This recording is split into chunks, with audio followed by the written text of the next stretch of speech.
Part 2. Xiao Qiang, an unmarried young man, has been in hibernation for 40 years.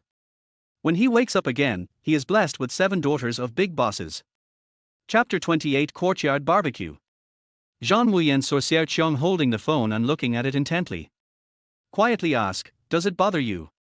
Xiao Qiang exclaimed, looking up, "Not really, I'm used to their sudden surprises. I just feel that the speed of becoming famous is too fast. However, they are family and there is no need to hide it. It's just that the real situation is difficult to explain to netizens, so everyone has speculated so much." Zhan Wuyan hummed and said, "Then let it be and enjoy the music first." Good. Tan Linna had been waiting for Xiao Qiang to go on stage. When she saw him looking down at his phone, she thought something had happened. "It seems that this handsome guy is not convenient to sing with me." She took the initiative to smooth things over. Xiao Qiang then remembered that the matter had not been resolved. "I quickly raised my hand and someone handed me their microphone."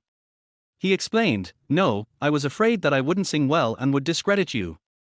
Tan Linna nodded, "It's okay, I'll give the song Flying Bird to everyone." Xiao Qiang has a better understanding of her. She is a beautiful and kind person who would not force others to do things. What a star role model. When the song started, Xiao Qiang put down his phone and took Zhan Wuyan and Zhan to listen to the song attentively. The camera would occasionally turn to Xiao Qiang, and everything could be seen clearly on the big screen. The youth's grace is natural and natural. That night, Xiao Qiang's Weibo account gained hundreds of thousands of followers, and the number of followers for an account without a V account reached nearly 1 million. The next day, after Xiao Qiang had breakfast with Zhan Wuyan and Zhan, they went to work at their respective companies and asked him if he wanted to go to the company with them. Xiao Qiang shook his head. He had nothing to do there, which was quite embarrassing. So, he planned to go for a walk by himself, but Zhan Wuyan was worried and asked 2 bodyguards to follow him. Walking to Linshui Park, Xiao Qiang sat on a bench to rest. The bodyguards stood behind him, like 2 wooden stakes, particularly eye-catching. "You guys, go sit over there." Xiao Qiang arranged for them to sit on a bench not far away. Then he lowered his head to play with his mobile phone. When he got home last night, it was already very late, so he had no time to go online and check Weibo. Now, log in and search for the 3 words, Tan Linna, as soon as possible and follow her. Sharp-eyed netizens immediately discovered that Xiao Qiang followed Tan Linna 2 minutes ago. The news spread across the entire internet in an instant. Immediately, some of Tan Linna's true fans came to check in under Xiao Qiang's Weibo. Xiao Qiang was in a good mood and interacted with them. A private message from Xiao Qiang also appeared, claiming to be the agent of a certain entertainment company, wanting to meet and chat with him, and it seemed that he wanted to pull him into the entertainment industry. He politely rejected the other party. Regardless of whether the other party was a liar or not, Xiao Qiang had never thought of entering the entertainment industry. Zhan Wuyan and Zhan returned to the Zhan family. Xiao Qiang told them about this as a joke. "Well, it's right to refuse. It's a good thing to be cautious." Zhan Wuyan praised him.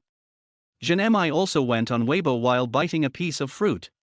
Since she acknowledged Xiao Qiang as her godfather, she has been on Weibo more often. "Godfather, you're awesome.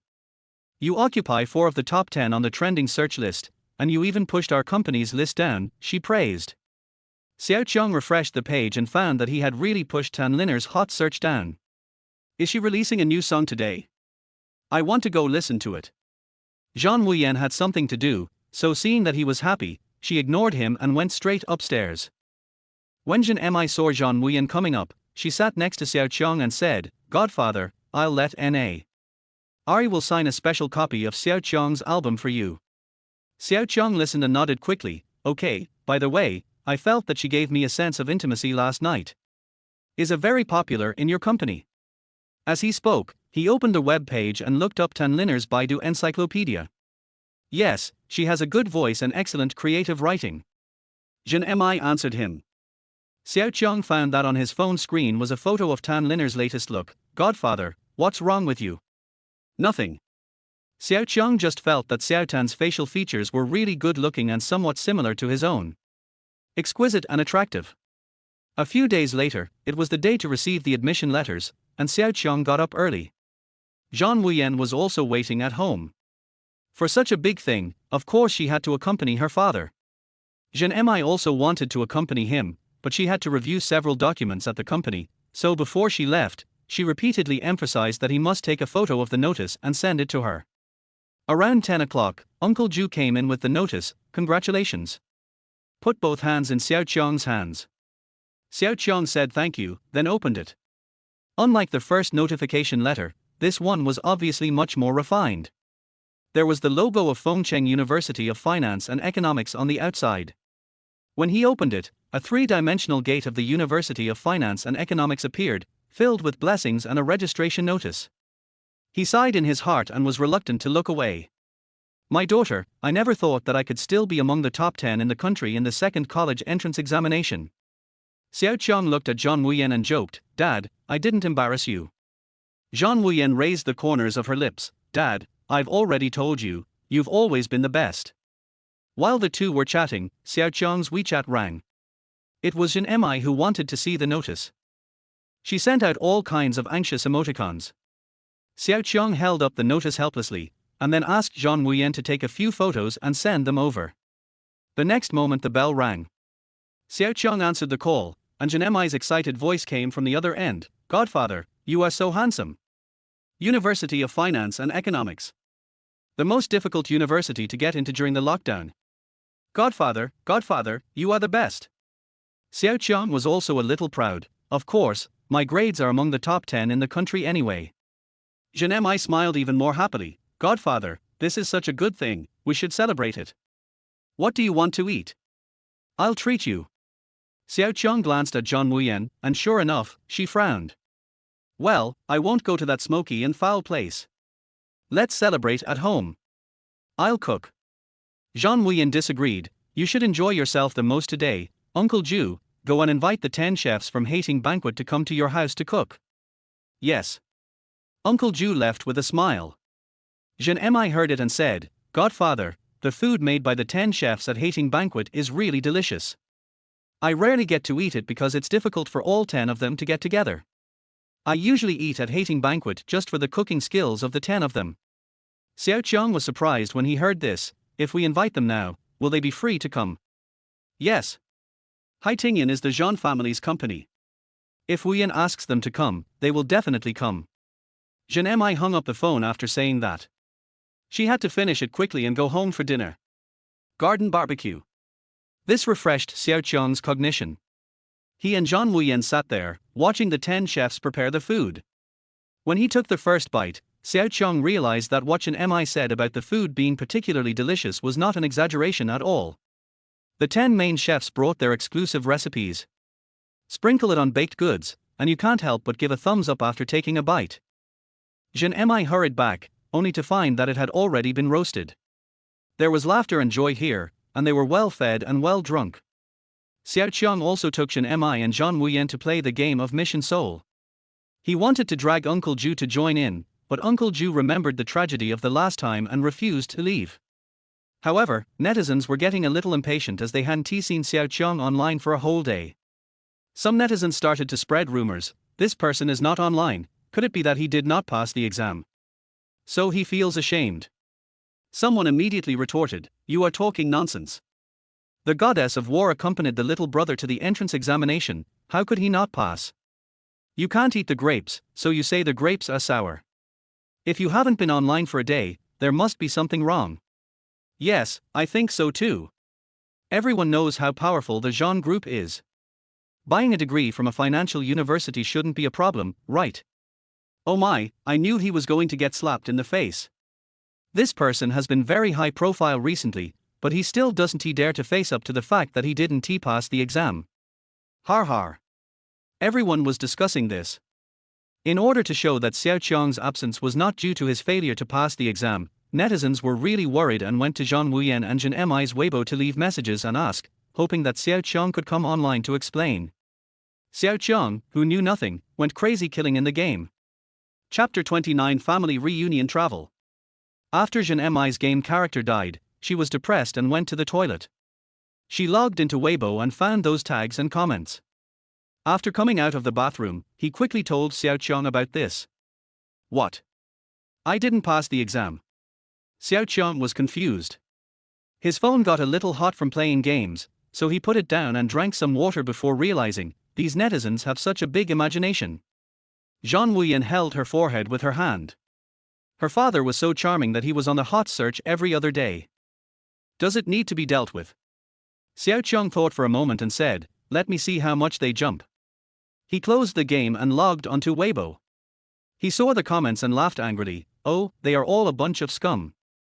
Having said that, Xiao Qiang was still quite angry, so he took 360-degree photos of the notification letter from the University of Finance and Economics and posted it on Weibo.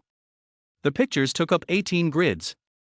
No matter how many times I come, I can still be admitted to this school that I love. Do you feel embarrassed? I dare not forge this admission letter. It is against the law. At the end, he also sent a sarcastic expression. I thought I could scare this group of obsessed netizens, but who knew they would jump even harder as if they were sick? It's fake, I bet 100, it's definitely fake. Just admit it, was it the Zhan group that paid for your degree? Har har, the world of the rich is always so unjust. Is this what the notification letter from the University of Finance and Economics looks like? Why do I feel like it's not?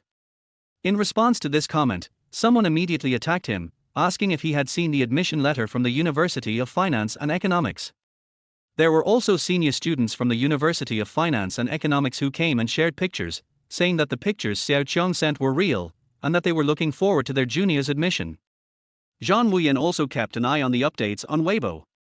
She sent a message to Special Assistant Zhan, asking him to work overtime to deal with the matter and not to let any sharp words hurt her father. So, that night, netizens were jumping around, and the public relations staff within the Zhan group and the programmers on Weibo started working overtime again, just to reduce the topics about Xiao Qiang and the unfriendly comments. Xiao Qiang is in a good mood today and doesn't want to argue with this group of illiterate netizens who only know how to talk nonsense. So, I decisively posted on Weibo and went offline. I didn't notice the changes on Weibo at all. He invited Zhan Wuyan and Zhan Mi to continue the game. Zhan Wuyan stood up and looked at the time. It was almost 10 o'clock.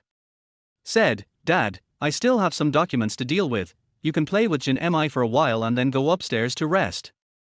Xiao Qiang was stunned for a moment, okay. After Zhan Wuyan left, he looked at her back and fell into deep thought. Xiao Qiang said to Zhan Mi, do you think my daughter has been very busy recently? It seemed like she had been very busy since the last time we went to a music show together. Sometimes she was so busy that she didn't even have time to eat lunch at noon, and she missed the morning a few times. Zhan Mi replied, yeah, I also think Wuyan has been quite busy lately. Godfather, what gun should I choose? Choose this assault rifle AK-117. Xiao Qiang's attention was drawn back to the game. But this matter has always been on his mind. After playing this game, Xiao Qiang went upstairs to wash up. When closing the door, he glanced to the left. The light in my daughter's study is still on, and it's almost 12 o'clock. What's so urgent? It has to be completed tonight. After thinking it over, he walked up to the door and knocked. Zhan Wuyan was typing on the keyboard, and when she heard the sound, her fingers stopped. He got up and opened the door. Seeing that it was Xiao Qiang, he was a little surprised. Dad, what's wrong so late? Xiao Qiang yawned and said, my girl, don't stay up any longer. Go take a shower and go to bed early. Zhan Wuyan looked at him with soft eyes. Okay, got it, Dad, you should go to bed early too. Okay. Xiao Qiang said and went back to his room to sleep. Then he discovered that in the next 2 or 3 days, Zhan Wuyan would always stay up until 1 or 2 o'clock. Why did he know that? Because Xiao Qiang was worried, he set an alarm for 2 or 3 o'clock. When he opened the door, he saw that the light in the study was still on. Once or twice, Xiao Qiang would go over and knock on the door to remind Zhan Wuyan to go to bed early. He would persuade her and even pretend to threaten her. Zhan Wuyan would always agree nicely, but the next day she looked unhappy and rushed to the company to handle official business. If you continue like this for a long time, your body will be damaged. Uncle Ju, is my daughter hiding something from me? That day, Xiao Qiang was home alone. He asked Uncle Ju while eating breakfast. Uncle Ju saw that he was worried, so he smiled and said, Miss Wuyan didn't let me tell you, but I think it's better to tell you directly than to make you worry. Sure enough, there is something hidden. Xiao Qiang frowned. Don't let your imagination run wild. Miss Wuyan wants to finish all the company's work in advance and then take you on a trip. Uncle Ju's words dispelled Xiao Qiang's depression. Travel. He had no idea at all. Xiao Qiang said, "Is it the one to relax before school starts? Didn't we go to the electronic music show last time? I had a lot of fun. My daughter shouldn't be so tired." Travel? What travel? Zhan Mi happened to come back at this time and heard this. Uncle Ju greeted her, "Miss Zhan." "Uncle Ju, what were you talking about traveling just now? Godfather is going on a trip. I want to go too." Zhan Mi immediately raised her hand. Uncle Ju shook his head, "I can't make the decision on this matter. It was arranged by Miss Wuyan." Zhan Mi said, "That's okay. I'll tell her when she comes back in the evening." As a result, at night, Zhan Mi said. Zhan Wuyan refused, "No." "Why?" Zhan Mi asked, unconvinced. Xiao Qiang sat aside and peeled an apple for Zhan Wuyan. "Daughter, eat more fruits to supplement your vitamins." Zhan Wuyan took it and took a bite. It was a little sour, but she found it very sweet. Facing Zhan Mi's confusion, he responded very gently, "Because it's a family gathering trip." When Xiao Qiang heard the words, family gathering, his hand almost slipped and the knife flew past his fingernail, just a few millimeters away from cutting the meat. What family gathering? He looked at Zhan Wuyan with wide eyes. Zhan Mi seemed to understand, and said unwillingly, "I am your goddaughter, so I am also a member of your Zhan family, right?" Zhan Wuyan glanced at her and said, "Grandma will come too, what do you think?" "Oh, I'm so annoyed. You guys go out to play without me." Zhan Mi was so angry that she stood up, ran upstairs and locked herself up. Xiao Qiang was still looking at Zhan Wuyan and had no intention of comforting Zhan Mi.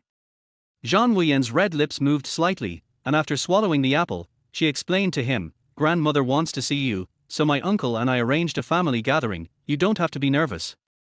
It would be strange if Xiao Qiang wasn't nervous. "Why would your grandmother want to see me?" Zhan Wuyan smiled and comforted him, "Grandma is in the old house and rarely comes out. In fact, the phone call from your uncle after you woke up was for her." "Dad, if you really don't want to see Grandma, I can refuse." Xiao Qiang shook his head, "See you then." He couldn't avoid it. The other party specifically wanted to see him, which meant he had something to say. But he was still curious about how his grandmother would view his existence. 3 days later, at the Zhan family's old house, Xiao Qiang met the grandmother that Zhan Wuyan had mentioned. The old lady looked energetic. Although her hair was covered with silver, the years had not left many traces on her body. The old man had a smile on his face and was observing Xiao Qiang. "Nice to meet you again." Zhan Xiaojun greeted Xiao Qiang first. Xiao Qiang shook his hand, "Yes." Behind Zhan Xiaojun stood a man and a woman, both of whom looked to be in their teens. Their facial features were very similar and they were both very good looking. The man was handsome and the woman was beautiful. "These are my children, a pair of twins, Zhan Yutong and Zhan Mudi." Zhan Xiaojun just finished speaking. The two children stood up politely, looked at Xiao Qiang and called him uncle. Xiao Qiang was at a loss as to what to do with his uncle. "Hey, hello, hello." Seeing that his tongue was almost tied up due to nervousness, Zhan Wuyan pulled him in front of his grandmother. "Dad, this is Grandma." Xiao Qiang immediately bent down and greeted him, "Hello, old man." Grandma suddenly grabbed his hand, which scared Xiao Qiang. "Finally I get to meet you. When Zhan Wei left, she told me that if I meet you one day, I'll thank you very much." Xiao Qiang looked at the moisture in the old lady's eyes and was no longer so nervous. "I should thank her for giving birth to a good daughter like Wuyan." The grandmother was very pleased to hear him say this, and instantly looked at Xiao Qiang with a more loving look. Okay, it's hard for you to accompany an old lady like me around. It's my honor." Xiao Qiang held her arm and helped her into the car. Behind him, Zhan Mudi held Zhan Wuyan's hand and looked at Xiao Qiang's back with curiosity. "Sister, is there really such a magical thing?" She knew about the Zhan family's sperm donation program, but she didn't expect that someone would actually wake up, and that person was Zhan Wuyan's biological father. Zhan Wuyan nodded. "Well, fate has been kind to me, allowing me to wait for my biological father." Zhan Yutong said, "Sister, I will help you with your luggage." The two of them grew up under the care of Zhan Wuyan. Zhan Xiaojun got married late.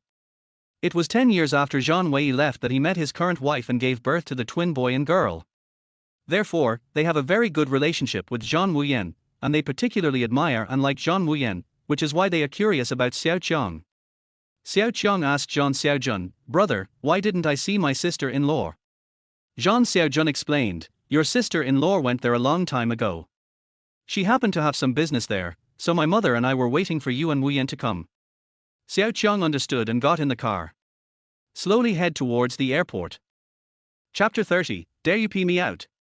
Xiao Qiang was excited while going through security check and registering, until he got on the plane and saw the white clouds outside through the window, and suddenly he became quiet. Zhan Wuyan was sitting next to him, processing messages on her phone. Behind him were Zhan Yutong and Zhan Muti, both wearing headphones and looking at tablets. In the front are Grandma Luo Jili and Uncle Zhan Xiaojun. After the old lady came up, she fell into a doze and Zhan Xiaojun considerately covered her with a warm quilt. This is the Zhan family's private plane. Although you don't need to buy a plane ticket, you still have to go through the same procedures. Dad, what's wrong with you? Are you worried about something? After Zhan Wuyan finished dealing with the matter, she noticed his expression and asked. Xiao Qiang grinned, with a hint of bitterness, "Nothing, I just thought of my aunt. I used to joke with her that when I got rich, I would take her to travel around and see all the beautiful mountains and rivers.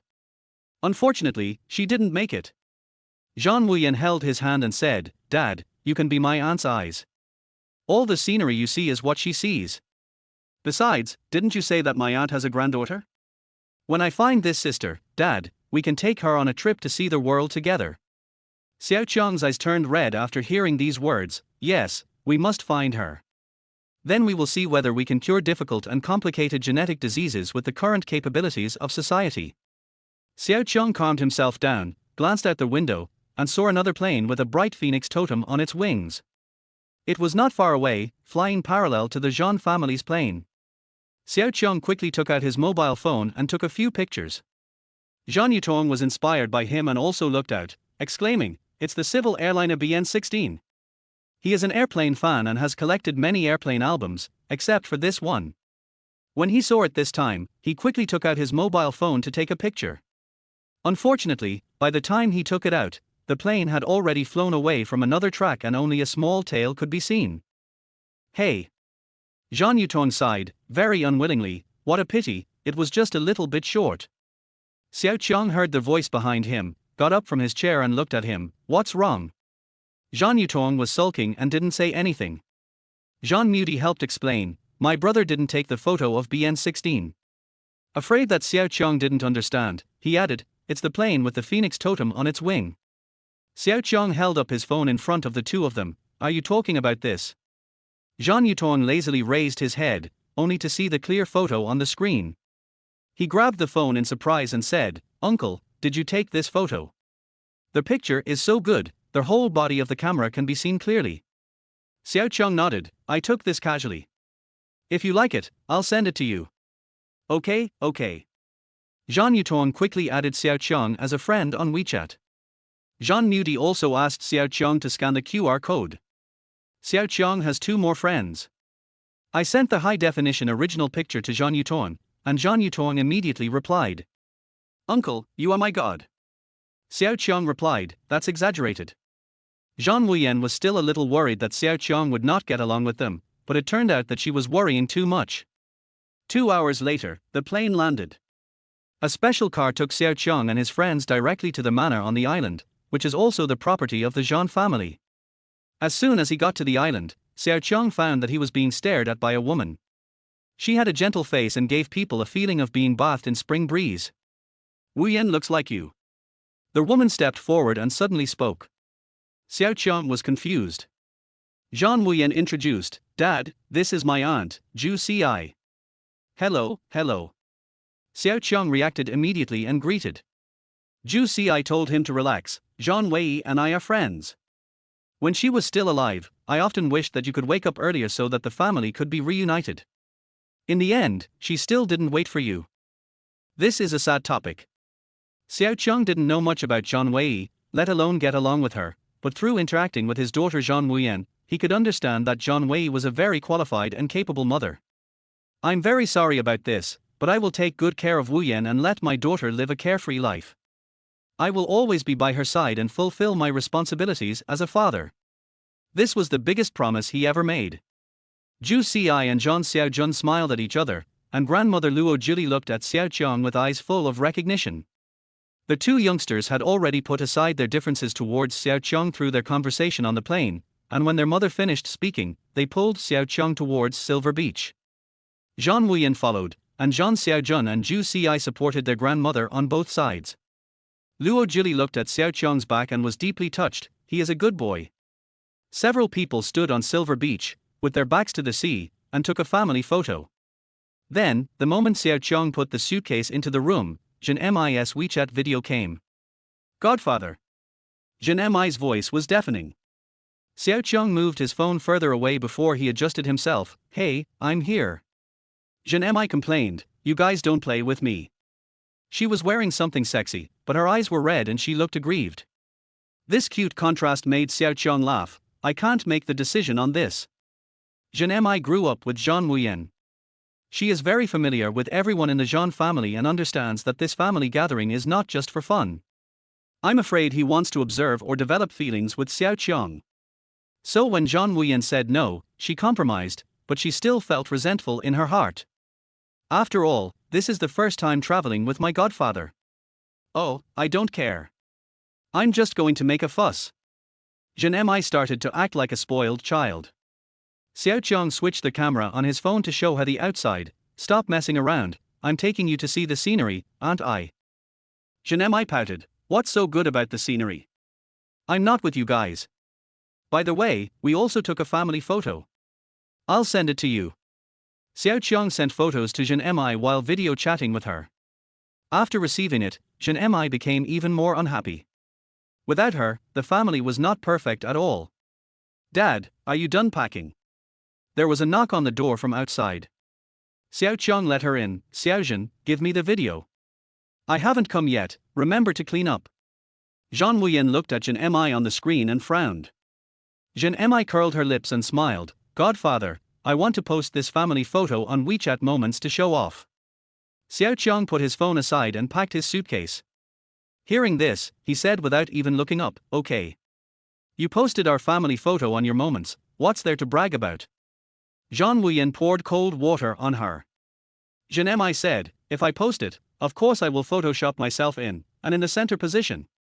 Zhan Wuyan was speechless. Knowing that she was unwilling not to appear in the photo, she compromised slightly. You can post it, but it must be visible for 3 days, and not everyone can see it. What if Zhan Mi's friends discover Xiao Qiang's existence and cause some trouble? What should he say? Zhan Mi naturally knew this and agreed readily. After sending the photos, Xiao Qiang had almost finished processing and planned to go downstairs with Zhan Wuyan to have lunch. Godfather, go give me a like. Zhan Mi's video has not been posted yet. Xiao Qiang nodded, okay. Zhan Wuyan was standing next to him. She also took out her mobile phone, entered her circle of friends, and saw the updates posted by Zhan Mi. A long-lost travel time with the best family. In that picture, she photoshopped herself to Xiao Qiang's left-hand side. If you don't look carefully, you would think she was holding Xiao Qiang's hand. Xiao Qiang didn't think it was a big deal and just clicked like. Zhan Wuyan was a little unhappy. Zhan Mi, can you have some shame? You photoshopped it so much that you almost photoshopped away Dad's left hand. Zhan Mi stuck out her tongue slightly. Godfather didn't say anything, but you talk too much. I'm lucky enough that I didn't Photoshop you out, so that you don't play with me. Zhan Wuyan was so angry that she laughed. Do you dare to try to pee it out? I dare not. Zhan Mi was still quite afraid of Zhan Wuyan. The most important thing was that her aura was stronger than hers. Anyway, it's like this. I'm happy with my own circle of friends.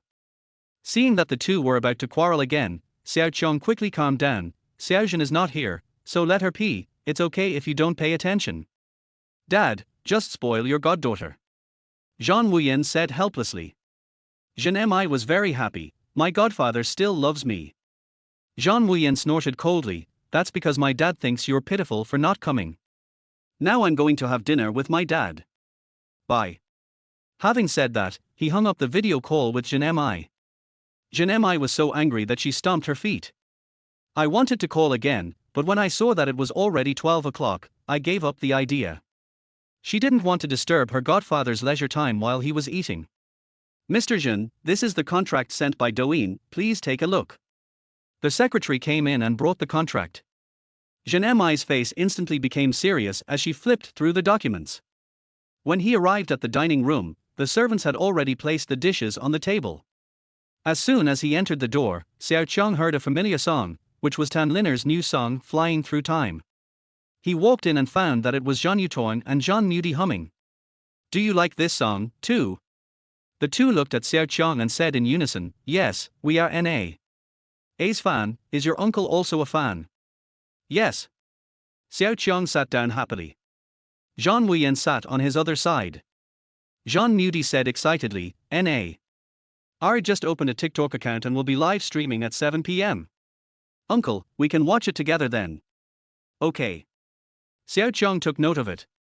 At 7 o'clock in the evening, the two came to Xiao Qiang's room because his room was the largest. The three of them turned on their mobile phones at the same time and watched Tan Linna's live broadcast. During the live broadcast, Tan Linna first sang a song to warm up, and then said, Today is my first day on Douyin, and someone wants to connect with me online. Everyone, do you think I should connect? Chapter 31, Is your mouth for shitting? Even. The word, Lian, is displayed all over the screen. Xiao Qiang didn't understand, so he asked the two people beside him, what is online PK? The main reason is that he spends more time on Weibo than on Douyin, and Douyin is used to watch short videos, so there are some things he doesn't understand. Zhan Yutuang also typed, Uncle, online PK is a competitive mechanism of Douyin, NA. You can connect to a random person, or you can actively connect to someone you know. Zhan Mudi stared at the screen and continued, after the connection, points will be added through the rewards from fans of both sides. The losing party will have to accept the arrangement of the winning party and take certain punishments. Hearing the word punishment, Xiao Qiang felt bad. He frowned and said, Is there still a need for punishment? If the other party makes excessive demands, won't the Douyin official stop it? Of course. Zhan Mudi nodded and looked at Xiao Qiang, 10 prohibitions. One of them is to prohibit minors from consuming, so uncle, you will be the only one to help NA. She and Zhan Yutuang are just 14 years old this year and in the second year of junior high school. They really want to help but they can't, so when they heard Xiao Qiang say that he was a fan of Tan Linna, the two were very happy and felt that this uncle was even more approachable and lovely. Xiao Qiang thought for a while and said, let's see. With such high popularity, he shouldn't lose. Although Zhan Wuyan had linked an unlimited card to his phone, Xiao Qiang felt that he should avoid wasting money if possible. After all, that was his daughter's hard-earned money. Spend sparingly. Seeing that the comments were all in the comments, Tan Linna curled her red lips and smiled, beautiful and charming. Okay, I'll listen to everyone. I accepted the other party's invitation to connect, and the camera on the other side turned on, and a curly-haired beauty greeted me generously. Hello everyone, I'm Xiefang. Xiefang and Tan Linna's old fans all know that this is another singer trained by Jiamao Entertainment, a competitor of Zhan Entertainment. Her strength is also good, but slightly inferior to Tan Linna, and she is Tan Linna's mortal enemy. She was once photographed by paparazzi, angrily throwing her medal backstage at an awards ceremony, just because the Best Newcomer award she had promised to win was won by Tan Linna. Although the explanation given afterwards seemed reasonable, netizens still noticed her sarcasm towards Tan Linna. Ironically, Tan Linna obtained the award through abnormal means. When Xiefang greeted him, Zhan Yutuang immediately gave Xiao Qiang some scientific information. Zhan Mudi sneered at Xiefang, she must have seen it, N.A. On the first day of joining Douyin, he came here specifically to cause trouble. Uncle, we can't just sit there and wait for death. Xiao Qiang narrowed his eyes, hummed softly, opened the gift list, and found that only roses were free. When the PK started, blue and red lines appeared on the screen. Tan Linna's was the red line, and Xiefang's was the blue line.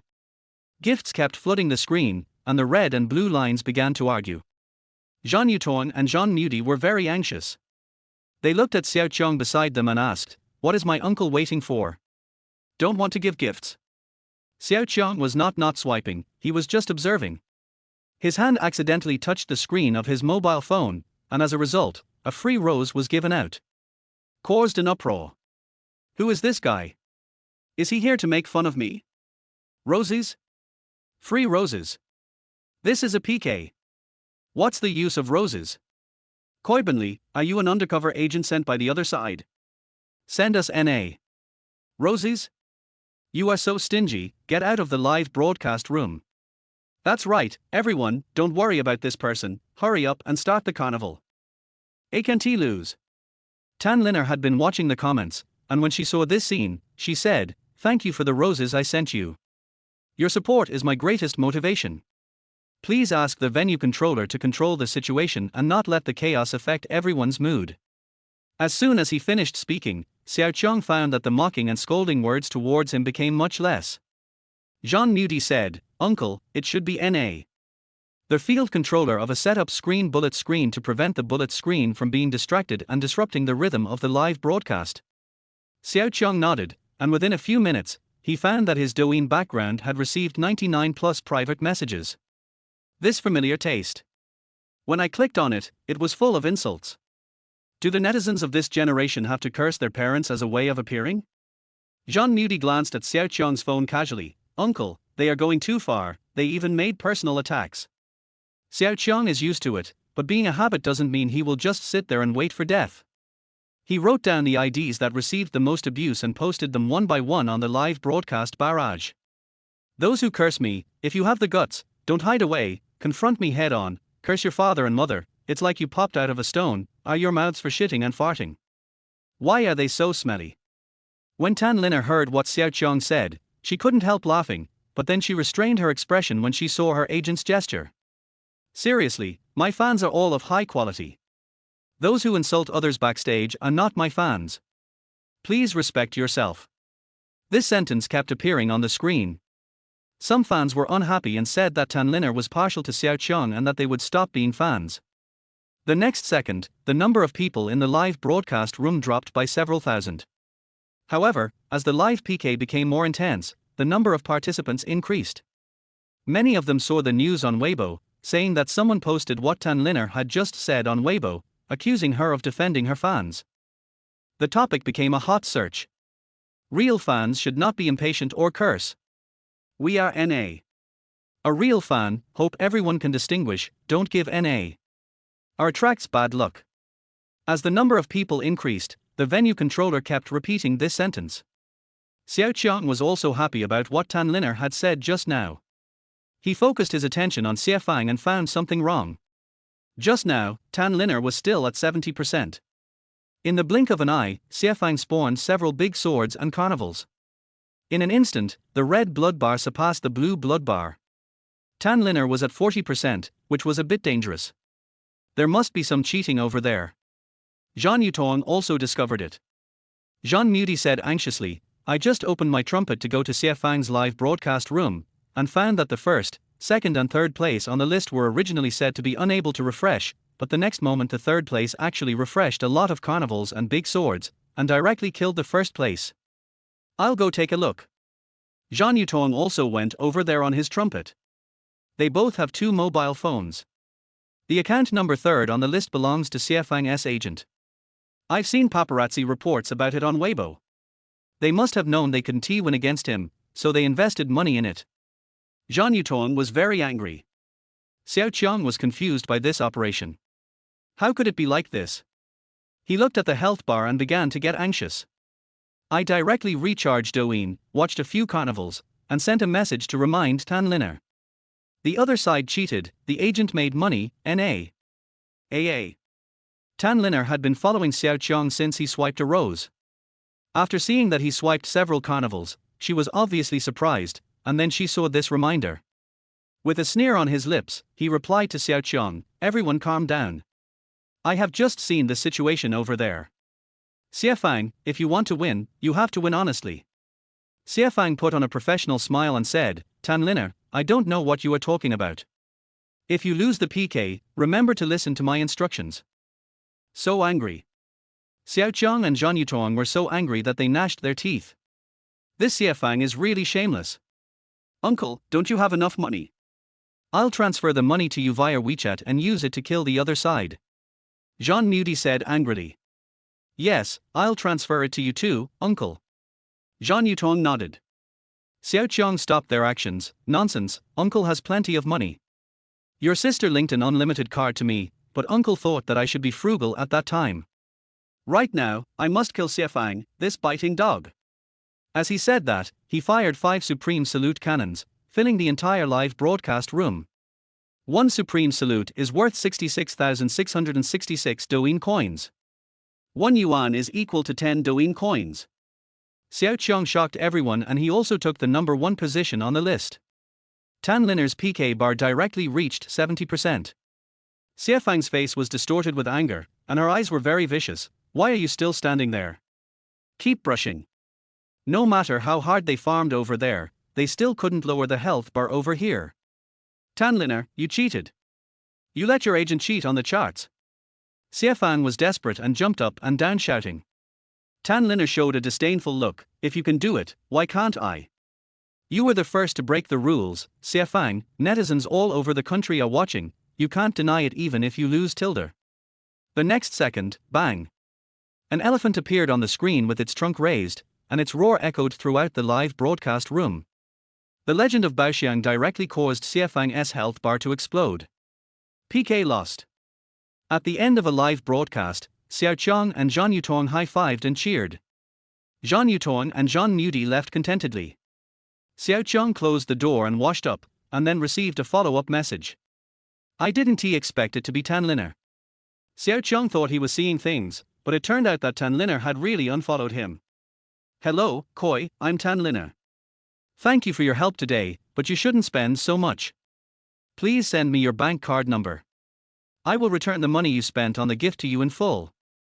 What a beautiful and kind star with positive values. Xiao Qiang quickly replied, no need to return it, I did it willingly. As your new fan, how can I bear to see you being bullied? After he posted, he was about to check Weibo before going to bed, but he didn't expect that he had not yet quit TikTok. There was another message coming from there. No, this money must be returned. Thank you for being my fan. I will work hard to write and sing every song well to repay your love. You are still a student and you still need money. Please send me your bank card number. What student? How did she know she was a student? Only then did Xiao Qiang realize why Tan Linna insisted on returning the reward money.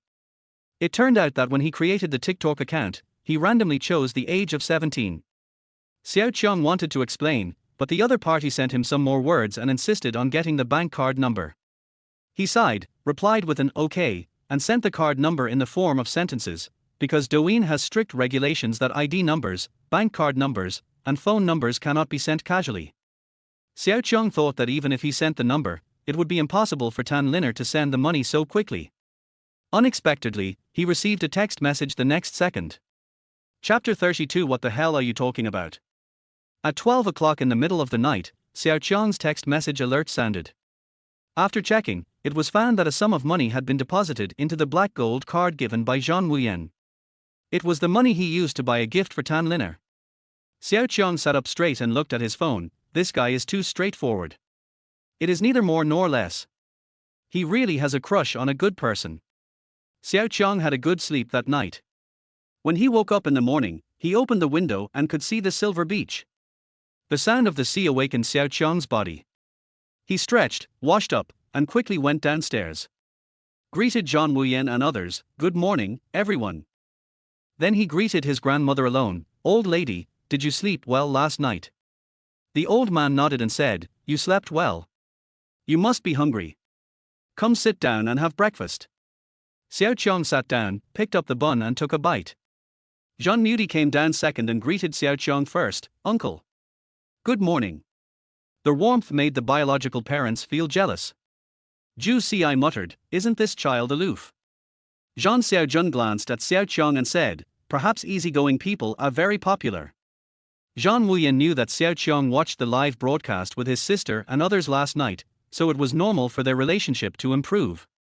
Zhan Yutong was the third to come down and said excitedly, uncle. I followed an ordinary person, his name is something like Send Blessing Koi, go to Weibo and check it out. Xiao Qiang nearly choked on the milk and quickly logged into his Weibo. I'll go. Seeing the follow-up column in the background, Tan Linna's relationship with him became one of following each other. He was dumbfounded. Zhan Wuyan thought something had happened and asked with concern, "Dad, what's wrong?" Xiao Qiang didn't even raise his head. "Tan Linna followed me back on Weibo." Zhan Wuyan. She thought someone was bullying her dad again and was about to call them on her phone, but this is what happened. Zhan Yutong and Zhan Mudi only then realized that the lucky cop was Xiao Qiang, and they immediately paid attention to him. My liking for Xiao Qiang instantly reached a new level. The two looked at Xiao Qiang with starry eyes. Their uncle is so handsome and has become famous quietly. On Weibo, the topic #Tan Linna follows an amateur #top the hot search list. It's not surprising that this star pays attention to ordinary people. Surprisingly, this amateur is a lucky koi. First he exposed the fake news about goddess Zhan and Lu Rui, and then he released the admission letter to slap netizens in the face. Most importantly, the reports from the city lockdown TV station directly revealed his true colors. She has both good looks and talent. In an instant, the blessing cop became known to netizens across the country. So, how can it not be shocking? "Mom, the singer I like is following the lucky bamboo guy I like. What kind of fate is this?" "Brother Lucky Bamboo, your life is really amazing." A's reply, "I just checked, NA. Among A's followers, there is only one amateur, the little brother. I am so envious that I am tired of it. Please bless me, Koi Cop, so that I can reach the shore this time." Gradually, the envious netizens all started making wishes. They went to Xiao Qiang's Weibo to make wishes, and some of them even came back to restore their wishes after they were fulfilled. The style of painting has become very strange. "Uncle, Grandma is going to visit old friends in a while, and my parents will be accompanying her. Why don't you come with us to Silver Beach?" After dinner, Zhan Yutong invited Xiao Qiang. Xiao Qiang nodded. "Okay, will my daughter go?" He asked Zhan Wuyan, who was standing beside him. Zhan Wuyan responded, "Well, I'll accompany you." A few people walked towards the Silver Beach. There were already many people on the Silver Beach. The breeze was blowing, crabs were crawling unscrupulously, and shells could be seen everywhere under their feet. The waves came with the wind, hit the beach, and then quickly retreated. Xiao Qiang had never seen the sea since he was a child, let alone playing on the beach. With a look of joy on his face, he held up his cell phone, stood barefoot on the beach, and took pictures. "Come and play with sand with us." Zhan Yutong waved to Xiao Qiang and pointed at the other side. "Look, a mermaid made of sand." Xiao Qiang looked over and was amazed. The mermaid on the opposite side was so lifelike, with waves on the upper body and a fishtail on the lower body. He took a picture, then walked over to Zhan Yutong and the others, picked up the sand digging tools and started playing with them. Zhan Wuyan was lying on a beach chair nearby, watching Xiao Qiang and the others playing. She saw Xiao Qiang working hard, digging a big hole with the two siblings, and then he jumped in. He lay excitedly in the hole dug by Zhan Yutong and his team, with his head sticking out. Seeing Zhan Wuyan staring at this side, she waved her hands and greeted him. "Zhan Wuyan. As long as Dad is having fun. Sister, come here, let's play together." Zhan Mudi waved at her. Zhan Wuyan waved her hand coldly to refuse. She had no interest in sand at all. Xiao Qiang also shouted, "Wuyang, come quickly, it's fun." "Okay." Zhan Wuyan stood up and agreed quickly. Zhan Yutong and Zhan Mudi. It was the first time for the two of them to see Zhan Wuyan being so hypocritical, and they were stunned for a moment. It was not until a pair of hands hugged their shoulders and a smiling face suddenly appeared in front of everyone that the Zhan Yutong brother and sister came back to their senses. Looking at the person who came with surprise, "Sister Zhan." Zhan Mi smiled and responded, "Good boy." Xiao Qiang was a little surprised. "Xiao Zhan, why are you here?" He, because I missed you guys." Zhan Wuyan looked at Zhan Mi expressionlessly. "You are such a follower." Zhan Mi stuck out her tongue at her. "I didn't come here with you. The company is holding a temporary team building activity at the Silver Beach of Kojo Island." "Oh, just temporary." Zhan Wuyan narrowed her eyes. "Do you really think she will believe these nonsense?" Zhan Mi avoided her gaze. This woman was too sharp. She came to Xiao Qiang and whispered in a low voice, "Godfather, can you play volleyball?" Xiao Qiang shook his head, "No." Zhan Yutong quickly raised her hand and pointed at Zhan Mudi. "Sister Xiao Zhan, we both know how to do it." Zhan Mi nodded and tried to pull Xiao Qiang out. "What's so fun about sand? Come on, I'll take you to play volleyball." Xiao Qiang was forced to get up and shook off the sand on his body, but I can't. We'll demonstrate it to you, you can take a look first. Zhan pulled the cold-faced Zhan Wuyan and walked to the middle. Xiao Qiang and others followed. Zhan took off her jacket and long t-shirt, revealing a two-piece sports bra underneath, and ultra-short tights on the lower body. Her perfect and well-shaped figure was a feast for the eyes. Zhan Wuyan and the others did not plan any volleyball activities, so they did not prepare any clothes. But the good thing is that it is casual wear, so I can relax. It was very lively here, attracting all the people playing on Silver Beach. On the other side, Chen Rui, wearing a bikini and a mesh jacket, took Lu Rui's hand and said, Rui, they are playing volleyball over there. Shall we go over and take a look? Lu Rui's face was full of anger and he was in a bad mood. Ever since Lu's company was reported for tax evasion, they had been put under investigation. During the investigation, they were released on bail pending trial and could not leave the area and had to be on call at any time. Chen Rui knew that he couldn't sit still, so she used her connections to get 2 plane tickets for Lu Rui, saying that she wanted to take him out to relax. Hearing Chen Rui's words, Lu Rui glanced over there and saw a jumping figure. Battle without beauty. Okay, let's go check it out. He grinned maliciously. The two walked towards the center of the beach. Several people stopped here and Xiao Qiang handed each of them a bottle of water. Zhan took a deep breath and asked him, do you understand? Xiao Qiang bent down and picked up the volleyball. I understand, I guess I can do it. Zhan Wuyan tightened the bottle cap and looked at Xiao Qiang gently, then I'll play with you. Me too. Zhan quickly raised her hand and swallowed her saliva. I'll come too. Then he waved to Zhan Yutong and the other person lying on the ground. Hurry up, it's time to exercise. They both shook their heads. I'm exhausted, Sister Zhan, didn't you just say you were exhausted? Didn't you want to rest for a while? Xiao Qiang looked at Zhan with a worried look on his face. Xiao Zhan, if you don't have the strength, just take a good rest. I'll try to feel myself. Zhan Wuyan nodded in agreement. Yeah, that's right. I've recovered. Zhan twisted her neck and looked at Zhan Wuyan provocatively. Playing ball with my godfather, full of energy. Both Zhan Wuyan and Xiao Qiang were amused. Xiao Qiang stood on one side, and Zhan Wuyan and her partner stood on the other side. He was responsible for sending, and the other two were responsible for receiving. In Xiao Qiang's mind, the clip of Zhan and the others playing ball was playing. He adjusted himself, with his feet shoulder-width apart, one in front and one behind. He picked up the ball, holding it in one hand and placing the other naturally at the side of his body. Lean your upper body and shoulders slightly forward, keep your eyes on the ball, clench your fists, and swing your arms like a pendulum to hit the ball. Zhan Wuyan and Zhan looked at each other and saw shock in each other's eyes. Xiao Qiang has an extremely strong learning ability.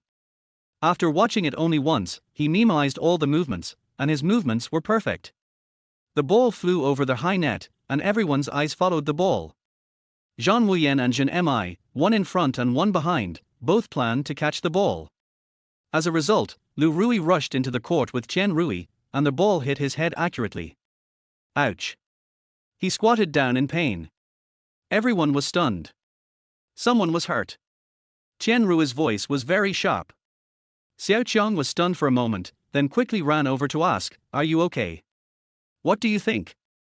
Chen Rui turned around angrily and saw Xiao Qiang with a surprised expression. It's you. It's really a narrow road for enemies to meet. Xiao Qiang didn't look at her well. Why do I see you everywhere? Chen Rui was so angry that she was about to explode. What do you mean? You threw that ball on purpose, didn't you? You wanted to kill a Rui. Zhan Wuyan and Zhan stepped forward and stood in front of Xiao Qiang. Zhan Wuyan narrowed her eyes and looked at the squatting man. Lu Rui, why are you here? Lu Rui stood up and ignored Zhan Wuyan's words. She looked viciously at Xiao Qiang who was hiding behind her.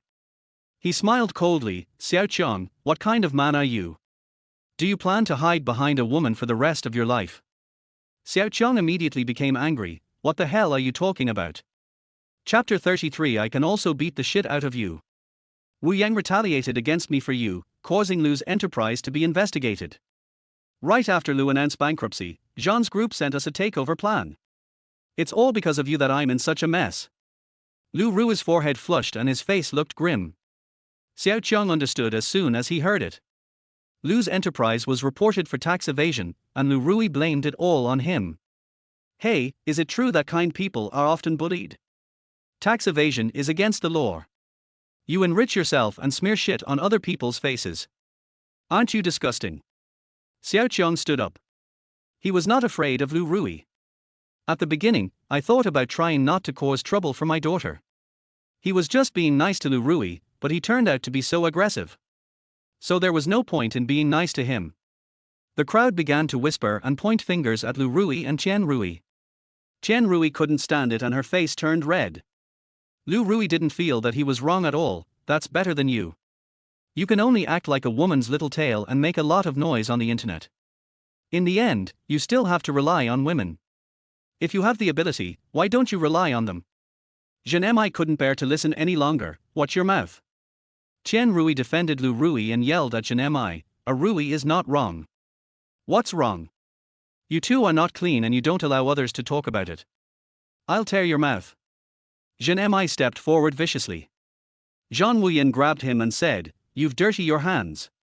She doesn't need to explain her father-daughter relationship with Xiao Qiang to everyone. Xiao Qiang has explained it before on Weibo, that we are all family, and the innocent will be innocent.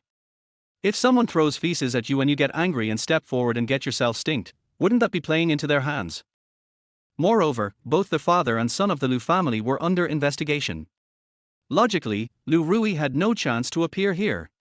Zhan Wuyan gave Qian Rui a meaningful look. Qian Rui still remembers the pain brought by Zhan Wuyan's 2 slaps. So when Zhan Wuyan looked at her, Qian Rui immediately hid behind Lu Rui. If you have the ability, stop just talking nonsense and have a fight. Xiao Qiang shook the volleyball in his hand. A real man speaks with his ability. Lu Rui raised his eyebrows, he looked at Zhan Wuyan and agreed, okay, who's afraid of who? He asked Qian Rui to call everyone else over. The people playing nearby heard the noise and gathered around to watch the fun. Zhan Wuyan stood next to Xiao Qiang and said, "In the first round, Zhan and I will go on stage." Zhan nodded in agreement. Zhan Yutong and Zhan Mudi had been angry since Lu Rui targeted Xiao Qiang just now, and they immediately expressed their willingness to go first. No need, I can do it. Xiao Qiang knew that Lu Rui was targeting him specifically. If he tried to escape from the battlefield, wouldn't he be laughed to death? Seeing this, Zhan Wuyan stopped insisting and respected all of Xiao Qiang's decisions. The rules of beach volleyball are that 2 people from a team are on the court, and the remaining 4 are substitutes. Lu Rui insisted on breaking the rules, and looked at Xiao Qiang arrogantly, "You have 5 people, and I will also send 5 people, so as to avoid being accused of bullying the minority with my numbers." Xiao Qiang said indifferently, "It's all right." The game started. Lu Rui served first, a gleam of light flashed in his eyes, and he served the ball with force, flying towards Xiao Qiang. "Be careful!" Zhan Wuyan exclaimed. Zhan moved forward even more, intending to catch the ball. Xiao Qiang's eyes were sharp. He moved his left foot a little and dodged the ball sideways. Zhan Yutong lunged forward, caught the ball that was about to fall to the ground, and swung it upwards. Zhan Wuyan jumped up, smashed the ball hard, and the ball went over the net and flew towards Qian Rui in the corner. "Catch it!" Lu Rui said loudly. Qian Rui was so scared that she closed her eyes and stretched out her hands to catch the ball. As a result, the ball hit her nose and she started bleeding from the nose. "My nose hurts so much." Qian Rui covered her nose and screamed. Zhan happily clapped her hands to celebrate with Zhan Mudi. Xiao Qiang grinned. He was unlucky himself, but he couldn't blame others. Everyone else came over to show concern for Qian Rui, but Lu Rui was a little impatient. "Help her down first, and continue the game. I think she is seriously injured. It would be better to send her to the hospital." Xiao Qiang reminded him. Lu Rui gritted his teeth and looked at Xiao Qiang and said, "Don't be so hypocritical. You guys are the ones who caused the serious injuries." Xiao Qiang was speechless. Why are young people nowadays so restless? He really thought he should be sent to the hospital. As a result, my kindness was taken for granted. She deserves it. Zhan Yutong couldn't stand it any longer. "You served the ball towards Brother Xiao, do you really think we are blind?" Zhan Wuyan had told them that they should not call Xiao Qiang uncle when there were many people around, so he changed his words. Lu Rui refused to admit it. "Whatever you say, the game continues. I don't believe that I can't beat you to death." As he said this, he walked back a few steps, got into position, and prepared to serve. The ball was sent straight towards Xiao Qiang again. Xiao Qiang did not dodge this time. He stepped forward to catch it and lifted it up with force. Zhan stood at the edge of the net and smashed the ball directly. The people on Lu Rui's side immediately jumped up and surrounded them. The ball fell to Xiao Qiang's side again. Just as it was about to hit the ground, Zhan Wuyan pounced, caught it with her right hand, and swung the ball to Xiao Qiang.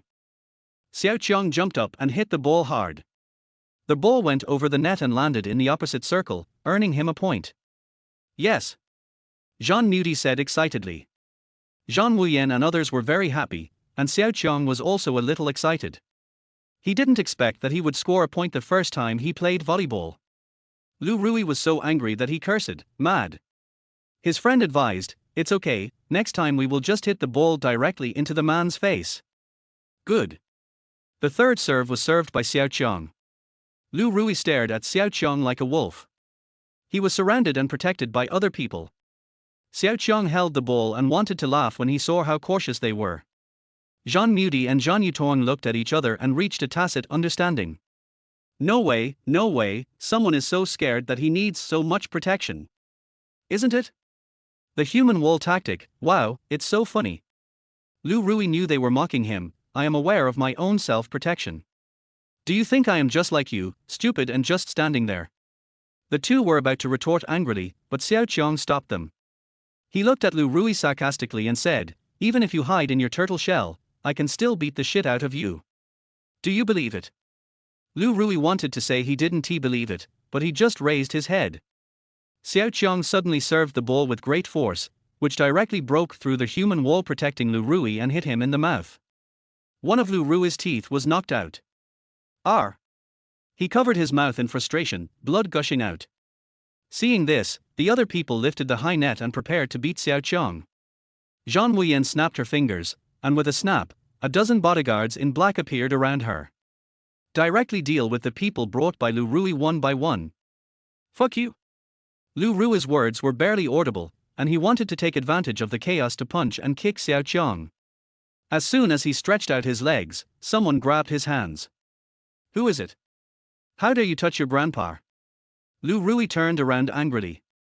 He saw several people in police uniforms looking at him seriously. Lu Rui's arrogance was extinguished in an instant.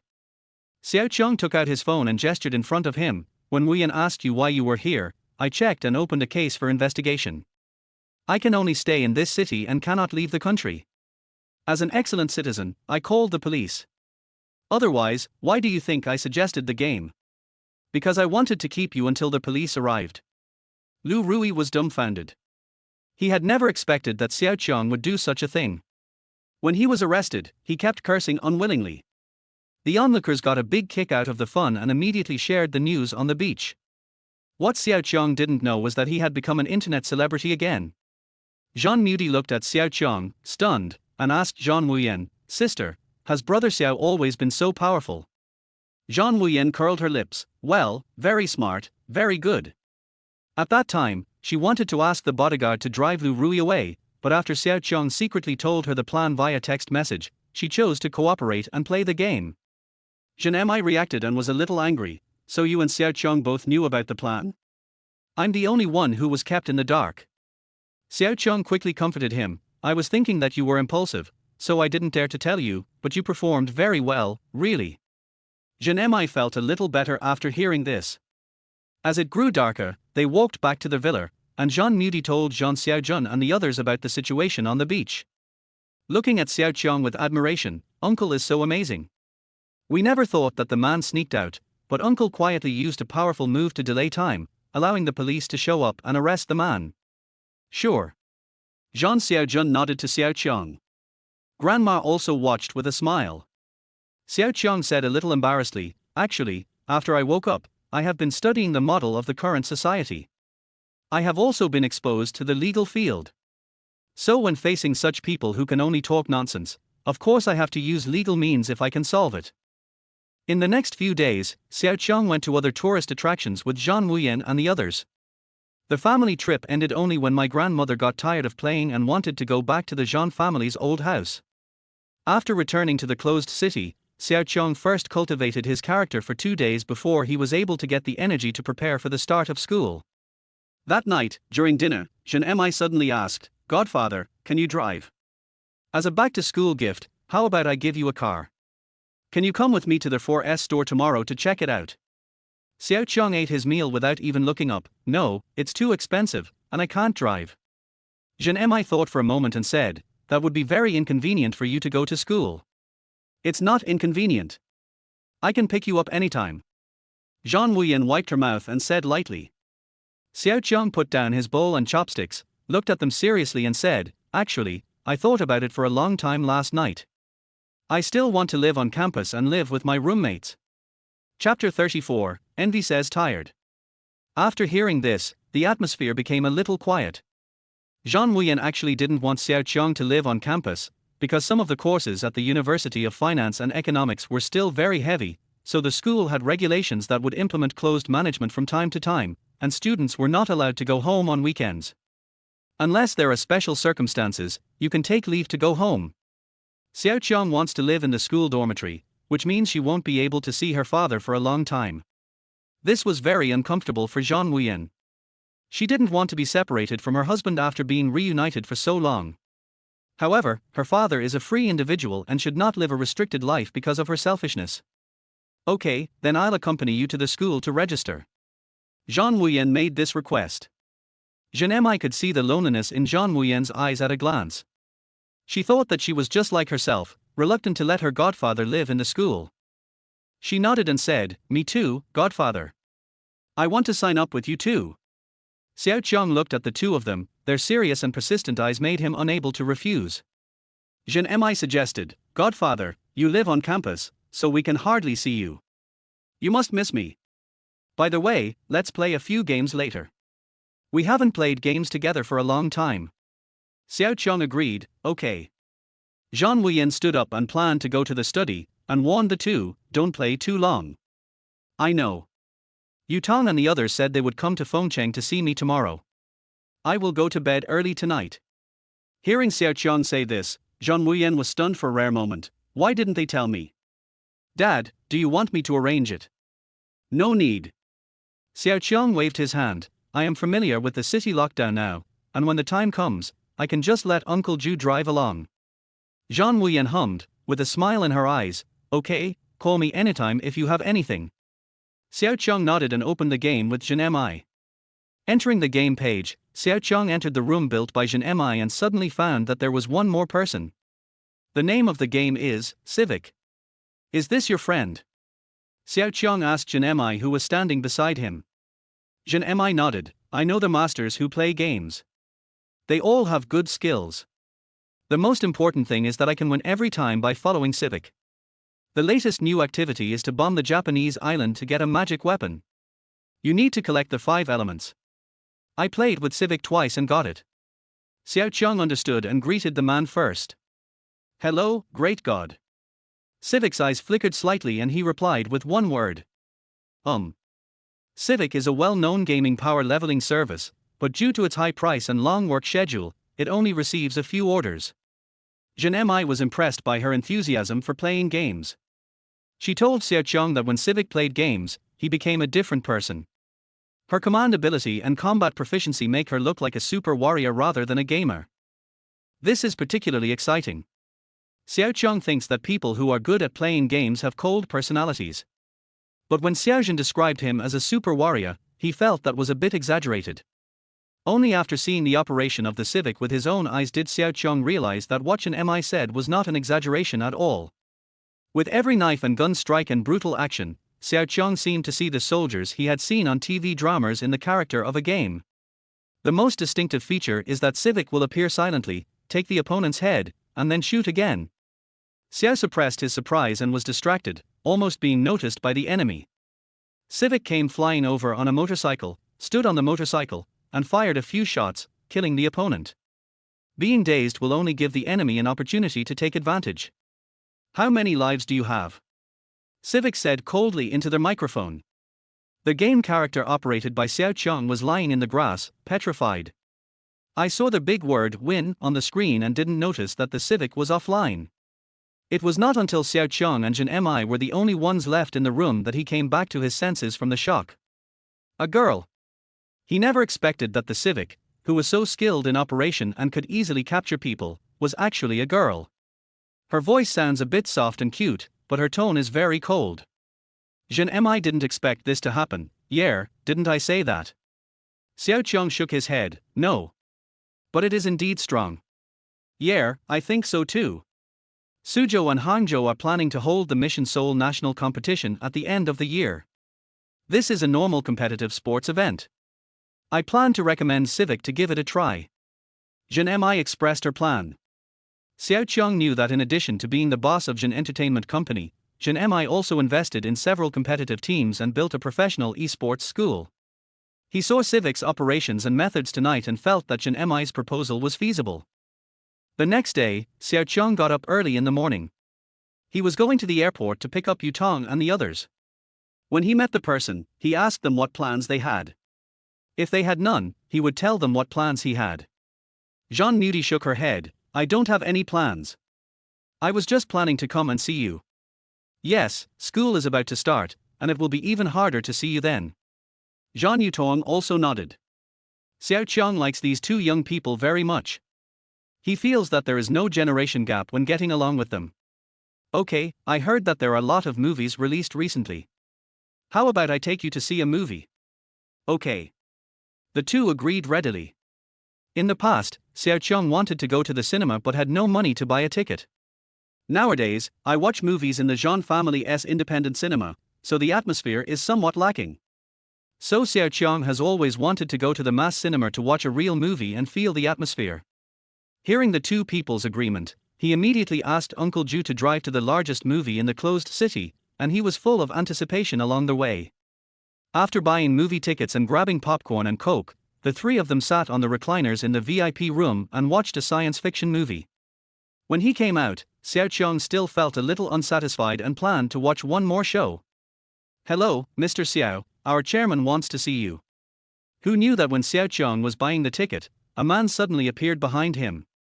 Zhan Yutong and the others went to the toilet, and Uncle Ju was waiting in the underground parking lot.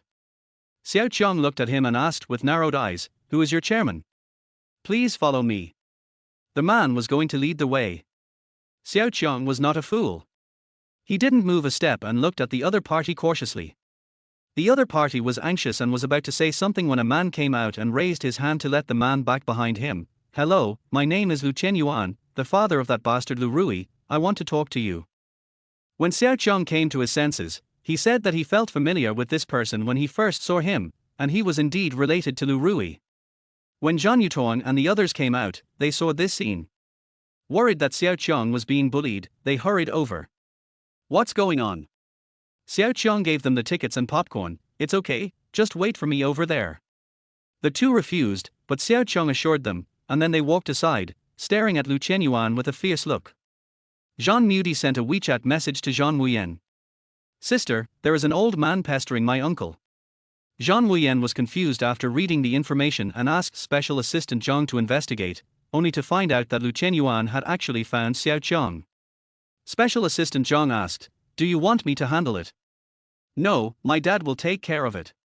Zhan Wuyen believed in Xiao Qiang's ability, but frowned slightly and thought for a while. "You go quietly and act accordingly." "Yes." Lu Chenyuan stared at Xiao Qiang. He felt that this man was quite courageous. Few people could remain calm under his gaze. He is worthy of being the man that Zhan Wuyen likes. Their temperaments are somewhat similar. "I can understand a father's intention to find a way out for his son, but I can't help you." Lu Rui took advantage of loopholes in the law himself, and no one can help him. Xiao Qiang's voice was sonorous and powerful. People who were buying tickets and waiting to enter the venue all looked over here. Someone recognized Xiao Qiang and quietly took out his cell phone to take pictures. Lu Chenyuan noticed the gazes from all around him, and his old face was filled with anger. "You really don't even have any respect for me, Lu." Zhan Wuyen couldn't even see him, and wasn't given any chance at all. He lowered himself to ask Xiao Qiang for help, thinking that things would go smoothly, but he didn't expect the other party to show no mercy at all. Xiao Qiang grinned. "Why should I give you face? You should persuade your son to be more obedient and do more work in prison. and try to get out as soon as possible to be a good person, instead of coming to me and doing useless work. After that, he called Zhan Yutong and his sister. Let's go, the movie is about to start. Xiao Qiang didn't want to miss the opening. Seeing no hope, Lu Qianyuan left angrily. Little did they know that the scene just now had already been filmed and posted online, and Weibo was all over the place because of Xiao Qiang. Zhan Wuyan was in the office and saw the trending search. Hash brother Lucky Bamboo is so handsome. Hash. Hash, why should I give you face? Hash. Hash Lu Rui exploits legal loopholes. I kneel down and beg for mercy. Hash. Several trending searches have once again increased Xiao Qiang's popularity. Mr. Zhan, Mr. Xiao refused. Special Assistant Zhang called to report the situation. Zhan Wuyan said with a smile on her face, I know. In the evening, Xiao Qiang returned home and told Zhan Wuyan about this matter. Zhan Wuyan praised him. Dad, you did a good job. I will take care of the Lu family's affairs. You can just prepare for school. Zhan Mi walked in right after and heard their conversation. She read their Weibo in the afternoon and understood. Yes, Godfather, just focus on getting ready for school. I have prepared a gift for you. She took something out of her bag mysteriously. Xiao Qiang took it and found it was a disc with a special signature on it. T.O. Xiao Qiang. The signature is Tan Linna. Xiao Qiang said, FCK, and jumped up from the sofa in shock. For me? Zhan Mi nodded. Yes, didn't I promise you that I would give you a special visa? Thank you, Xiao Zhan. Xiao Qiang happily held up the disc and took a photo. Post a blog. Special autograph. My first school gift. Xiao Qiang hadn't been on Weibo for a month. As soon as he logged on this time, he was discovered by his fans. As soon as I visited Weibo, I saw that he updated his Weibo. Take a look at the content. The fans were all excited, and even Tan Linna's fans came over. Envy, envy, envy, I'm tired of saying it. Why? I want a special autograph too. Little brother, please tell Mr. Zhan that I want one too. I am dead. If you have any questions, please burn paper. A special signature, burn it for me, thank you. Brother, do I look familiar to you? Please sign me. Netizens discovered that being a fan of Xiao Qiang is so tiring. They just praised him for his integrity and for not yielding to the Lu family in the afternoon, but in the evening they asked him for a special autograph for Tan Linna. But they are tired but happy, they just hope Xiao Qiang can see the comments and give some benefits, such as a special visa. Unfortunately, Xiao Qiang went offline right after posting this Weibo, so he had no idea that his new Weibo post had caused such an uproar. Chapter 35 New Turbulence, New Roommate. In front of the University of Finance and Economics. The crowds surged, and freshmen and returning college students pushed their luggage to the reporting office to register. There were also many people standing at the door, looking eagerly at the end of the intersection. Is Brother Fugiju reporting in today? Really? I came here early to wait, and I can see my goddess from this position. Will Xiao Zhan come today? I want A's autographed photo. They were talking, holding various bouquets of flowers in their hands. Around 9 o'clock, 3 or 4 Maybach S600s slowly drove in from the intersection, and the crowd began to get restless. The campus security team shouted loudly to maintain order, everyone move back, be careful of the cars, move back. Xiao Qiang sat in the car and looked at the scene outside. Why are they so excited? In the past, I had the admission letter, but I didn't have the opportunity to experience the university campus. Now that he felt it, he felt a little strange. Why was it different from what he saw on TV? It seems that the enthusiasm is too much.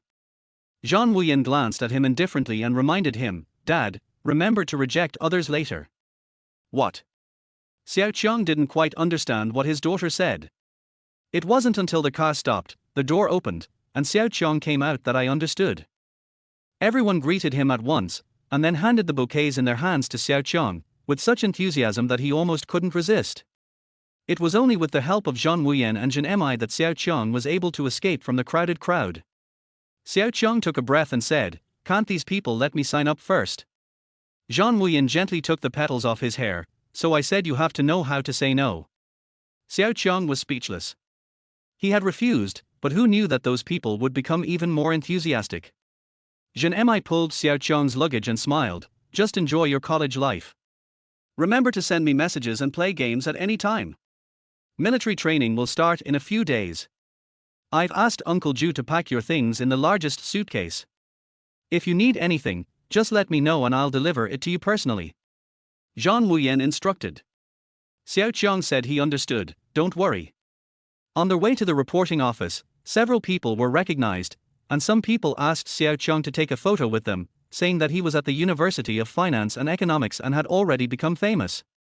On campus, there were various clubs on both sides of the road. When they saw Xiao Qiang and his friends, they surrounded him enthusiastically, handed him flyers and invited him to join the club. Xiao Qiang refused again and again. I will go sign up first and come to take a look later. I won't join yet. Goddess, let me help my junior brother with the luggage. A boy took advantage of the opportunity, walked up to Zhan Mi, and enthusiastically took the suitcase. Zhan Mi didn't bother to be polite with them and gave it generously. She looked at Xiao Qiang and whispered to Zhan Wuyan, it seems that we have been worrying for nothing. With Godfather's popularity, no one in the school should dare to bully him. Zhan Wuyan hummed coldly, I'm going to the principal's office. You accompany me. Be careful. I know. Go ahead. Zhan Mi walked in front of Xiao Qiang and helped to block the enthusiasm of those people. Okay, let's go report first, okay. Mr. Zhan has given the order, so why not? Everyone immediately made way for them. Xiao Qiang was very grateful. After thanking her, he took Zhan Mi's hand and left.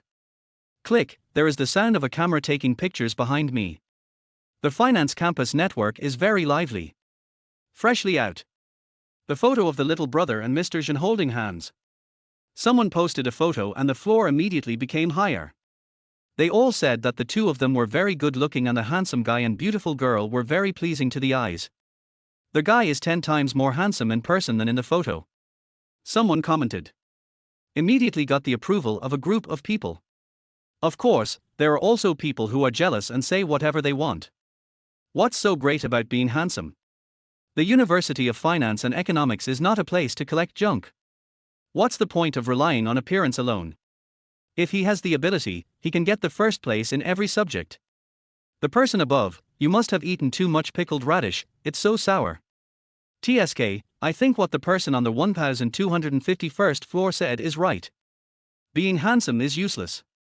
I think he got in only because of the help of President Zhan and President Xiaozhen. The topic of discussion suddenly changed and everyone started arguing. In the principal's office. I hope no one else knows about my investment in your school so that Xiao Qiang can go to school with peace of mind. You don't have to give him any special treatment. Just treat him as an ordinary student. Zhan Wuyan said coldly. The principal and the dean looked at each other and said in unison, of course. Having said that, it is not necessarily the case.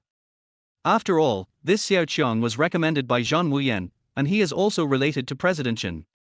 They will definitely give special protection to this important person.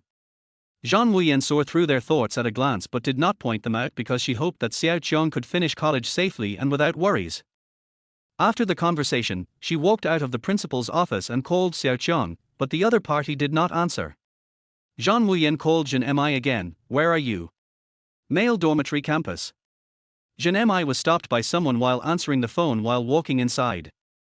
It was the floor manager, who refused Zhan Mi's entry on the grounds that girls were not allowed to enter the men's dormitory. Xiao Qiang asked her to go back, it's okay, I'll send you WeChat messages, and ask Wuyan not to come over. Zhan Mi had no choice but to agree, and then handed the phone to Xiao Qiang, Wuyan wants to talk to you. Xiao Qiang took it, walked to a corner, and whispered, girl. Dad, call me anytime if you have any questions. Zhan Wuyan only said this. Good. After hanging up the phone and saying goodbye, Xiao Qiang went upstairs and opened the door. I saw that there was a bookcase and a computer desk next to each big bed. The room can accommodate 4 people. Each bed is an independent large bed of 1.5 meters, and there is a separate toilet and washroom. There is also an independent air conditioner installed on the wall and even a refrigerator.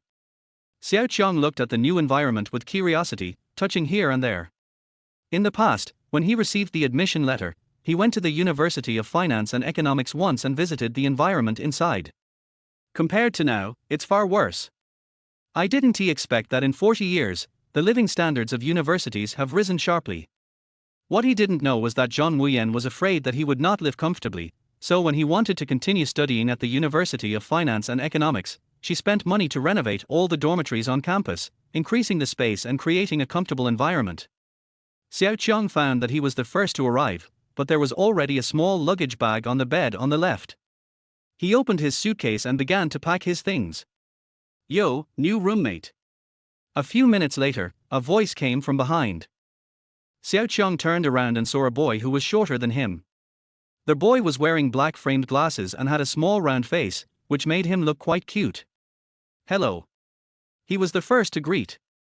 The moment Zhunan saw Xiao Qiang, he happily threw away everything in his hands, idle. Xiao Qiang, who was hugged. Zhunan noticed that Xiao Qiang's body was stiff, and quickly let go. "Sorry, I'm too excited." "Hello, my name is Zhunan. Actually, I didn't do very well on the first day of the exam, but after seeing your interview, I instantly felt more confident. In order to study in the same university with you, I worked very hard and finally passed."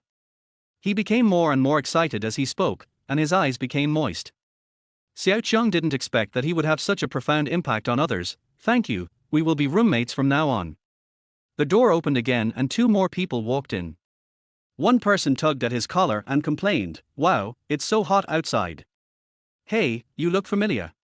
Zhao Li walked up to Xiao Qiang and looked him up and down. Chen Jin was feeling rather bored. He walked to his seat and sorted out his things. Seeing that Zhao Li hadn't remembered yet, he reminded him. Xiao Qiang, who was in the top 5 in the country, was a Weibo celebrity who sent lucky koi fish, and was also called the Lucky Bamboo Brother. He was interviewed by the closed city TV station. Yes, I have a bad memory.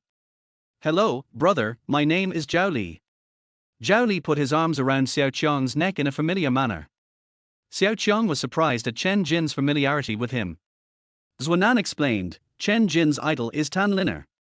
We were classmates in high school, so we are quite familiar with each other. Since he knew that you were the only amateur that Tan Linna followed, he collected all your information. So that's how it is." Zhao Li let go of Xiao Qiang and patted Chen Jin. "I guess you are collecting information because you are jealous." Chen Jin glanced at him and said, "Yes, I am jealous. I have never paid attention to amateurs, so you don't understand how complicated my feelings are." Xiao Qiang looked embarrassed. It was only the first day. Could it be that he was not getting along well with his roommate? He found the CD signed by Tio when he sorted out his things, and suddenly said to Chen Jin, "How about another day? I will ask Xiaojin to get a CD signed by NA. How about a signed photo of A?" Chen Jin's eyes widened. "Really?" Xiao Qiang nodded. "It's more real than pearls." "Then I want a TO signature." Chen Jin was excited. Xiao Qiang gestured, "No problem." After getting to know each other, they packed their own luggage and then made an appointment to go downstairs to eat together. On the way, Zhao Li asked Xiao Qiang if he had registered on the campus network. Xiao Qiang shook his head. "No, how do I operate it?" He took out his mobile phone and Zhunan taught him how to register. Unexpectedly, as soon as he registered and logged in, Xiao Qiang's number of fans exceeded 10,000. Chen Jin and others, "Fuck, this speed is comparable to a rocket." Chapter 36, Versailles Literature. Xiao Qiang himself did not expect that he would have over 10,000 fans just after registering. Facing the ridicule of several people, he could only say, "People are afraid of being famous just like pigs are afraid of being fat. Don't be envious. I am also distressed sometimes." Chen Jin. Zhunan. Zhao Li was also speechless, but unlike the other two, he just looked at Xiao Qiang with complicated eyes. Instead, he gave a thumbs up and said jokingly, "You have clearly played with Versailles literature." What is Versailles literature? Xiao Qiang really doesn't understand this. Current knowledge blind spots. As several people were walking on the campus, people frequently greeted Xiao Qiang, and some even followed him and took pictures of him secretly. Chen Jin looked around and explained to Xiao Qiang, "It is a popular online phrase recently. It means that ordinary people inadvertently express their superiority through reverse words. It is commonly known as Versailles literature." Xiao Qiang understood, "But I'm really not Versailles. I am indeed a little distressed. You can tell by looking around you." The three of them looked at each other and finally believed that Xiao Qiang was really distressed. After all, I just wanted to go downstairs and have a good meal, but there were always people following me, which made me feel a little uncomfortable. Sichuan Restaurant. As you enter the door, you can see a huge banyan tree with lush branches and leaves. The trunk is so big that it may take 7 or 8 adults to hug it. When the few people went in, the courtyard and the first floor were full of people. Xiao Qiang and his friends went to the second floor and sat by the window, where they could still see the red ribbons fluttering on the banyan tree. Handsome guys, take a look at the menu. What would you like to eat? A fat woman who looked to be in her 30s or 40s came upstairs and handed them the menu. Then he lowered his head and picked up the pen, ready to take notes. Zhao Li ordered stir-fried pork with green peppers, Zhuanan ordered maoxu wang, and Chen Jin ordered a vegetarian dish. When it was Xiao Qiang's turn, the fat woman stood next to him so that she could listen more carefully. Inadvertently, I took a glance. Hey, you, handsome boy, are you the internet celebrity? Zhu Kui looked at Xiao Qiang in surprise. Xiao Qiang was stunned for a moment and looked at the other 3 people. Zhao Li and the others looked as if, here we go again. I'm not an internet celebrity. Well, let me order a roast goose. Xiao Qiang handed the menu to the woman. Zhu Kui took it and said happily, I have a good memory and won't make a mistake. The people who came to eat were all talking about the lucky bamboo brother. I was curious and asked around and saw your interview. Seeing that he couldn't escape, Xiao Qiang generously admitted, yes, it was me. Zhu Kui clapped her hands and excitedly took out her phone. Oh, I knew it was you, handsome boy, can you take a photo with me? I'll put it in front of the store as a movable sign. Xiao Qiang was confused. The other 3 drank tea and whispered to each other, asking him to finish his meal quickly because they were all hungry. Xiao Qiang cleared his throat and rejected Zhu Kui, I'm sorry, I just came to have a meal. Zhu Kui is the lady boss here. Seeing that the other party refused, she did not force him, look how excited I am. I will go downstairs and ask the kitchen to cook it quickly and serve it. Xiao Qiang breathed a sigh of relief, it's troublesome. Zhu Kui said it was not a trouble and went downstairs with a smile. Zhao Li shouted, awesome. From now on, following you, we can eat delicious food and drink spicy drinks. Chen Jin rarely made a joke. Zhuanan nodded and started eating. Xiao Qiang didn't know whether to laugh or cry, and he also made a joke, okay, as long as I have something to eat, I won't let my brothers suffer a loss. Several people laughed, and the atmosphere suddenly became relaxed. There was nothing to do in the afternoon, so a few of us went to the supermarket, bought some necessities, and then returned to the dormitory. Zhao Li was the first to lie down, playing with his phone. I have set up a dormitory group, you can scan the code to join. Having said that, he stood up and showed the QR code. Xiao Qiang was the first to scan the code, but found that the page display was wrong. Why can't I scan WeChat?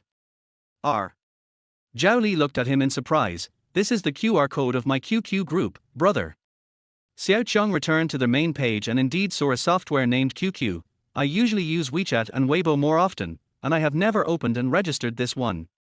Several people taught him, and Chen Jin said, actually, to put it bluntly, these 2 softwares, QQ is used for office work, such as teachers transferring files, issuing announcements, and assigning homework, while WeChat is used for bragging and gossiping. I personally prefer WeChat. After registering, Xiao Qiang scanned the QR code to join the group. Zhao Li changed the name of the group to the For Heavenly Kings. Seeing that no one else objected, he asked, I'm 19 this year, so I should be the oldest. Zhuanan nodded to Chen Jin, we will only be 18 next month, what about you, Xiao Qiang? Xiao Qiang was stumped by the question. What did he say? Say you are actually in your 50s. You got an admission letter from the University of Finance and Economics when you were 18, but then it lay dormant for 40 years. This is a little bit unbelievable. Xiao Qiang said with difficulty, I am older than all of you. That's all I can say.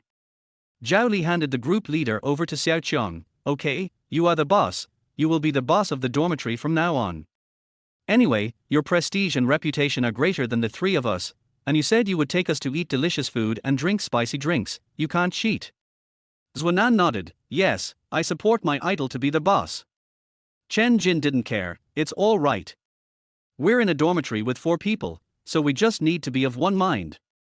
Oh, don't forget the TO signing. Xiao Qiang thought they would ask questions until they got to the bottom of it, but in the end they asked nothing. I breathed a sigh of relief. Okay. In the evening, several people took turns taking a shower and then went about their own business. Zhao Li suddenly stood up and asked Xiao Qiang, "Brother, I wanted to ask you this during the day." On the campus forum, there was a heated debate about your relationship with Goddess Zhan and President Zhan. What is the relationship between the three of you? Zhuanan said while playing games, "I think these people are just idle." What is the relationship between my idol and Goddess? What does it have to do with them? Damn, you are trying to steal my kills, get out. One shot to kill the character hiding behind the tree trunk. Xiao Qiang was messaging Zhan Wuyan and the others. When he heard what Zhao Li said, he looked up and said, "Family relationship." Zhao Li nodded as if he understood, and continued to lie down. Chen Jin was wearing headphones and listening to Tan Linna's new song when a message broke out in the QQ class group. "Go get your military training uniforms tomorrow," he mentioned. Xiao Qiang was stunned. "Where can I get it?" The three of them discovered that Xiao Qiang was not in the class group. Chen Jin immediately pulled him in. Xiao Qiang saw the pinned message, which first was a welcome speech, and then asked everyone to be prepared for military training. In a few days, instructors would come to conduct closed military training. They were asked to pick up the military training uniforms tomorrow, and if they didn't fit, they could be altered immediately. The next day, Xiao Qiang and Zhao Li took their military training uniforms back to the dormitory, closed the door, and planned to try them on. The left man's trouser legs were too long, but they were suitable for Chen Jin. Zhao Li felt that when he squatted down, his crotch was tight, so he planned to change into another set. The outfit fit Xiao Qiang very well, with fair skin and handsome looks, making the three of them envious. "You're a man, why are you so white?" Zhao Li was puzzled. Xiao Qiang explained, "When I was in military training, everyone in my class was tanned except me, who was white from head to toe. It was natural." Chen Jin and the other two rolled their eyes. Xiao Qiang immediately said, "I'm not fair Sai." Made three people laugh. However, the sun is getting stronger and stronger. Do you need sunscreen? I have plenty. Xiao Qiang pushed the largest suitcase over, put it on the ground and opened it. There is a wide range of sunscreen products, as well as various big-name facial masks, facial cleansers, and skin care products. The three were stunned. Zhao Li exclaimed exaggeratedly, "Brother, do you really need to be so complete? You live such a delicate life, no wonder your skin is so good." Xiao Qiang really wanted to say that good skin was really natural. These things were prepared by his daughter Zhan Wuyan. He only found out about it when he opened it last night. He chatted with Zhan Wuyan last night and said that the preparations were too exaggerated. It is not a bad thing for men to get a little tan. But the daughter said that she was afraid that long-term sun exposure would cause Xiao Qiang's body to have a stress response. After all, he had just come out of the hibernation chamber and had not been exposed to the outdoors much when he was at home. Now he is undergoing military training, and he has to stand for several hours at a time. She is really worried. "Use whatever you want. Don't be polite to me." Xiao Qiang told them to use whichever one they liked. The three of them clapped in unison and praised Xiao Qiang for being the dormitory leader and very generous. Each of them took a box of facial mask and facial cleanser, then Xiao Qiang closed the suitcase, put it away, and accompanied Zhao Li to change clothes. After changing, Xiao Qiang went to the school gate to meet Zhan Mi again. Zhan Mi said last night that she would come to see him today when she was free. Zhao Li and others were waiting for Xiao Qiang on campus. "Xiao Zhan, why don't you drive the car in?" Xiao Qiang greeted Zhan Mi when he saw her. Zhan Mi took out 4 albums from her bag and handed them to Xiao Qiang. "You are not allowed to drive on campus. The last time you signed up was an exception, and I have to go to Filing City to do some work later." Xiao Qiang happily touched the album, N.A.'s new album. "Well, I brought it especially for you and your roommate, Godfather. I'll come to see you another day. Okay, go slowly on the road." After separating from Zhan Mi, Xiao Qiang returned to school and gave the album to several people. Chen Jin was so excited that he almost knelt down. "From now on, you are my real father." Xiao Qiang was shocked and thought that Chen Jin was hatched by one of his sperms. As a result, Zhuanan said, he was too excited. It was his idol's album, and he signed a special contract. If not, what else would he call you dad? Oh, he was still N.A.'s husband fan. What kind of fan are you? Are there various nicknames for fans? Xiao Qiang learned another little piece of knowledge. On their way back, Chen Jin was obviously much more enthusiastic. Xiao Qiang, what kind of fan are you? Questioned Xiao Qiang. Xiao Qiang thought for a moment and said, I think I'm a daddy fan. After all, his situation is special, he can't occupy their husband's fans, right? It's not appropriate, it's not appropriate. Chen Jin held the album and looked at Xiao Qiang sincerely. Okay, I have one less opponent. Xiao Qiang. In the evening, after Xiao Qiang finished chatting with Zhan Wuyan and the others, he opened the game and was pulled into a room by Zhuanan. Inside the room, he saw Civic again. Zhuanan explained, I've been working on the elements recently. It's hard to get points, so I hired a power player. Civic is very good at operation. Xiao Qiang knew this. Well, I played games with her. By the way, can I invite my friends in? Just now Xiao Zhan was asking to play games together. Zhuanan readily agreed, and the next second, Zhan Mi opened the number and entered the room. Chapter 37 Post-Controversy. Everyone is here, let's get started. Zhuanan nodded and clicked to start. The game page loaded and 4 characters appeared on the screen. After Zhuanan entered, he handed the captain's flag to Civic. After all, the great god led them to success. The Civic is on the MIC. With a cold voice, she directed Xiao Qiang and the others to capture the flag, and then they moved at a fast pace to find the elements.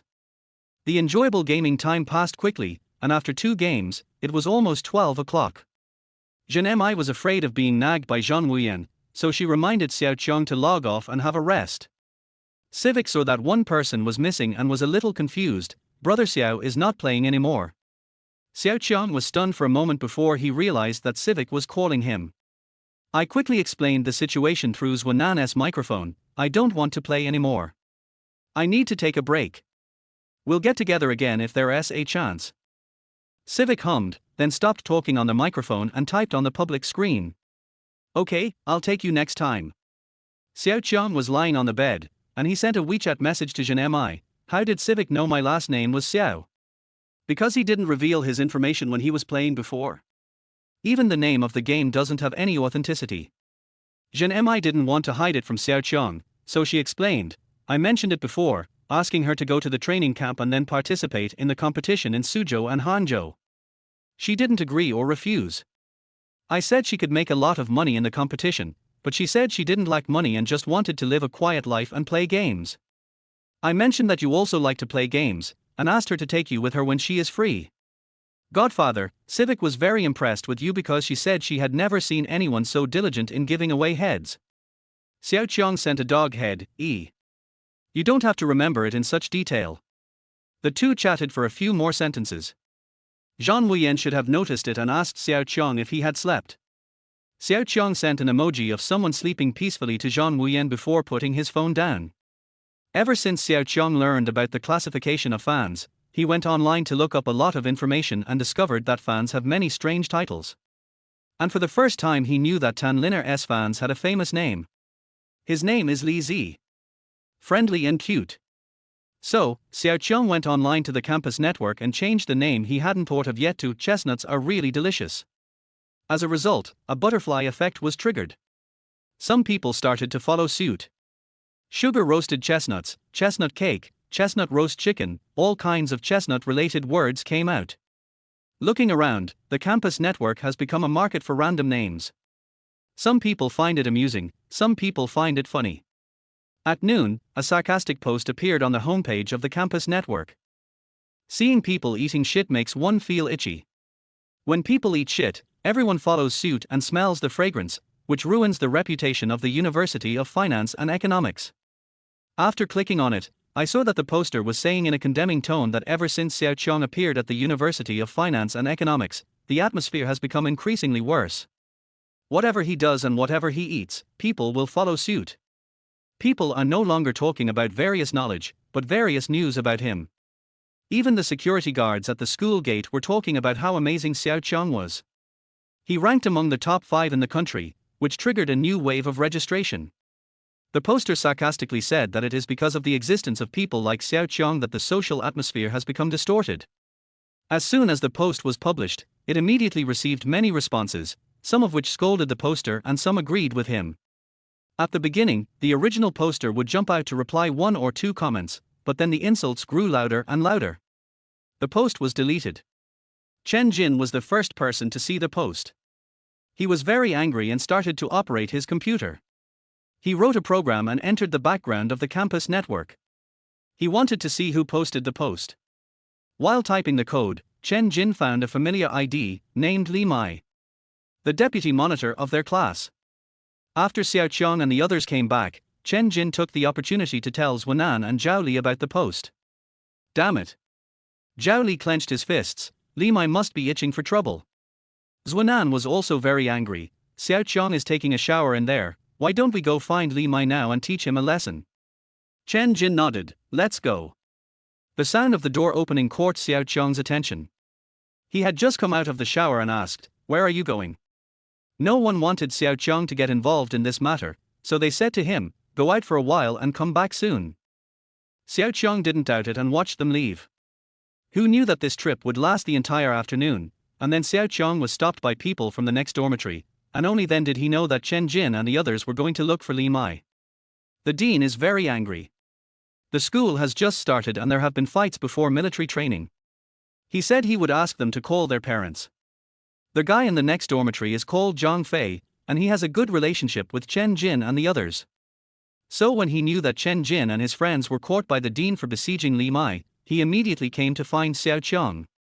Xiao Qiang hurried to the teaching room. Why did they beat Li Mai? He knew his roommate and it was impossible for him to cause trouble without reason. Zhang Fei followed him and explained, it was said that Li Mai posted a post insulting you, and Chen Jin and his friends were so angry that they went to find someone to make Li Mai admit it. But he was stubborn, so Chen Jin pushed him, and then it turned into a fight. Xiao Qiang stopped and was stunned, a post insulting me. Zhang Fei showed his phone to Xiao Qiang. The post was very popular at the time, and then it was deleted by the original poster, but many people took screenshots. Look. Many posts appeared on the campus network to clear Xiao Qiang's name, and they all contained screenshots of that post. Xiao Qiang frowned, this is a jumping cockroach. Chen Jin and the others are too impulsive. After returning the phone to Zhang Fei, Xiao Qiang quickened his pace. When I arrived at the teaching office, I heard Li Mai say, Director, I want to get my injuries examined. 3 of them bullied me. We can't just let this go. When the dean heard that it was related to Xiao Qiang, he wanted to make a big deal out of it. As a result, Li Mai kept screaming in pain and refused to give up. Xiao Qiang went in and said, I agree. We can't just let this go. My reputation has been damaged. We should call the police. Director, call the police. There are surveillance cameras everywhere. We should start by investigating the post that insulted me. Li Mai panicked. He didn't expect Xiao Qiang to be so serious. There's no need to call the police for a fight between classmates. When Chen Jin and the other 2 saw Xiao Qiang coming in, they instantly seemed to gain confidence.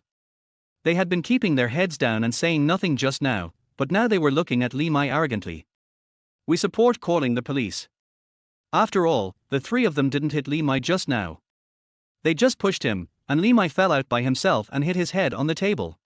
Even special effects artists cannot come up with such a clever design. The dean looked at Xiao Qiang and smiled kindly. Xiao Qiang, why are you here? Li Mai became even angrier when he saw the dean's servile behavior. He pouted secretly and looked at Xiao Qiang with vicious eyes. Xiao Qiang noticed this and snorted coldly. My roommate was arrested, so of course I came here to find out what happened. Li Mai, he called out.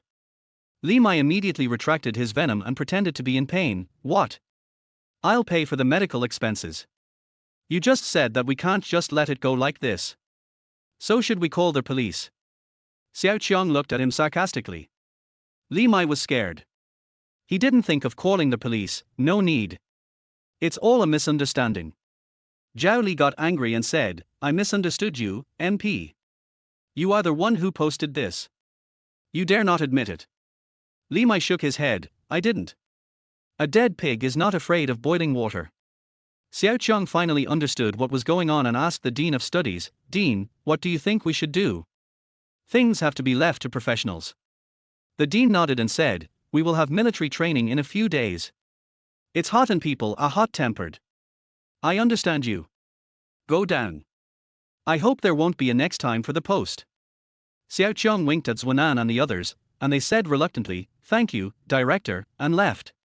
Li Mai looked at Xiao Qiang and the others' backs, and his vicious look returned. On their way back, Zhao Li couldn't figure it out and asked Xiao Qiang, "Should we just let it go? Forget it. It's better to have less trouble than more." Xiao Qiang could see that the dean wanted to make a small matter, so he gave way. Zhuanan sighed, "Li Mai is our neighbor. He has been stubborn since he was a child. I didn't expect him to deny it." Chen Jin sneered, "Well, this time he will learn his lesson." Xiao Qiang nodded. In the evening, after they had dinner, when Xiao Qiang was chatting with Zhan Wuyan and the others in a group chat, Chen Jin suddenly appeared in front of Xiao Qiang wearing a facial mask. It gave him a fright. "Is there something wrong?" Xiao Qiang asked. Chen Jin stroked his chin and looked at Xiao Qiang.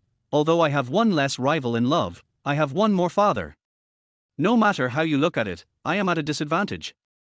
Why don't you be N.A.'s husband Fan, sit on the same level as me?" Xiao Qiang shook his head, No, back off, back off." After forcing Chen Jin to retreat, Xiao Qiang checked his phone. In the WeChat group, he had been chatting with Zhan Wuyan and Zhan Mi for several pages. He changed the name of the group to A Loving Family. Zhan Wuyan and Zhan Mi. This name, although it sounds rustic, was also given by Xiao Qiang. They used speechless expressions and flooded the screen with comments, expressing that the name was unpopular. As a result, Xiao Qiang didn't even look at it. He took a screenshot, blocked out some private information, and posted it on Weibo. Daily life of the family starts with the name of the group. Netizens were shocked. They all said that the missing people finally remembered their account passwords and knew how to send pictures to comfort them. Xiao Qiang read the comments and laughed out loud. "Dad, are you coming home this week?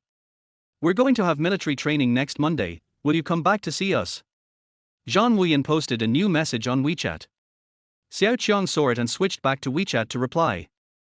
"Sorry, my girl, I have an appointment with my roommates to go to Rhine Square this week. Please wait until I finish my military training before going home." A frost appeared on Zhan Wuyan's arrogant and cold face and there was a hint of jealousy in her beautiful eyes. Although she was unhappy, she still replied to Xiao Qiang. "Okay, Dad, have fun and be safe." "Okay, don't worry, girl." It seems that her father is really happy to be able to play with his roommates. His mood can be sensed between the jumping words. Or, why not buy a few houses near the University of Finance and Economics and see which location is suitable? Chapter 38. Some people just love to show off. Today is the first day of military training. We were notified last night that we must gather at the playground at 8:30 in the morning. Xiao Qiang was the first one to get up. After washing up, he went downstairs to have breakfast and brought buns up for his roommate. When the door was opened, the three men were still lying dead. "Hey, get up." Xiao Qiang pushed everyone. The left man fumbled around and found the glasses on the bedside table and put them on. "Brother, it's only 7:50, let me sleep a little longer." Zhao Li turned over and muttered, "It's still early, let's get some sleep." Chen Jin sat up, but didn't open his eyes. Xiao Qiang rolled his eyes, "It's late, we have to gather at 8:30. He glanced at the time on his phone and turned to walk out. "I won't wait for you." The instructor said that those who are late will be punished by running 8 laps around the playground. 8 laps. The three of them stood up instantly and dressed and washed anxiously. "Wait for us." Of course Xiao Qiang would wait for them, so when he said he was leaving, he actually just stood in the aisle playing with his phone. "Check out the message my daughter sent. Dad, be careful during the military training. If you have any difficulties, remember to call me." There is also a message from goddaughter Zhan Mi. "Godfather, after the military training, I will give you a big surprise." Huh? Big surprise. By the time the three came out, it was already 8:10. Xiao Qiang put away his phone, and several people hurried to the playground. A sharp whistle sounded, and everyone stood at attention, straightening their chests and looking forward. A man with a dignified appearance, regular features, and a voluptuous body came up in military boots and said, "Hello, students. I am your instructor for this military training, Jiang Zheng. You can call me Instructor Jiang or Brother Zheng, but I don't want anyone to call me by my full name. Do you understand?" "Understood." Everyone on the playground answered in unison. Xiao Qiang was full of enthusiasm. He had been looking forward to the military training in college for a long time. During the military training, I hope that you will be strict with yourself and abide by all the rules of our army. You should not be squeamish or arrogant, and you should not bully others. The military training lasts for 24 days. During this period, I hope you can swallow all the hardships and tiredness and regard yourself as a real soldier. Can you do it? Able. Jiang Jingyi narrowed his eyes and looked around at everyone. Your voice is so quiet, haven't you eaten? Speak louder. Yes. Yes. This time their voice was more than twice as loud as before. Jiang Jing gave the order, stand at attention, look to the right, and rest. Everyone followed the instructions. Xiao Qiang's movements were standard and his face under the military cap was full of rigor. Zhuanan originally wanted to slack off, but seeing him like this, he couldn't help but become serious. Jiang Jing nodded, and then several others ran up from the field. These are the deputy instructors who usually train you. Their words are my orders, but at the same time, orders are also a double-edged sword. You can also supervise the deputy instructors. If there are any behaviors that are detrimental to the students, you can tell me and I will deal with them. This was humorous, causing the team to laugh. The deputy instructors came forward one by one to introduce themselves, and when they were finished, there was continuous applause. Next, in each class and team, I need a captain to assist us and complete the work. Jiang Jing looked at the crowd. Is there anyone who would like to volunteer to sign up? Many people responded, and someone from Xiao Qiang's class also signed up, the deputy class monitor Li Mai. He stepped out and said, Coach Jiang, I am willing to be the captain of our class. Zhuanan sneered and whispered to Xiao Qiang, since he can't be the monitor of our class, he comes to the military training to be the captain. It's so funny. Isn't it? He's the best student in the state and county, but is so cocky. Zhao Li couldn't stand Li Mai. Chen Jin still remembered what Li Mai had posted last time, so he stood up and said, Coach Jiang, I don't agree with Li Mai being the captain. Zhao Li and Zhuanan also stood up, we don't agree either. Then the other people in the class were whispering to each other, watching what would happen. After all, it didn't matter who was the captain. Jiang Jing observed the few people. Li Mai's face was very red and the hatred in his eyes was obvious. It seems that several people had a conflict. Jiang Jing asked Chen Jin, who do you think is suitable? The three of them pointed at Xiao Qiang in tacit understanding, him. The noise here attracted the attention of other classes, and they saw Xiao Qiang nominated as team leader. The discussion became louder, and even the students who were watching the situation quietly showed excitement on their faces. We also recommend Xiao Qiang. I think my brother can do it. If my little brother is the captain, I will definitely be the first one to report in every day. Jiang Zheng had never seen such an exaggerated scene. Before the military training, he went through everyone's information.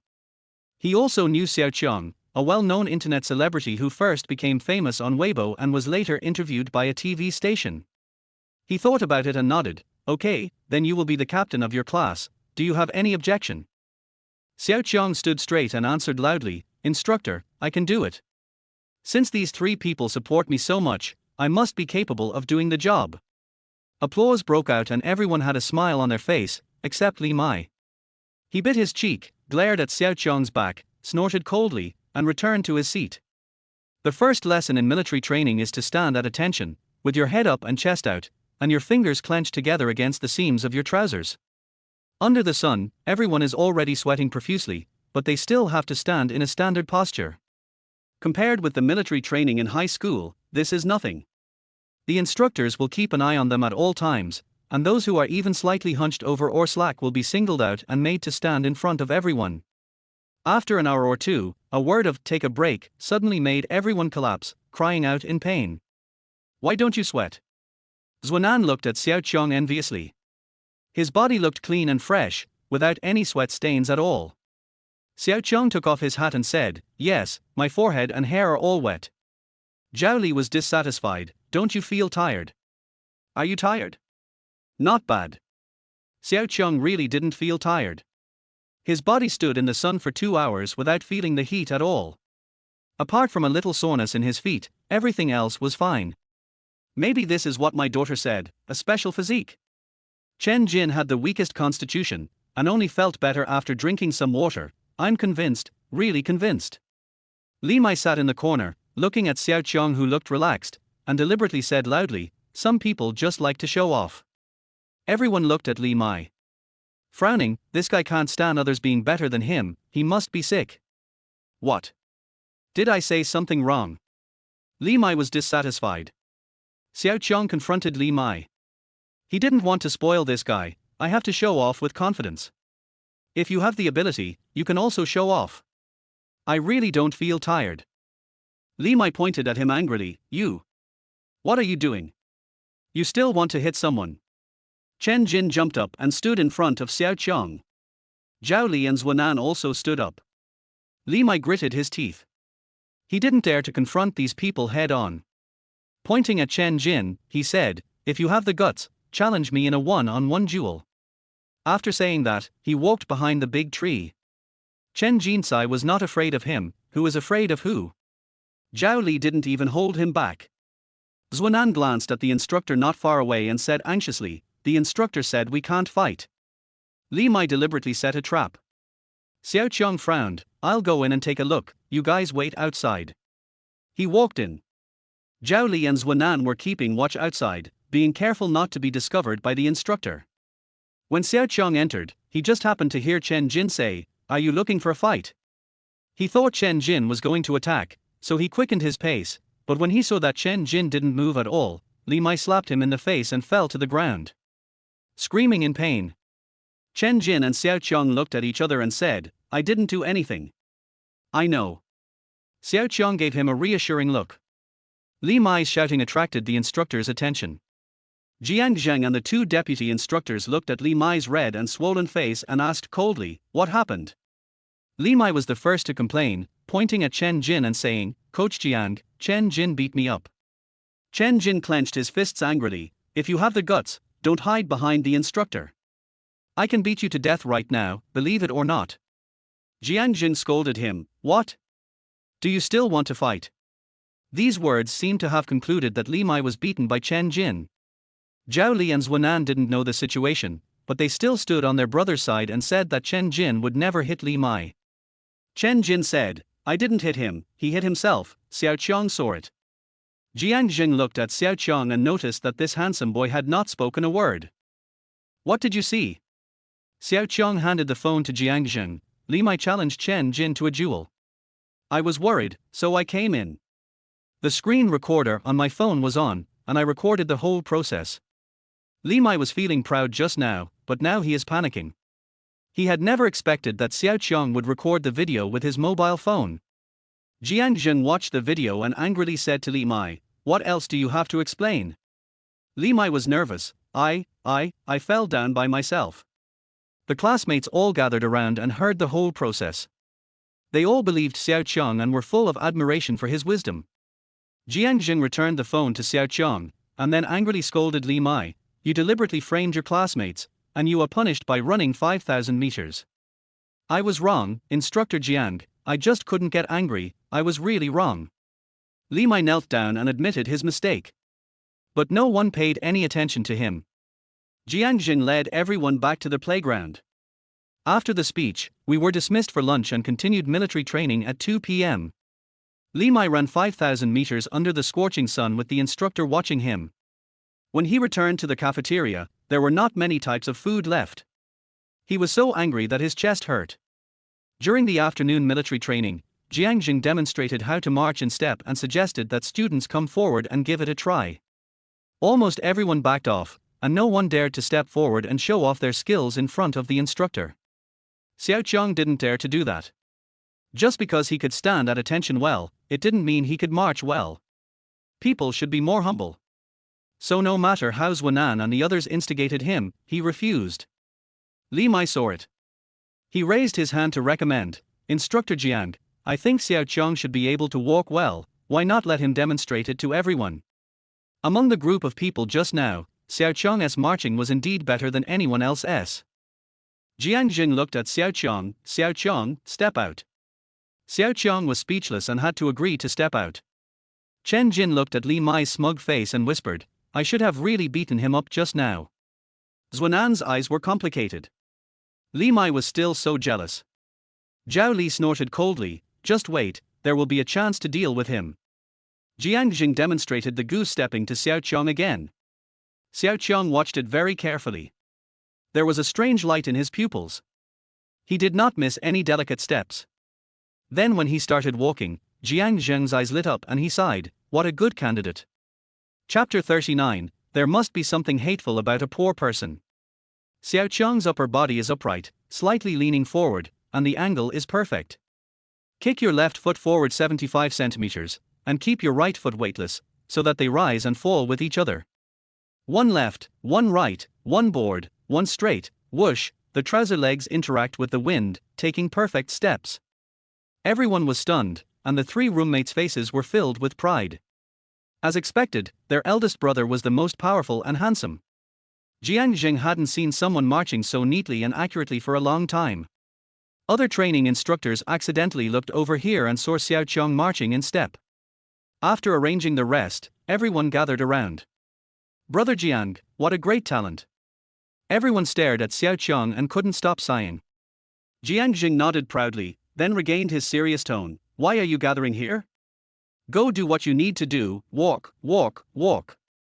After driving away the other instructors, Xiao Qiang stopped and stood at attention to report, Instructor, I'm done. Good. Jiang Jing led the applause. The other students followed suit and applauded enthusiastically. Everyone looked at Xiao Qiang with a different look in their eyes. Li Mai didn't expect that Xiao Qiang's marching was so good. Even he had to admit that his kicking was really cool. Doesn't this person have any shortcomings? I originally thought he was just a useless person who depended on the Zhan and Zhan families for survival, but I didn't expect he was such a capable person. Li Mai bit his finger, feeling that he had been careless. In the evening, after washing up, Zhao Li and the others lay down in bed exhausted, and even Zhuanan didn't play games. Xiao Qiang was in high spirits. He sat on the bed, wearing headphones and video chatting with Zhan Wuyan and the others. Dad, how do you feel about the first day of military training? Zhan Wuyan asked. Zhan Mi followed up with, Godfather, are you tired? Do your feet hurt?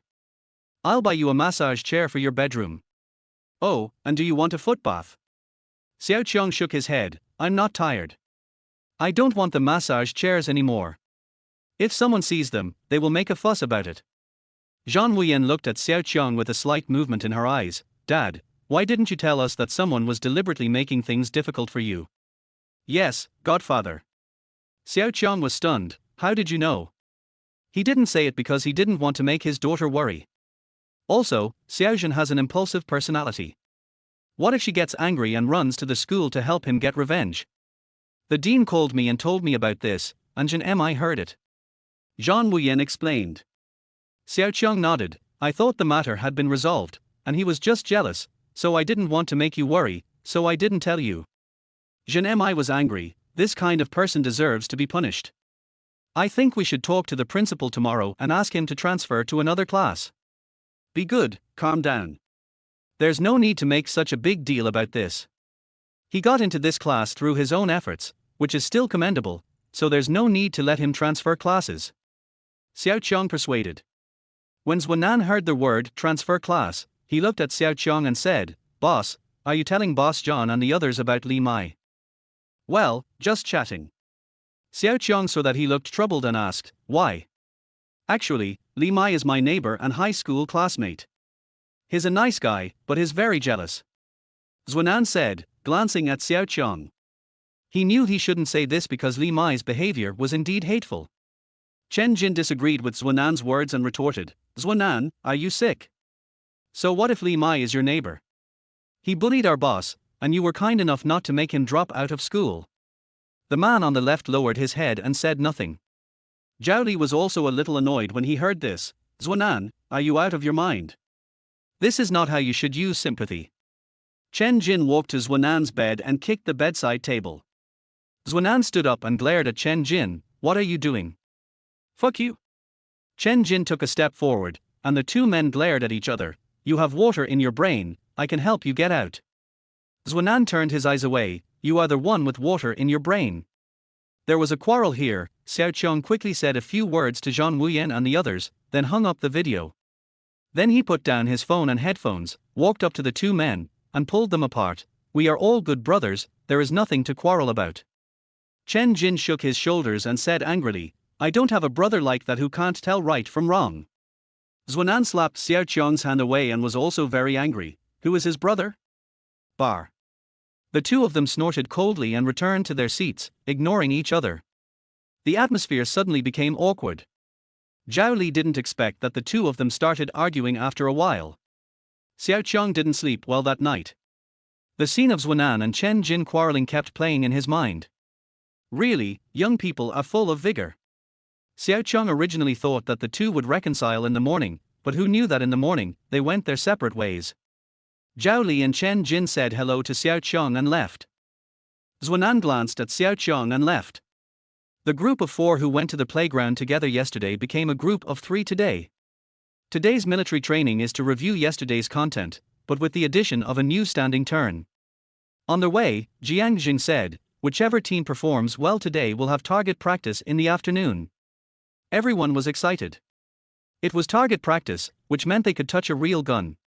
Everyone was full of expectations and performed very well, even Li Mai did not interfere. At noon in the cafeteria, Li Mai placed a plate of braised pork in front of Xiao Qiang. Xiao Qiang looked up, what do you mean? Chen Jin and Zhao Li didn't look at him well. Zhuanan sat alone in another row. However, when he saw Li Mai appear in front of Xiao Qiang, he put down his chopsticks. Li Mai said, I'm here to apologize to you. I was wrong yesterday. This plate of braised pork is my apology. Xiao Qiang raised his eyebrows. He felt that Li Mai would not give in so easily. Was he planning some bad tricks again? He pushed the braised pork back and said, I'm sorry, I'm a petty person and I can't forgive you. You can keep the braised pork for yourself. Just be careful next time. I don't want our classmates to get into intrigues. Xiao Qiang continued to eat. Li Mai's face froze. He didn't expect Xiao Qiang to speak so bluntly. The whispers around him made him very embarrassed. Li Mai held the braised pork, turned away angrily, and sat next to Zhuanan. You advised me to apologize to him yesterday, and I kindly bought him the most expensive braised pork, but he still didn't appreciate it. Bar, what a bullshit, he only became famous because of women. Zhuanan found this irritating, don't say that about Xiao Qiang. He got in through his own efforts, just like you and me.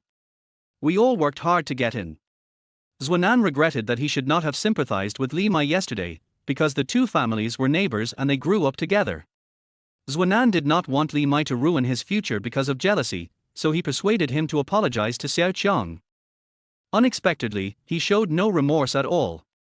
Li Mai looked at Zhuanan fiercely. Zhuanan, if you keep helping Xiao Qiang, I'll tell everyone in the school that your father is a rag king, and your parents raised you to college by collecting rags. And the house you live in now was rented to you by us. The left man's eyes were painful and his face was pale. You. Snap. Chen Jin suddenly appeared and placed the empty plate in front of Li Mai. It scared the two of them. Let's go. Chen Jin said to Zhuanan. This was the first sentence he said after the two had a quarrel. Zhuanan was stunned for a moment, then quickly followed. Zhao Li hugged his neck, and the 3 of them walked towards the door. Xiao Qiang, who had finished eating long ago, was waiting for them there. After returning to the dormitory, there was still an hour before training, so Chen Jin told Xiao Qiang what had just happened in the cafeteria. Zhuanan apologized, I'm sorry, Xiao Qiang, I shouldn't have spoken for that kind of person last night. Zhao Li and Chen Jin looked at each other, and both patted Zhuanan on the shoulder. Okay, it's over. That scum can't affect the feelings of our 4 kings. Chen Jin was just angry at you for being confused last night. Xiao Qiang looked at them with great satisfaction.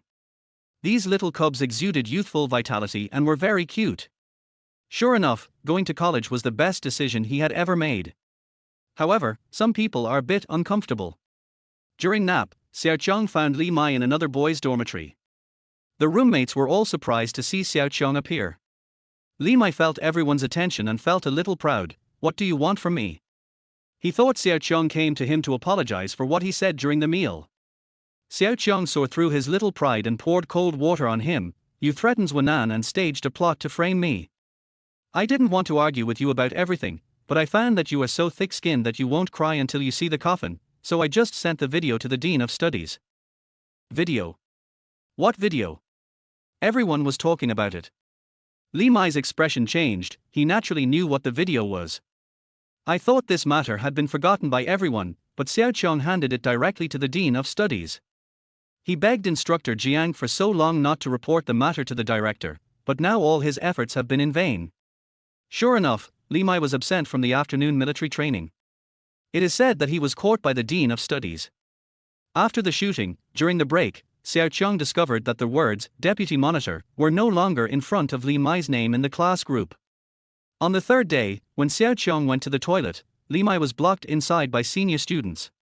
When he saw him appear, he instinctively asked for help. Xiao Qiang washed his hands calmly, turned around and left. Li Mai's screams were heard from inside. Some people are not worthy of sympathy, because there must be something hateful about pitiful people. Chapter 40. Isn't she my daughter? After this incident, Li Mai learned his lesson and didn't cause any trouble during military training. After hearing about Zhuanan's difficulties, Xiao Qiang mentioned it to Zhan Wuyan. Zhan Wuyan only asked, "Dad, do you want me to help you?" Xiao Qiang thought for a moment and said, "Zhua is a good man. It's rare to make a true friend. Time flies, and he originally thought that he would just finish college and enjoy his time here. But Xiao Qiang never expected that he would make a sincere roommate. When Li Mai targeted them, they stood up to defend him without saying a word. Xiao Qiang was actually very touched by this, so he wanted to be nicer to them. Zhan Wuyan was very happy to see that her father had a relaxed and happy expression on his face. "Okay, I'll make arrangements. I'll ask Uncle Ju to bring some fruit over tomorrow. They are all processed and can be put directly in the refrigerator." "Okay, thank you, my daughter. Let me tell you." Xiao Qiang hadn't finished speaking.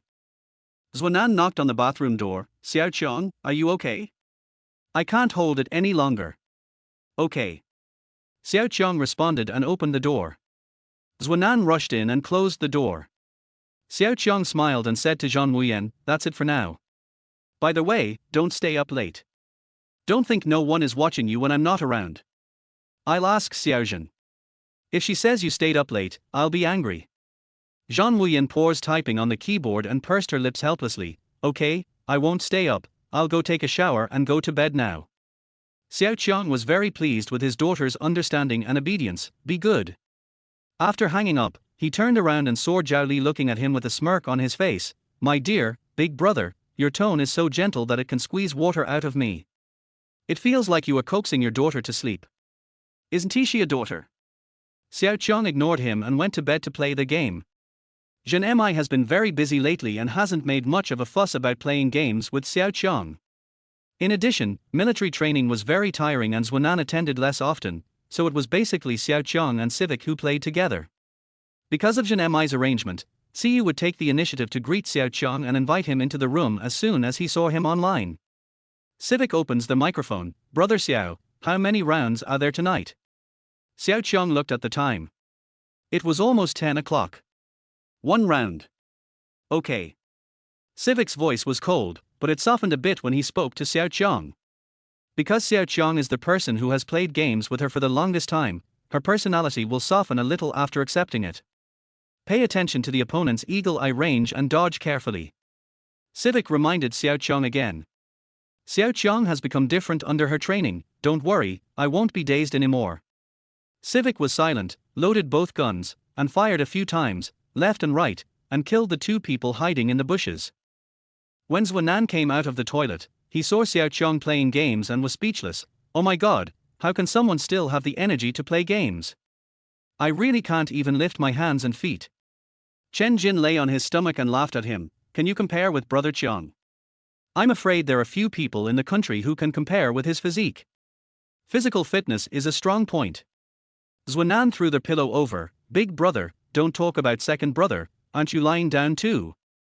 Xiao Qiang watched the 2 of them fighting and was in a good mood as he harvested several heads. Ever since Li Mai's issue was resolved, the atmosphere in their dormitory has returned to normal. Civic gave the first good gun he found to Xiao Qiang.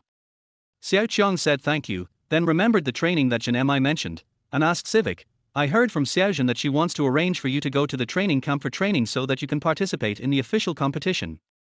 Civic hummed, "I know, I refused. Rejected." Xiao Qiang was stunned and was almost hit by the opponent. Then Civic appeared and killed the opponent with one shot. Why do you refuse? It's such a good opportunity. Many people want to join the training camp, but they don't even have the chance to participate in the official competition. Xiao Qiang didn't understand. Zhan listened to the two people chatting and interrupted. Who refused the training camp? Civic, she refused. Xiao Zhan said that with her skills and operations, she could definitely get in, and then come out to participate in formal competitive games. Xiao Qiang frowned. The three men on the left said, "Wow," and expressed their incomprehension. Xiao Qiang accidentally pressed the public microphone, and everyone in the same team could hear it. So Civic also heard the complaints from Zhan and the others. She turned off the microphone, obviously not wanting to say more. After playing a game, Xiao Qiang did not leave the room, but typed to Civic. You heard my voice just now and turned off the microphone. Are you a little angry? Xiao Qiang thought he had offended her. Civic was stunned when she heard these words. She never thought that one day someone would care about her feelings. No, it's too noisy. She responded to Xiao Qiang's words. Then why did you refuse to go to the training camp? I see you like playing games. I like it, but I don't like training camps because I don't have freedom. What I enjoy most now is freedom and a good life. Being an ordinary person is what I am pursuing now. Xiao Qiang didn't expect that this was the reason why Civic refused. But becoming a formal professional player does not mean you have no freedom. You will have teammates fighting with you, and you will enjoy a better life. Civic looked at the words and fell into deep thought.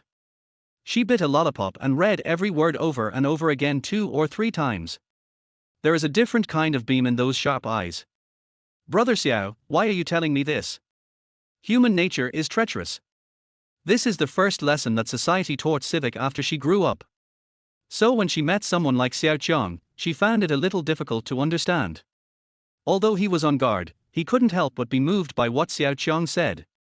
Xiao Qiang looked at Civic's avatar, which was a female character in Mission Impossible, Moria, who was born in the slums but did not succumb to the difficult life.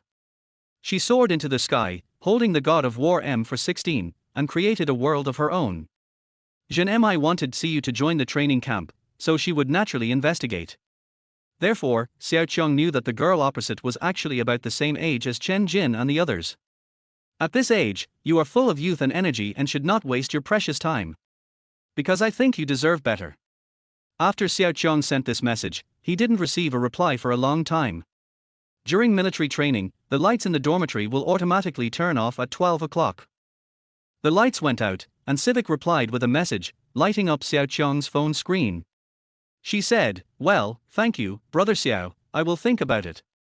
The military training time passed quickly, and half of it was over in the blink of an eye. Jiang Jing gave his last order, "Stand at attention." There was an indescribable look of reluctance on everyone's face. From the blindness on the first day to the reluctance at the end, this group of college students experienced another growth. I have discussed with other instructors and decided to give everyone extra food in the evening and hold a party. I hope everyone will attend on time at 8 o'clock. Is that okay? Jiang Zheng's eyes were slightly red, and he looked at the huge crowd, feeling a little excited. Okay, everyone said in unison. Xiao Qiang was infected and his eyes became red. The military training life was about to end, but he still felt a little reluctant. He said this to Zhao Li and others. As a result, he was beaten by the 3 men. "Please let us go. Look at our skin, it's dark. Look at you, your skin is smooth and elastic. Most importantly, you haven't gotten darker in all these days. This is unforgivable." Xiao Qiang dodged, not knowing whether to laugh or cry. "It's a good ending, I was wrong." The 3 men then let him go. They were all using facial masks and sunscreen, but Xiao Qiang looked so handsome, while the others were tan like Bao Gong, who only lacked a moon pasted on his forehead. Also, during training, I got some bruises on my legs and hands from bumping into other things. Xiao Qiang was in good health. He had a very good memory. As long as he saw the instructor's movements once, he could do them and was praised by the instructor, making everyone jealous. The 3 of them even gave Xiao Qiang a nickname, Little Monster. However, after calling a few times, I stopped calling. In the evening, the instructors first performed a set of boxing techniques, which made people excited. After playing games for a while, the instructor said, I suggest that the captains of each team perform a talent. What do you think? Okay. Everyone answered happily. Xiao Qiang was pushed forward by Zhao Li and others, and he couldn't stop at all. Instructor, our captain goes first. Zhuanan raised his hands. Jiang Jing glanced at Xiao Qiang and nodded happily. Okay, Xiao Qiang, you go first. He had a very good impression of Xiao Qiang because Jiang Jing felt that Xiao Qiang had performed very well from beginning to end, and he wanted to recruit him into the army. But it's unrealistic to think about it, as they are still students. Xiao Qiang sighed helplessly and looked at the three people, who were making gestures of encouragement. This bunch of idiots. Xiao Qiang, what are you going to perform? Jiang Jing asked. Xiao Qiang looked at everyone's enthusiastic eyes and thought for a moment. I don't have any talent, so I'll sing a song for everyone. Jiang Jing nodded. Okay. Hand over the microphone. Everyone took out their cell phones and pointed the cameras at Xiao Qiang. Xiao Qiang held the microphone, closed his eyes, and all the lights were focused on him. He opened his mouth and sang. There are white clouds floating across the blue sky. That is my hometown. One line of lyrics can bring people into a dream, just like grandma or grandpa, sitting at sunset, fanning themselves with a palm leaf fan, enjoying their leisure time. It was like holding hands with playmates and playing in the convenience store. They all taste like childhood. Everyone was fascinated by it. Xiao Qiang's singing voice was so gentle that it captured the hearts of everyone present. After the song was over, someone actually shed tears and cried while hugging his friend. I've heard this song before. It was Hometown, sung by Tan Linna at the last electronic music show. Yes. I was wondering why it sounded so familiar. But Xiao Qiang also sang beautifully. As the discussion was heard, Xiao Qiang bowed and left the stage, and Jiang Jing was the first to applaud. There was a long and warm applause. Over here, in the recording studio, Tan Linna's agent Hu Ming was boredly scrolling through his phone, waiting for Tan Linna to finish recording. Then I saw the videos shot by netizens on Weibo. When he clicked it and heard the first sentence, his eyes widened with an incredible expression. When Tan Linna finished speaking and called him, he didn't even come back to his senses. Found it. Hu Ming took off his headphones only after listening to the whole story. He looked at Tan Linna with shining eyes. Tan Linna was puzzled. What did you find? Hu Ming asked her to sit down, handed her headphones, and asked her to listen to it. Tan Linna listened very carefully, and the indifference on her face melted away. Found the voice of angels. Hu Ming was very excited. Tan Linna looked at Xiao Qiang's familiar face and an intriguing smile appeared at the corner of her mouth. Chapter 41, The Troubles of Being Famous. Hu Ming said excitedly, how is it? You have always been dissatisfied with the voice of the male singers you have collaborated with in the industry. Now, does this voice fit the title song of your new album? Tan Linna was wearing headphones, tapping the sofa with her fingers, keeping the rhythm. Hu Ming didn't say anything, he was waiting for Tan Linna. A few minutes later, Tan Linna took off her headphones and said, it's really good.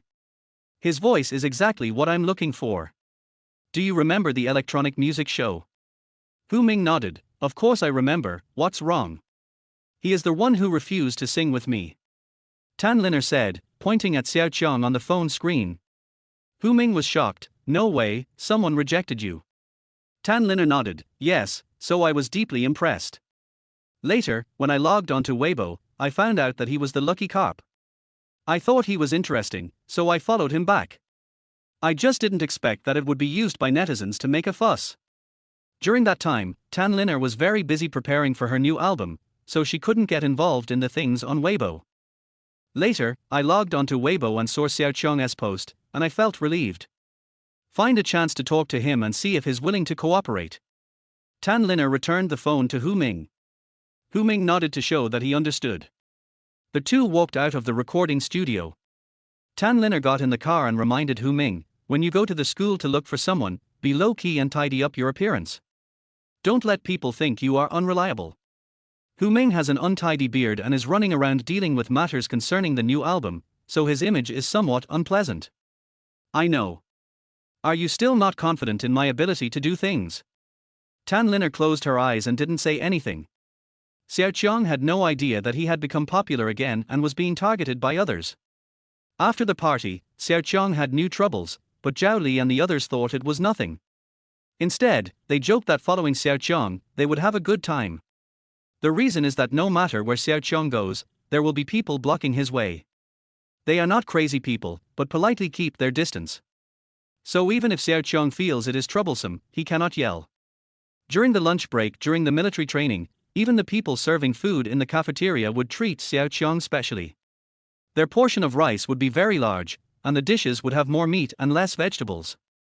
It was the same that day. We were in the cafeteria at noon after training. That's enough. I really can't eat that much, sister. That's enough. Xiao Qiang repeatedly emphasized that it was enough.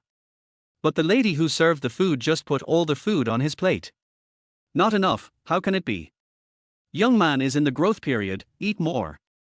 The elder sister smiled with narrowed eyes and looked at Xiao Qiang. I like boys with sweet words, sister is nice. Xiao Qiang was a little embarrassed. The other person looked only a few years younger than him. He couldn't just follow the others and call her auntie, nor could he call her sister. So calling her sister was the most appropriate. Hey, sister, you see it's piled high, and there's too much meat, leave some for the people behind. The eldest sister saw that it was really about to overflow, and said with some regret, this plate is too small, I will prepare a bigger one for you next time. Xiao Qiang quickly picked it up, no, thank you. Back at their seats, Zhao Li and the others had already skillfully taken the meat from Xiao Qiang's plate. Today's barbecue is really good. Several people exclaimed. Xiao Qiang laughed and shook his head, then started eating. Eat half of it. The seats around were full of people, and from time to time, people would look towards Xiao Qiang. Excuse me, little brother, could you please give me an autograph? A girl boldly handed over a pen and paper. Chen Jin raised an eyebrow teasingly. Xiao Qiang took it reluctantly and signed it quickly. The girl said thank you and jumped away happily. Then someone else came up and asked for an autograph. Xiao Qiang had refused before, but as a result many people came to the men's dormitory to get his autograph, which made the building manager unhappy. That's why I signed this time. Seeing his embarrassment, Zhuanan stood up and said loudly, there are only 5 lots a day. More people came one after another, and after 5 of them were signed, Xiao Qiang could finally relax and have a good meal. On their way back to the dormitory, he asked the other 3 people in confusion, I just sang a song, didn't I? Why do these people treat me like a star and ask for my autograph? You don't understand this. If you become successful in the future, your early signature will be a priceless treasure. Chen Jin hit the nail on the head. This made a few people laugh. Xiao Qiang raised his eyebrows, speechless. After 1 or 2 hours of military training in the afternoon, the instructor arranged a 15-minute break. Zhuanan received a phone call and when he came back he gave Xiao Qiang a big hug. Xiao Qiang almost lost his balance, what's wrong? Chen Jin and Zhao Li also found it strange. Looking at Zhuanan's expression, it seemed like he was about to cry. To ease the atmosphere, Zhao Li made a joke, let go, isn't it disgusting for 2 men to hug each other? Zhuanan let go, broke his concentration and smiled, then bowed to Xiao Qiang, Brother Qiang, from now on you are my dear brother, I will accompany you through thick and thin. Chen Jin didn't know what was going on, so exaggerated. Xiao Qiang, what did you do to him?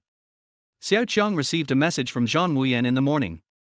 It was said that the housing situation for Zhuanan's parents had been sorted out, so they wouldn't have to suffer from Li Mai's family anymore. So he could understand Zhuanan's excitement. He patted Zhuanan's shoulder and said, it's a small matter, don't worry about it. Study hard, and that will be your repayment. Okay. Zhuanan nodded. Zhuanan briefly explained the situation to the other 2 people, and they understood why he was so excited. Xiao Qiang, you hypocrite. Li Mai was also very excited. He thought about the bullying he had suffered from senior students, the sarcasm he had suffered from his classmates, and the neglect he had received from the instructors during military training. All of this was caused by Xiao Qiang. He had been holding a lot of resentment in his heart. Just now when he sat down to rest, he saw Zhuanan laughing happily with them, and then he touched the wound on his face, and he suddenly exploded. He rushed forward with his fist raised, wanting to hit Xiao Qiang. Being stopped by someone. Li Mai, what are you crazy about? Yes, if you are sick, just go to the hospital. Why are you bullying Xiao Qiang? Yes. Classmates were all blaming Li Mai. Keep Xiao Qiang behind you. Li Mai stared at Xiao Qiang with vicious eyes. Why didn't you save me that day? You clearly saw them blocking me in the toilet and bullying me. I asked you to save me, why did you leave so coldly? Do you know that I was beaten so badly by them? Xiao Qiang looked at him coldly. Why should I get involved in your conflict with them?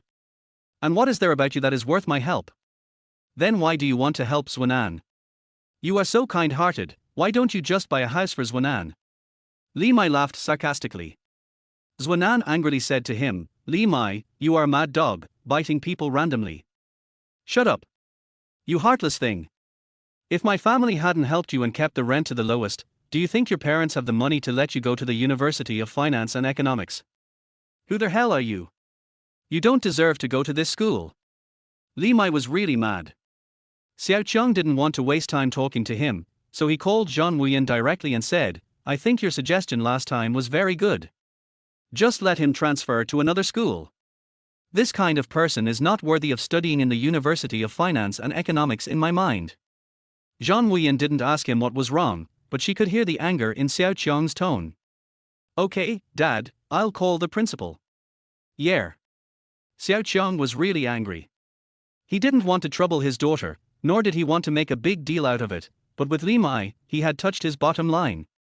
Dad, don't be angry. It's not worth it to ruin your health. I'll handle it. Zhan Wuyan calmed him down. Xiao Qiang said okay and hung up the phone. Li Mai and Zhuanan were arguing fiercely. Xiao Qiang walked over and the students around him automatically made way for him. He stood in front of Li Mai. Li Mai felt a little pressured by his 1.80-meter tall figure, and his arrogance weakened a lot. What are you doing? Li Mai took a defensive stance. Xiao Qiang raised his mouth with disdain. If you are poor, blame the foundation of your house. If you have no rice, blame the basket. People like you, Li Mai, will only be like this for the rest of your life. Then he turned around and left, and Zhuanan and the others followed him. The other students pointed at Li Mai and kept away from him. Li Mai looked at Xiao Qiang's departing back and stomped his feet in anger. He was angry with himself that he was frightened by Xiao Qiang's temperament just now. In the following days, no one saw Li Mai and they thought he did not attend the military training due to health reasons. Finally, someone found out that Li Mai had transferred to another school. The transfer procedures were handled by the principal himself. Xiao Qiang thought that the military training in the next few days would go on normally since there would be no annoying things. But didn't he expect the sudden attacks from TV stations and major internet celebrities? They all saw Xiao Qiang's performance at the military training party on the internet and came to interview the live broadcast. Jiang Jing's face darkened. He asked Xiao Qiang to step out of the line and pointed at a group of people outside the playground and said, Xiao Qiang, these people are here for you. They have seriously affected our training. I hope you can handle it. I don't want to see these people during the afternoon military training. Yes. Xiao Qiang agreed loudly. The others were training normally. Xiao Qiang walked to the periphery and said to them, Everyone, we have military training. Your behavior will cause some impact. Can you please leave? These people were all here to ambush him, how could they leave so easily? Many expressed their desire to interview him. Xiao Qiang had no choice but to step aside and call Zhan Wuyan to explain the situation. Zhan Wuyan frowned. Dad, I know, I'll solve it right away. There was a chill in her voice, and Xiao Qiang blamed himself a little. I don't want you to worry, girl. Dad, I hope you won't let me worry about you, understand? I'm your daughter. Zhan Wuyan smiled. Xiao Qiang nodded, then I'll trouble you to worry about it. After hanging up the phone, Xiao Qiang waited for 5 minutes, and saw the media and internet celebrities hurriedly leaving as if they had discovered some big news. It turned out that it was Special Assistant Zhang who released the news that the esports goddess KO had returned to China after training. Everyone went to surround and seal off the airport. When Zhuanan returned to the dormitory at night, he saw the news and felt very regretful. My esports goddess, if I had known earlier, I would have gone to pick her up at the airport. Xiao Qiang didn't know much about the esports circle. KO is amazing. Several people stared at Xiao Qiang with wide eyes, and Zhuanan exaggeratedly gave him some knowledge about KO. Xiao Qiang only then realized that KO was a legend, because it was rare for a goddess with good operation skills to emerge in the esports circle. Very popular. At 9 o'clock, Civic started a live broadcast of playing the PC game Mission Impossible. Xiao Qiang and Zhan both came to support her. It was the first time they saw Civic's appearance. She had 2 ponytails, white headphones on her ears, and a black mask on her mouth, her whole body covered tightly. What is most impressive is that pair of eyes, which are sharp and wary. As a result, during Civic's first live broadcast, when connecting to amateur teammates, he connected to a small account. Chapter 42, The Esports Goddess Slips and Likes. Why are all the players on the platform small accounts? Can the anchor handle the situation? The anchor's account is only platinum, how dare he do a live broadcast? Hey, that's not right. I think I've seen this trumpet somewhere before. It's KO. This Let the Bullets Fly is a smaller version of KO. This sentence instantly brought up the popularity of the live broadcast. Civic didn't want to pay attention to the barrage at first, but as the number of people in the live broadcast room increased rapidly, she took a look and found that everyone was talking about the new teammate named Let the Bullets Fly, who was the Smurf of the esports goddess KO. How is this possible? Xiao Qiang and Zhan also had the same doubts. Xiao Qiang asked, KO, I remember you said she was an esports goddess, and she just got off the plane not long ago, so she should be resting. Why is she playing games online with Civic? Zhan was also confused. I don't know either, but this magician is indeed KO's trumpet, and there is a WH Club symbol on her prefix. WH Club is the largest esports club in China, and KO is the captain of the club. Because she has remarkable performances in every game, has won many championships, and has very comprehensive skills, she is called the esports goddess by many netizens and is very famous in the esports circle. Therefore, many of her trumpets are also remembered, among which Let the Bullets Fly is the most impressive one. The game started, Civic commanded everyone very seriously, and the difficult mode was chosen for this game. Xiao Qiang was having a hard time because he usually played in casual mode on his phone and occasionally participated in activities. The Civic was also in advanced mode, and he had never played the difficult mode of the PC game, so with the first shot, he gave a head to the opponent. Civic spoke up, Brother Xiao, it's my mistake. There was a suppressed sense of self-blame in her voice that she could have made such a small mistake. It was Civic's first live broadcast and his focus was on kills and wins, so when he was taking care of Xiao Qiang, there was a slight mistake. Xiao Qiang was badly scolded in the barrage, and they all shouted at him to get off the line immediately and not to embarrass himself. What's worse, some people shouted that the anchor was not qualified to broadcast live and told Civic to get out. Xiao Qiang is typing on the public screen. Shut up, you haters. Your idols are watching us. KO didn't even say anything. What are you spitting at? Inside the WH Club. When Jifei saw this, she raised her eyebrows slightly and a charming smile appeared on her red lips. This guy is a little smart and knows how to use her as a shield. The screen was refreshed very quickly, yelling for KO to quit the team and not to play with the young anchor, so as not to ruin her reputation.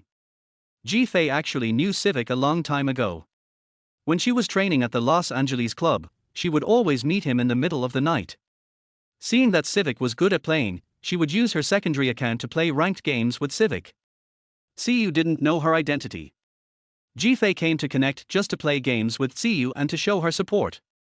She turned on the microphone, her clear voice carrying a certain authority. My fans will not interfere with my playing games. In one word, make your position clear. Xiao Qiang was stunned for a moment. This person is really nice. The game continued. In the second game, Xiao Qiang ignored the trolls. He operated his character skillfully, followed behind Civic, changed guns and equipment, and took down more than a dozen people with his agile operations within the arranged line. He even stole the head of one of KO. When KO was fighting 1 against 2, Xiao Qiang appeared in her sight. He killed one of them with a strong fighting style, then found transportation, and after KO killed the other one, he took the person into the car and got away from the poison circle. This precise shooting operation drove the netizens who were watching the live broadcast crazy. 666, it turns out that the little brother is pretending to be a pig to eat the tiger. Damn, how did he kill the guy on the tree with one shot? Please replay it. Doesn't it look familiar? This coin move is very similar to the shooting move in the first KO game. Netizens went crazy, and the esports circle was also in an uproar. After the news that KO opened a secondary account to play games with the young anchor spread, people from all major clubs squatted in the live broadcast room. The number of people in the live broadcast room exceeded 50,000. Naturally, they also saw what Xiao Qiang did and remembered his ID. Jifei's phone kept vibrating, all of which were messages from friends in the circle. Ask Xiao Qiang about his playing style and positioning just now, and whether she taught him privately. Because they are almost identical, but the KO style is unique in the circle, so everyone is curious. Jifei was also a little surprised. She didn't expect that this person could understand her playing style after just watching one game. After the game ended, Jifei gave Xiao Qiang's character a thumbs up and then went offline. Civic said thank you to everyone for watching and ended the live broadcast. But he privately chatted with Xiao Qiang. Brother Xiao, I'm sorry about today's live broadcast. Xiao Qiang replied, it's okay. I have military training recently, so I don't have much time to play games. I'll send you my WeChat. If you have anything, please contact me. Sent a string of numbers. Civic, okay. Xiao Qiang quit the game and received a new friend invitation. After adding, note the name as Civic. The two chatted briefly, and then Zhan Mi's messages came out like bombers, with more than a dozen messages coming out one after another. Godfather. You don't take me to play with you. Godfather. That's awesome. I got a compliment from KO. She's even more arrogant than Wuyan. People in their team rarely get compliments from her when they play games together. Godfather, I heard you managed to KO a person. You are awesome, you are worthy of being my godfather. Godfather, why are you ignoring me? Xiao Qiang called immediately, don't your hands hurt? You sent so many messages in a row, I might as well call you directly. Zhan Mi chuckled, I'd been very busy recently, and I missed my godfather, but he played games with Civic without me. How could I not do it behind your back? There was no game that I didn't ask you if you wanted to come. You always said you were busy, and since this is Civic's first live broadcast, I have to support you, right? Xiao Qiang explained. Zhan Mi said she knew, and asked Xiao Qiang if the fruits were delicious, saying that she peeled some of the varieties. Xiao Qiang praised her, good girl. The next day when Zhao Li came to school, he found out that Xiao Qiang had played games with KO. He hugged Xiao Qiang's thigh and refused to let go. Brother, you are my real brother, why did you go home without telling me to take leave and play games with KO? Xiao Qiang looked confused and glanced at Zhuanan. Zhuanan explained, Zhao Li is a die-hard fan of KO. Even though he doesn't play games very often, he knows more about Mission Impossible than I do because his goddess is playing it. Chen Jin kicked Zhao Li and said, shame on you. Get up quickly. I want tea. Zhao Li hugged him tighter, brother, please play with me. Let me play a game with KO. It would be best if I could get a personal autograph. Then I can rest in peace. This really embarrassed Xiao Qiang, I don't know her. We just happened to play together last night. Zhao Li stood up, brother, my goddess gave you a thumbs up. Speaking of this, Xiao Qiang was a little confused, I saw it, but I don't know why she liked it. Maybe she slipped her finger. Yes, I should have liked Civic, but I accidentally liked him. Zhao Li thought about it and nodded, that's right. Don't worry about this anymore. Xiao Qiang sent a WeChat message to Civic, do you know KO? Civic must be busy, as he didn't reply until noon. I didn't know her before last night, but I always ran into this let the bullets fly game at midnight. She's good at it. I added her as a friend to play with. Brother Xiao, what's wrong? It's okay, I just asked, she liked my post and it caused a sensation, I was a little panicked. Xiao Qiang was really afraid of becoming more famous. He just wants to enjoy his college life and not get involved in fame. Civic rarely sent a smiley face, it's really worth a thumbs up, last night's operation was amazing. Xiao Qiang replied, you are really good. I only learned a little bit. The two chatted for a while, and Civic said he had to go get busy, so Xiao Qiang put away his phone. At the gate of the University of Finance and Economics, Hu Ming got out of the car, straightened his clothes, identified himself to the security guard at the gate, and walked in. Because he heard that Xiao Qiang was still participating in military training, he went straight to the playground. He was carrying a briefcase, wearing a pair of Bauer's show sunglasses, and was dressed in a flashy way, which attracted a lot of attention. Hu Ming first found Jiang Zheng, handed him his business card and said he was looking for Xiao Qiang. Jiang Zheng glanced at an entertainment company and said stiffly, We have to train in 20 minutes. The people are over there. I asked him to move the equipment. Thank you very much. When Hu Ming found Xiao Qiang, he was moving equipment by himself. Hello, Xiao Qiang. He extended his hand and greeted me with a smile. Xiao Qiang turned around and saw a man who looked a little vulgar, grinning at him. He stepped back and tightened the equipment in his hand. Who are you? Hu Ming handed over his business card. I'm Tan Linna's agent. I want to discuss something with you. Xiao Qiang took the business card but rejected it. I have something else to do. Then he strode away, feeling as if he was escaping in panic. Just now, a man wearing big sunglasses, a street-style outfit, and with a scruffy beard told me that he was Tan Linna's agent and wanted to discuss something with me. After returning to the playground, Xiao Qiang quickly complained about this to his roommates. He took out the business card and said, he smelled like a bad guy. I was alone in the equipment room and was really afraid that he would take out a knife, so I ran over here quickly. Several people laughed, but Chen Jin saw the business card and snatched it away. Fuck, brother Qiang, this is really Hu Ming's business card. The Zhan Entertainment logos above are all gold-plated, so they can't be fake. Chen Jin pulled Xiao Qiang up and said, come on, I'll go with you. Hu Ming, do you know how many singers would beg for this golden agent?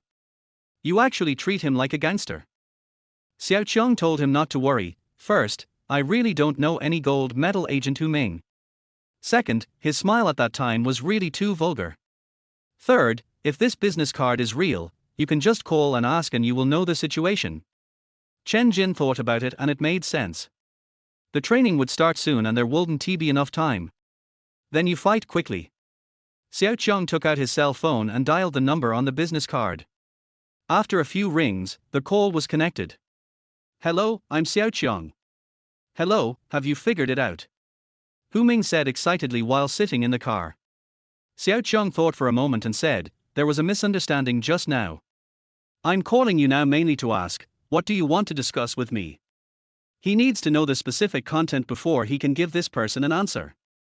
Hu Ming explained his purpose. I has listened to it and thinks your voice is very suitable for a song in her new album, so she wants to invite you to create it together. Create with Tan Linna.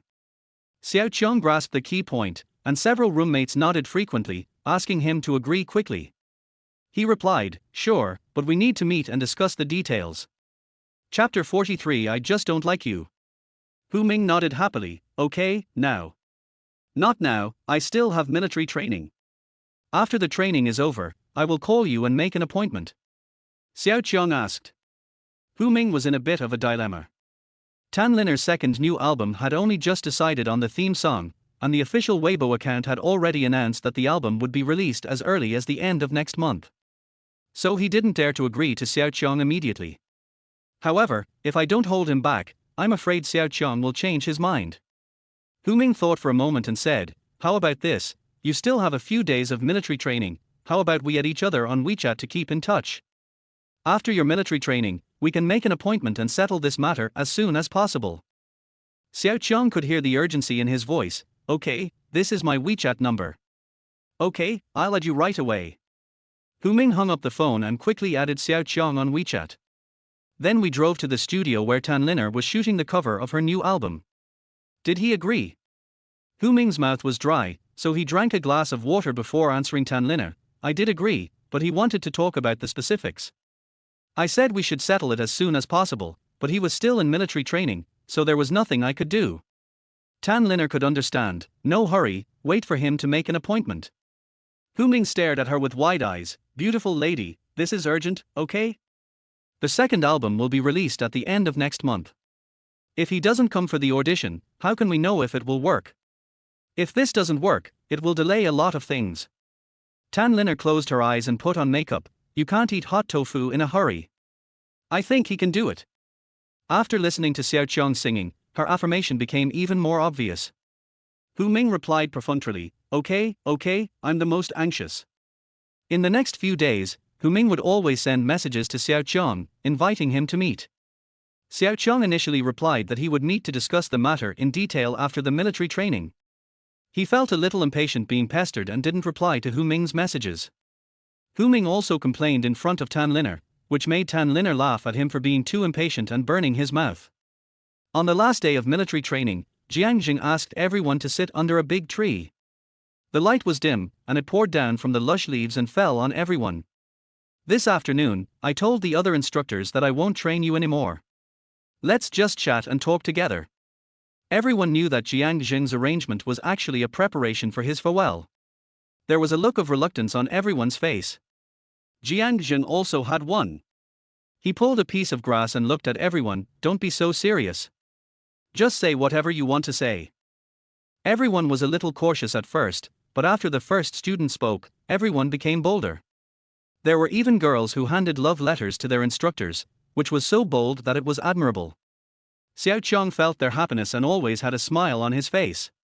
A smile also appeared on Jiang's serious face. It's the last day, there's nothing else to teach you, why not teach you another set of boxing? Okay. The students were eager to move. Jiang stood up quickly and said, I will teach you a set of military fighting punches. Watch carefully while I demonstrate it. He looked at Xiao Qiang deliberately.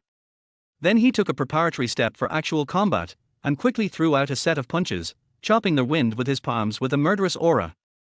The leaves fell and broke into two pieces as he swung his hand. Everyone was stunned. After Jiang stopped, everyone hadn't reacted yet before applause broke out, and then they excitedly followed suit and clapped. So handsome. Instructor Jiang is so handsome. Everyone just let go and shouted at Jiang. Jiang didn't know whether to laugh or cry, and asked everyone to be quiet for a moment. Who wants to try it? Zhuan bumped Xiao Qiang with his shoulder. Xiao Qiang secretly shook his head at him. He didn't want to be the first to stand out. Seeing that no one stepped forward, Jiang said again, Did you forget it? Then I will hit you again. Okay. There was a unanimous response. A brave girl started to make a noise. Instructor, can this set of punches knock down a pervert?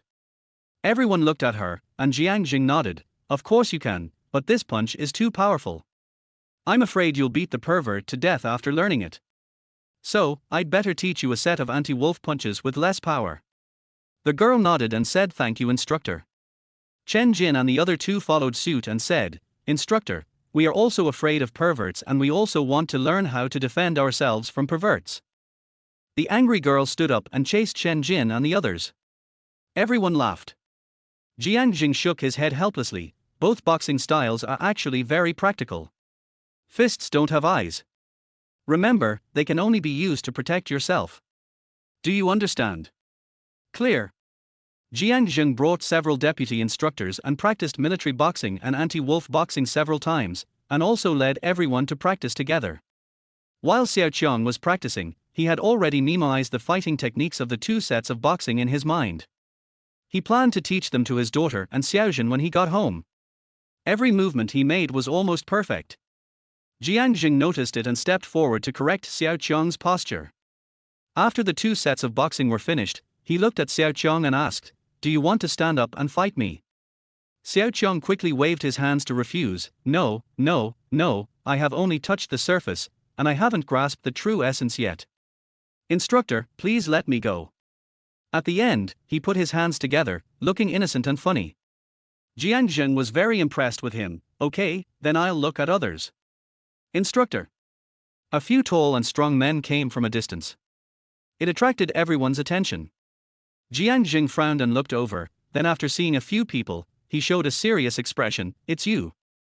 Liu Dao, a sophomore, was involved in activities with 3 other people who were in the same class and dormitory as him. These are the ones who blocked Li Mai in the toilet and bullied him. Xiao Qiang recognized it at first sight. Liu Dao was the leader. He stared at Xiao Qiang from beginning to end with a sarcastic smile on his face. Instructor Jiang, this junior student is not serious. I saw from a distance how seriously you were teaching, but he said he didn't understand. Isn't this obviously a slap in your face? Liu Dao said nonchalantly. Jiang had led a few of them through military training, and at the time they were a bit arrogant and disobedient. These guys are troublemakers. Relying on the money their families have, no one dares to control them at school and they always cause trouble. I heard a few days ago that Li Mai transferred to another school, and these people were criticized by the Dean of Studies, who said that they bullied others and caused them to transfer to another school. The principal also talked about this matter at the morning meeting. Therefore, the whole school knew that they were being educated. Jiang glanced at Xiao Qiang and was about to say something. Xiao Qiang stood up and said, "Senior, you can just say you don't like me. You don't have to use the instructor as a scapegoat. The instructor is not a fool and will not be manipulated by you." This statement was so blunt that everyone laughed. Liu Dao and his companions were so angry that their faces turned red. This Xiao Qiang was really amazing. Dare to pick him directly. Liu Dao looked at Xiao Qiang, put his hands in his pockets and said arrogantly, "I just don't like you, so what? Do you dare to fight? Use the military boxing that the instructor taught you." "I dare not." Xiao Qiang didn't even look at him. "You?" Liu Dao's eyes widened. He didn't expect Xiao Qiang to play by his own rules. "I think you're just afraid of me." "Afraid of you?" Xiao Qiang snorted coldly, "Not a possibility." He assumed the preparatory stance for military boxing and beckoned to Liu Dao, "Come on, let's fight." This fire completely ignited Liu Dao's anger. He yelled, punched forward, and kicked insidiously. Xiao Qiang stepped back, bent over to avoid the attack, then flicked his left fist to the lower right and rushed forward with his right fist, hitting Liu Dao in the stomach. He just groaned and fell backwards. Xiao Qiang grabbed his clothes, exerted a little force, and there was a hissing sound. Liu Dao's clothes were torn, revealing his round belly. "Good." Jiang was the first to applaud. Everyone present looked at Xiao Qiang with admiration. The other people who came with Liu Dao were all terrified and stood still, not daring to move. Xiao Qiang walked up to Liu Dao and held out his hand. "I'm sorry, I lost control. I'll compensate you for your clothes." Liu Dao felt as if his internal organs were out of place. He coughed a few times and stood up by himself. "Don't pretend." Then he left in a panic with a few people. After the military training party, several people returned to the dormitory. Zhao Li and Zhuanan exaggeratedly demonstrated the battle between Xiao Qiang and Liu Dao during the day. "I'm dead." Zhuanan fell back on the bed and closed his eyes. Chen Jin laughed the loudest. Xiao Qiang was embarrassed by their exaggerated performance. Chen Jin asked Xiao Qiang, "Brother Qiang, you have learned it before, right? Otherwise, how could you play so smoothly?" He asked Zhao Li again, "Hey, did our instructors teach this in high school?" Zhao Li and Zhuanan looked at each other and shook their heads in unison. "No, even if I taught you, who would remember it?" The three of them stared at Xiao Qiang. Xiao Qiang's eyes flickered and he waved his hands. "I'm just lucky. In fact, I just met him today. You can't say that he learned this during military training in high school 40 years ago." So when Jiang was practicing today, Xiao Qiang only had to do it once and the memory would come back to him. The three of them thought about it and agreed. "Brother Qiang, no wonder you are called the Blessing Koi. Netizens are making wishes under your Weibo. I want to make a wish too." Several people held Xiao Qiang down and started playing around. Then Xiao Qiang's cell phone rang. It was Hu Ming calling. The three of them let go, and Xiao Qiang answered, "Hello. Classmate, the military training is over, right? Do you have time to meet and talk in detail tomorrow?" Hu Ming was really anxious. It was after 9 o'clock in the evening, and he called again. The main reason was that Xiao Qiang hadn't replied to his messages for a long time. He wasn't sure, so he had to make a phone call. Xiao Qiang thought for a moment and said, "Okay, but I have classes tomorrow and I don't know what time would be appropriate." "Then give me the news tomorrow at noon, okay?" "Good." After receiving a positive reply, Hu Ming hung up the phone. "I told Tan Linna next to me," he agreed. Chapter 44, Becoming a Hero by Acting Out of Justice. "I heard it." Tan Linna opened her eyes and turned her head slightly. Looking at Hu Ming, "Time waits for no one. Give him a call at 12 o'clock and ask him to come out." Hu Ming was choked by their words, "Time waits for no one." "My queen. How dare you say that? I've said before that time waits for no one, and you said you can't eat hot tofu in a hurry." Tan Linna was amused by him. "I'm just teasing you, but you still have to speed up. Thank you for your hard work, Brother Hu. When I become the queen of the Golden Melody Awards, I will definitely not forget your contribution. I will take you to the top of the world together." Hu Ming was so moved by these words that his eyes turned red. He understood too well Tan Linna's efforts. Her songs have always topped the Golden Melody chart, but the competition is fierce, so they are stepping up the release of new albums. Okay, just because of what you said, I will also take down Xiao Qiang. He was full of energy. So I sent Xiao Qiang a few more messages, hoping to settle the matter as soon as possible. Xiao Qiang only found out about this after he woke up the next day. When he and his roommates went to class, as soon as he stepped into the classroom, his classmates turned around to look at him and then applauded. Their four Vajras were confused. Xiao Qiang sat down with a faint smile on his face, and he found that his classmates' enthusiastic eyes were always on him. He whispered to Chen Jin on his left, "What happened again that I don't know about?" Chen Jin spread his hands. "I don't know, you are famous for so many things." While the teacher was not here, Zhuanan and the others quickly logged onto the campus network, and so that the top 10 posts were all about Xiao Qiang's competition with Liu Dao yesterday. It should be this. Zhao Li showed Xiao Qiang the video. Xiao Qiang sighed. Why is there always something going on every day? He just wants to be an ordinary person and finish college quietly. There were only 2 classes in the morning, so Xiao Qiang replied to Hu Ming, "We can arrange it next week. If the plan changes, there is nothing we can do. Can you send me what I need to do and what to pay attention to first?" Hu Ming sent it over immediately. Xiao Qiang looked at it and wrote it down one by one. After class, several people planned to go to the cafeteria to eat, and then pack their luggage in the afternoon and prepare to go home. "Oh, we're late." Zhao Li put his arm around Xiao Qiang's shoulders and sighed when he saw the huge crowd in the cafeteria. Xiao Qiang looked up and saw that it was true. The cafeteria had added a lot of chefs recently. I heard that special dishes from all over the world were brought in, and the specialties from the food court behind the school were also added. Moreover, on hot days, people don't like to go out. The cafeteria is spacious and bright with air conditioning, and the dishes are very appetizing, so many people come to line up for meals early in the morning.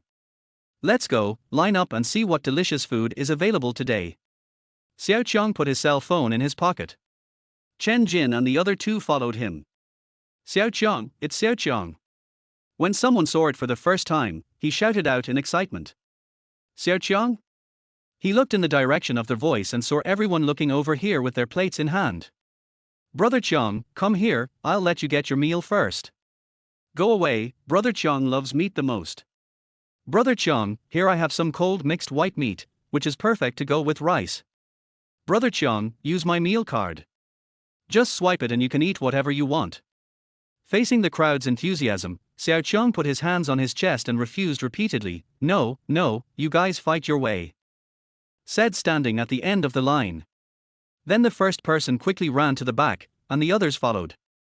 In the end, Xiao Qiang was the first. He looked back in shock and saw everyone waving and smiling at Xiao Qiang. The man behind Xiao Qiang, Zhua, patted him on the shoulder and said, "You are indeed my idol. You have saved us from the pain of queuing." Chen Jin nodded, "I am so lucky to be your friend." Zhao Li agreed, "I'm tired of saying I'm envious, but others envy me, har har har har." Xiao Qiang picked up the plate helplessly and handed it to the person who served the food. The man filled a big spoon and put it on Xiao Qiang's plate. He put a lot of each dish and the rice was piled very high. "That's too much, brother." Xiao Qiang spoke out to stop him. To no avail, the eldest brother serving the meal muttered, "This plate is too small."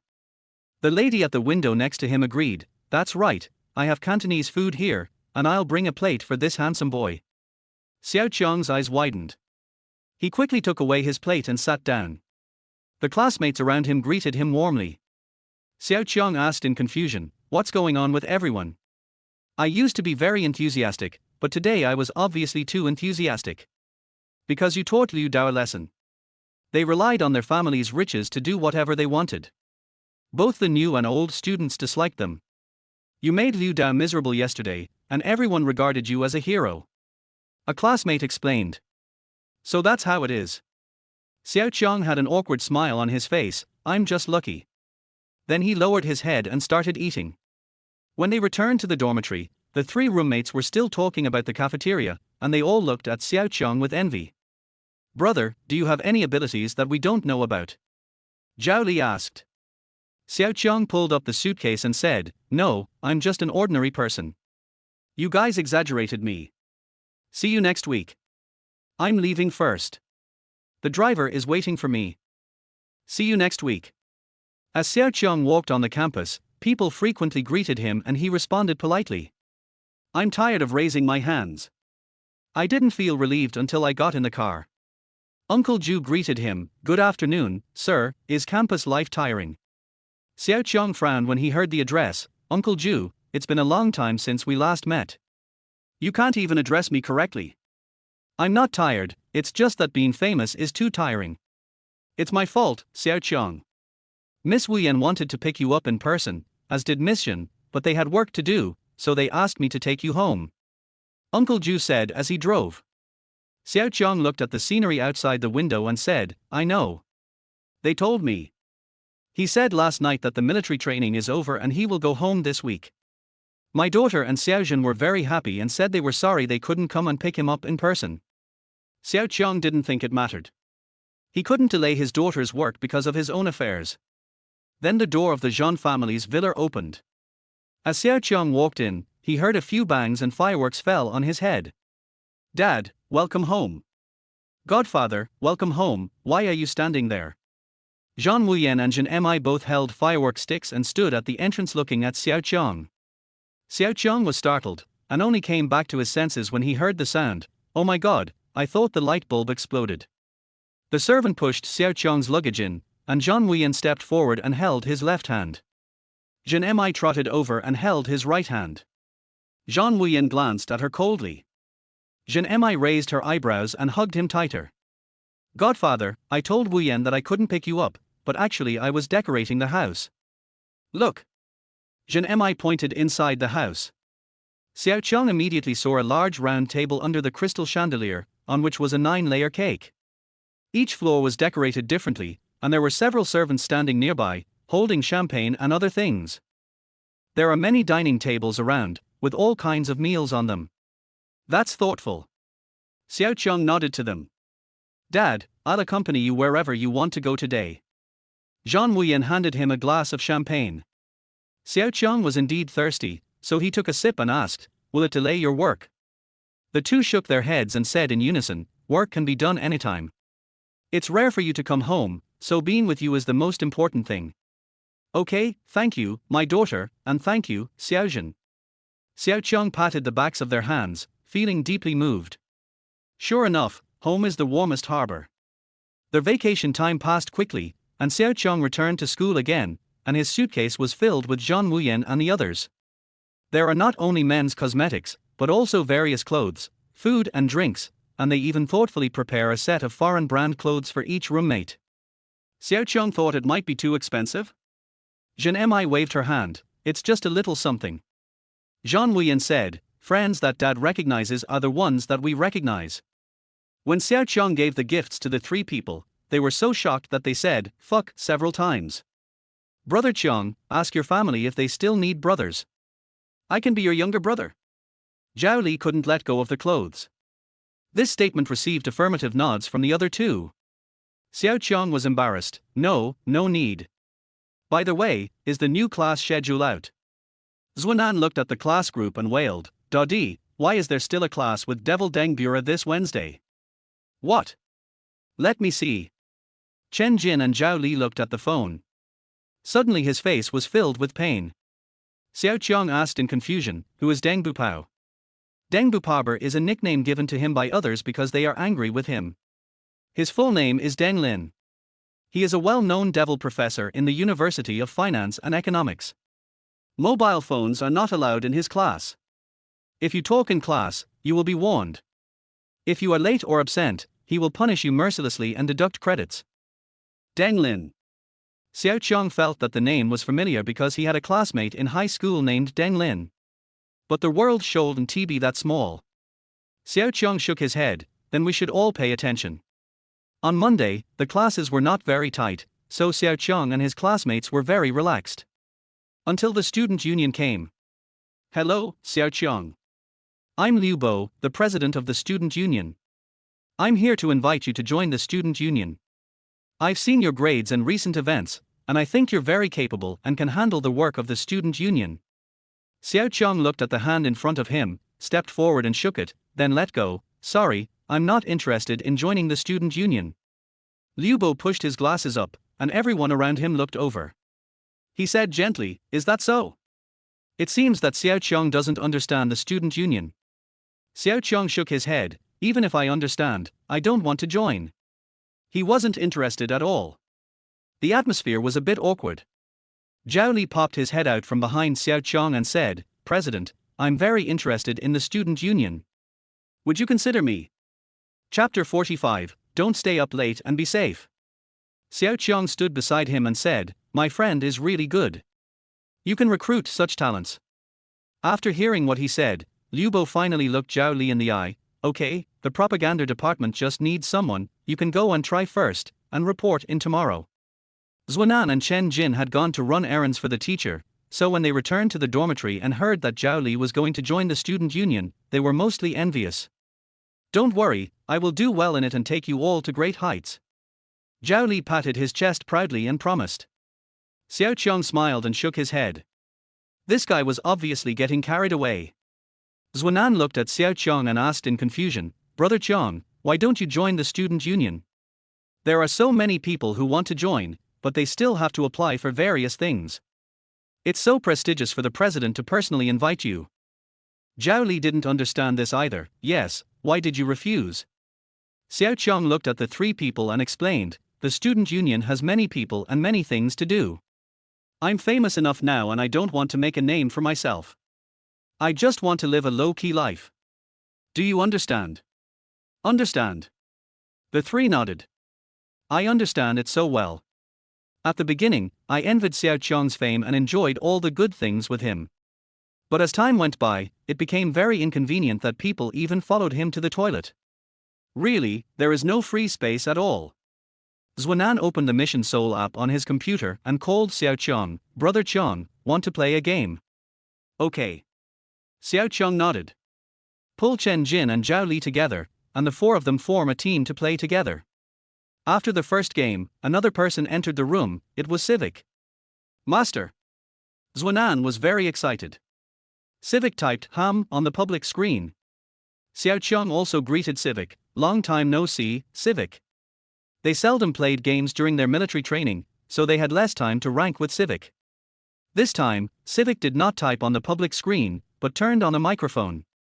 His voice was as cold and cool as always. Brother Xiao, I've been busy lately and haven't played the game much. I promised to help you get to the top, but I broke my promise. I will definitely help you get to the top later. Xiao Qiang chuckled, I thought it was nothing. Games are for leisure and relaxation. There's no need to worry too much about it. But you have a lot of things to do. You should also pay attention to rest.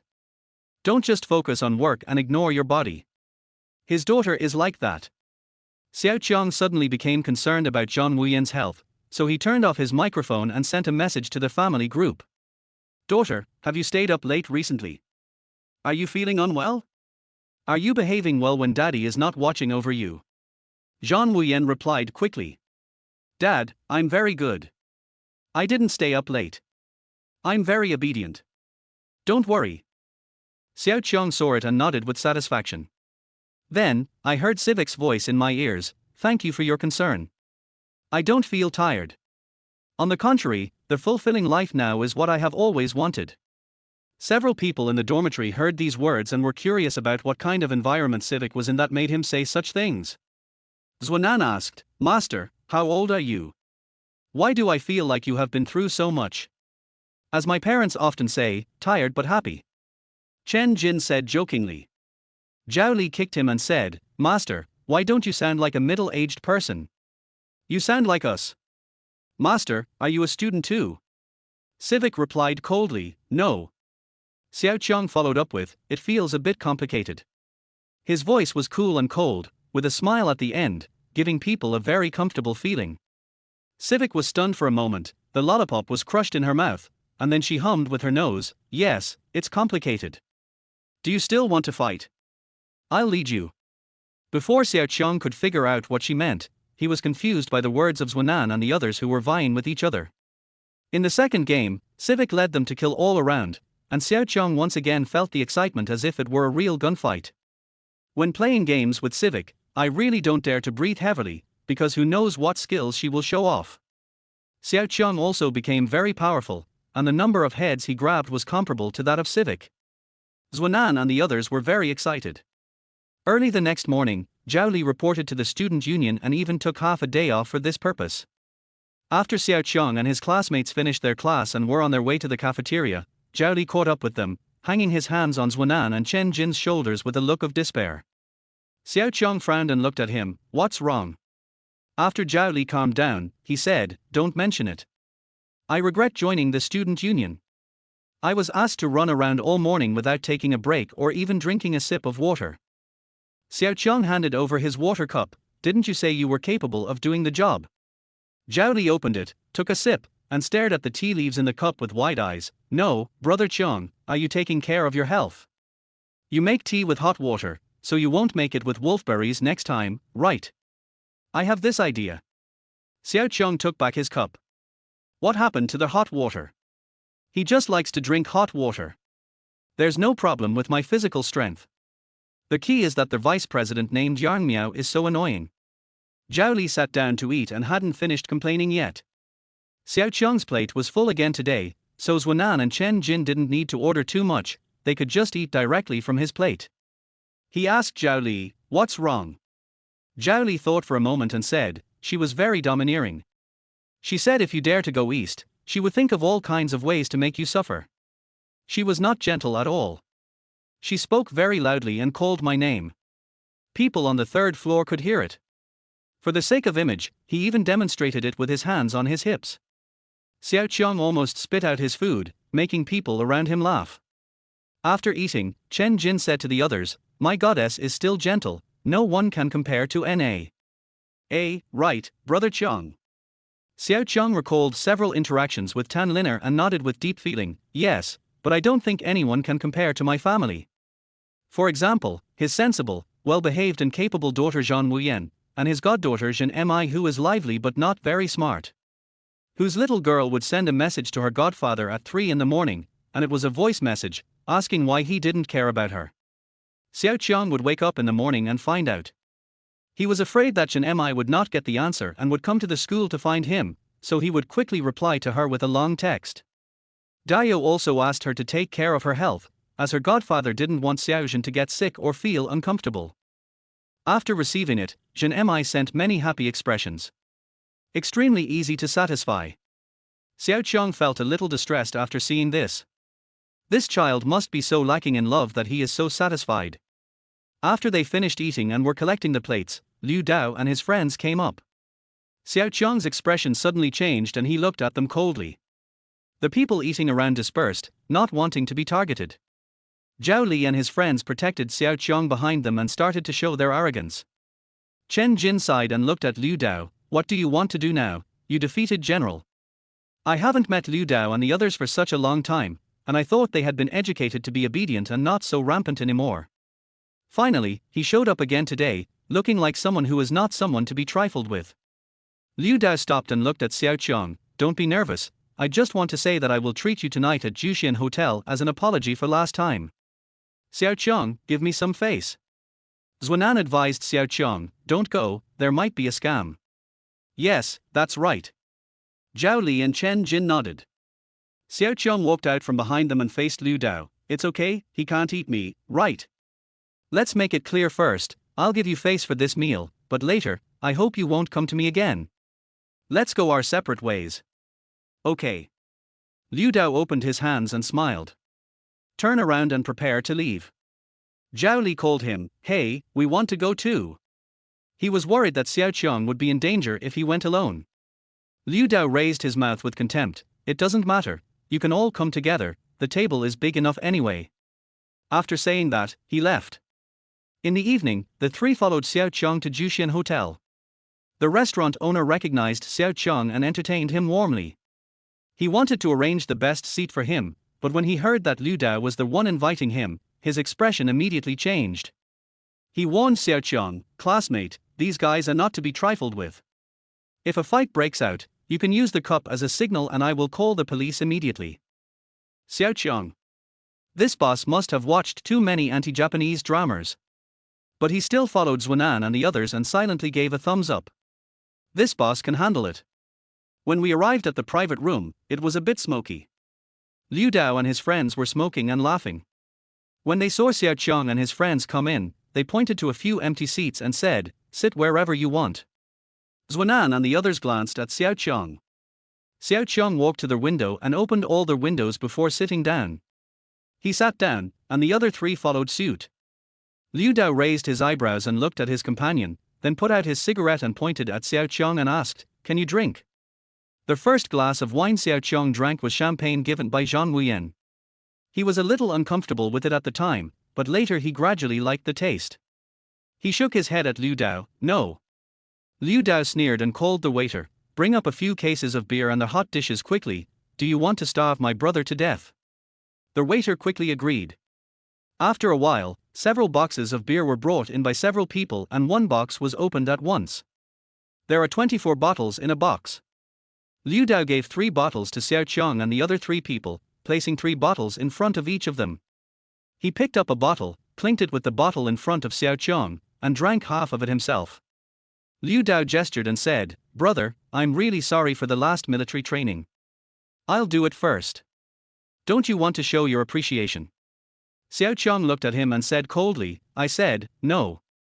The people following Liu Dao were so angry that they slammed the table. Han Qiang said to Xiao Qiang fiercely, "Don't refuse a toast and drink a forfeit. Do you really think that our brother Liu can't beat you?" Xiao Qiang stood up instantly and pushed the chair away, scaring Han Qiang so much that he sat back and avoided looking at him. He said, "I don't want to eat at the same table with people who don't understand what we're saying. Let's go."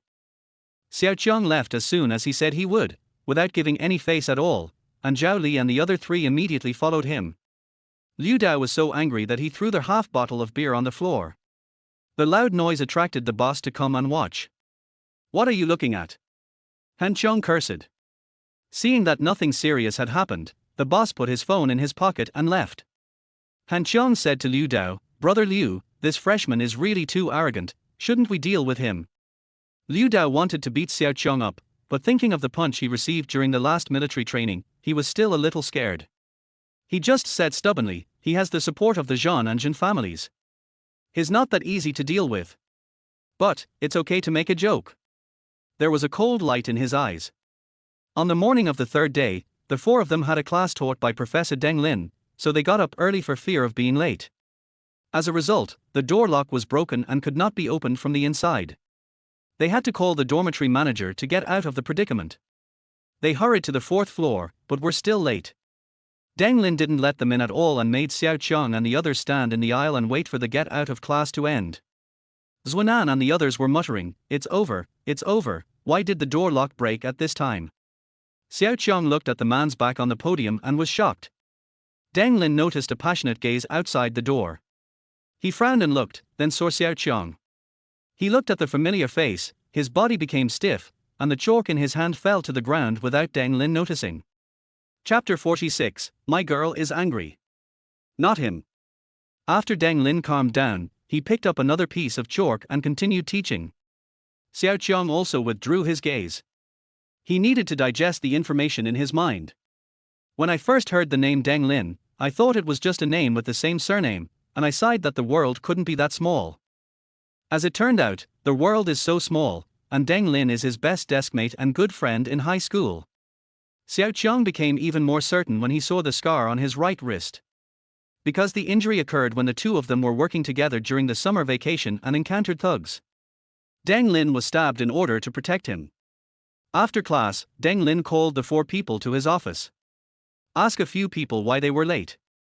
Zhua said, "Their door lock is broken. The dormitory manager just sent me a message saying that he found glue inside our door lock hole." As he said this, he showed the news to Tan Linna. Tan Linna took a look and saw no change in his strict expression. He handed the phone back to Zhuanan. He looked at Xiao Qiang meaningfully. The closer he looked at this person, the more he looked like him. Could he be that man's child? Tan Linna cleared his throat and said to the others, "Being late is being late. You can investigate this matter yourself and write a report to me. I will see if I can avoid deducting your credits. Now go back." Zhao Li scratched his neck in annoyance and was the first to go out. Zhuanan and Chen Jin also left in depressed mood. Xiao Qiang was the last one to leave. Before leaving, he looked at Tan Linna and called out, "Brother Lin." Deng Lin's hands trembled. He slowly stood up and walked to Xiao Qiang. What did you call me? This name is very common, and people of his age all call him that. Deng Lin was shocked by Xiao Qiang's voice and expression. It was exactly the same face as in my memory, even the voice was the same. But that's impossible. That person disappeared after receiving the notice, leaving only one sentence for Deng Lin: live well. Brother Lin, it's me. Xiao Qiang closed the door, held Deng Lin's old hand, and called again. Zhuanan looked back and didn't see Xiao Qiang. Where's Brother Qiang? Chen Jin and the others also looked back. Shit, could it be that Deng Booger left Brother Qiang alone? The three were worried and went back, only to find the door was closed. Through the window, they saw Xiao Qiang holding Professor Deng's hand, and the professor's eyes were red. What is happening? Did the professor cry? Where have you been? Why haven't you given me any news for so many years? I went to the alley to look for you, but your aunt and her family had moved away long ago. Later I heard that your aunt had passed away, and your cousin was also gone, leaving behind only a daughter who is nowhere to be found.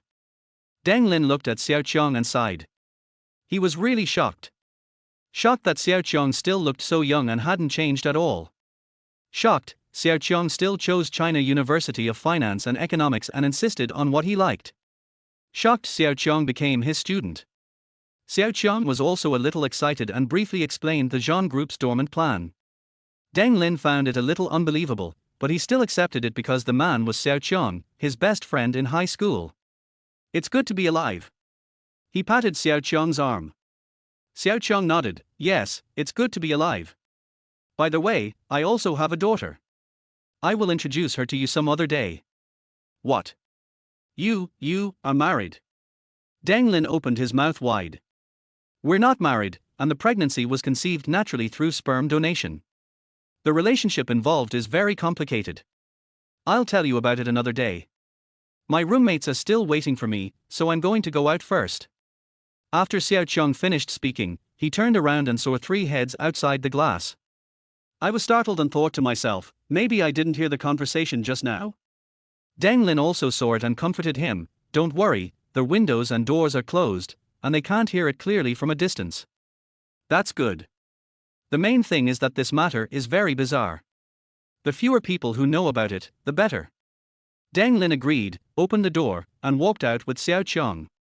In the eyes of Zhao Li and others, it was Deng Lin who sent Xiao Qiang out with a smile on his face. Awesome. All the devil professors have been dealt with. In the minds of several people, Xiao Qiang's image became even taller. Xiao Qiang had no idea that they had misunderstood him. He spoke a few more words to Deng Lin and then walked over. He was immediately hugged by Zhao Li, with Zhuanan and Chen Jin following on his left and right.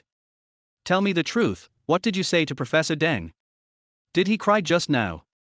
Xiao Qiang started to talk nonsense. I didn't say anything. I just told him a little story to move him emotionally. I touched his heart a little and made him not so angry. Then he won't deduct our credits. The three of them stopped and shook their heads together. I don't believe it. Don't think of the professor as a bad person. He is just a little serious. Really, he is a very nice person. Xiao Qiang pushed the three of them away. Zhuanan sighed and said, same person, different fate. Brother Qiang, you are really amazing. Even the devil looks at you differently. Xiao Qiang couldn't say it. He couldn't tell them that the devil Professor Deng Lin was his high school classmate 40 years ago. Okay, Ni Qian, let's go. I'll treat you to hotpot tonight. Xiao Qiang changed the subject. The three of them immediately became interested. Then we're going to go to the most delicious one, Manjianghong. When we arrived at Manjianghong, the line was so long that it stretched across the street. Zhuo went over to ask the foreman, who ran over and said, we still have more than 50 tables ahead of us. We'll have to wait for several hours. Zhao Li sighed, if I have to wait for several hours, I will starve to death. Xiao Qiang had never eaten Manjianghong, he only knew of its reputation. He never expected that the number of people who drank it was so exaggerated. If I had known earlier, I would have reserved a seat earlier. He complained about this situation in the family group. Zhan Wuyan was probably busy and didn't reply immediately. Zhan Mi was the first to come out. Godfather, just tell me my name. I have an exclusive big room. You can go in with your friends. Cool, Xiao, your godfather gives you a heart. At the end, he posted a GIF of a cat's paw making a heart shape. Zhan looked at the animated picture on the screen and hummed a song happily. Her godfather was really getting more and more into trend. Even the heart knows. When Xiao Qiang said they could go in, Zhan and the others were still a little skeptical, until the foreman politely led them to a private room and sat them down, and then they came to their senses. Brother Qiang, you are worthy of being like this. Several people started to flatter him. Xiao Qiang explained, I'm asking a friend for help. Take a look at the menu. Just order whatever you want. Don't be polite to me. The few of them were really not polite to Xiao Qiang and ordered a lot of dishes. Halfway through their meal, Chen Jin heard a noise mixed with crying coming from the private room next door. Why does it sound like Zhang Fei's voice to me, said Chen Jin. Xiao Qiang listened quietly and found that in addition to Zhang Fei, there were one or two familiar voices. Liu Dao and Han Qiang. You still have the nerve to cry. I can't even do something I ask you to do. Don't you want to continue studying at the University of Finance and Economics? This is Han Qiang's voice. Who is he threatening? Liu Dao laughed wildly, and the next second, there was a snap, and Xiao Qiang and the others heard the sound of a bottle breaking and Zhang Fei's screams. Zhang Fei cried out in pain, Brother Dao, Brother Qiang, I was wrong. I will do it better next time. I put glue into their door hole. Who would have thought that the administrator would come so promptly? But I heard that they were still punished to stand. Xiao Qiang and Zhao Li looked at each other with shock in their eyes. Holy shit, it turns out Liu Dao and his gang instructed Zhang Fei to lock the door. The purpose is to make them late. Liu Dao's cold voice rang out, what's the point of making them stand in the corner? I wanted them to lose credits, but what happened? Professor Deng let them go. Do you think it's because you didn't do your job well? As the nasal sound fell, Zhang Fei screamed even more painfully. Zhao Li threw his chopsticks in anger, I can't stand it anymore. As he said that, he stood up, picked up the drink bottle on the table, opened the door and went to the next room. Fuck. Zhuanan and Chen Jin followed immediately.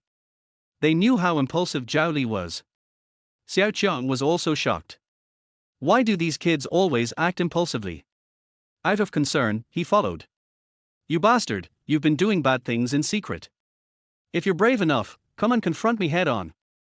Zhao Li pointed at Liu Dao with the bottle, angrily. Seeing that the truth had been revealed, Liu Dao put away his surprised look and stared at Xiao Qiang. Yes, I asked someone to do it. Xiao Qiang was too arrogant. This is just a small punishment for you. You may not be so lucky next time. He was just talking big, but who knew that Zhao Li and the others would get angry after hearing it? The bottle was thrown directly at him, and Liu Dao was so scared that he squatted down, and the bottle hit the wall behind him. Liu Dao roared angrily, damn it, you dare to hit me. As he said this, he rushed forward and wanted to beat Zhao Li, and people on both sides started fighting.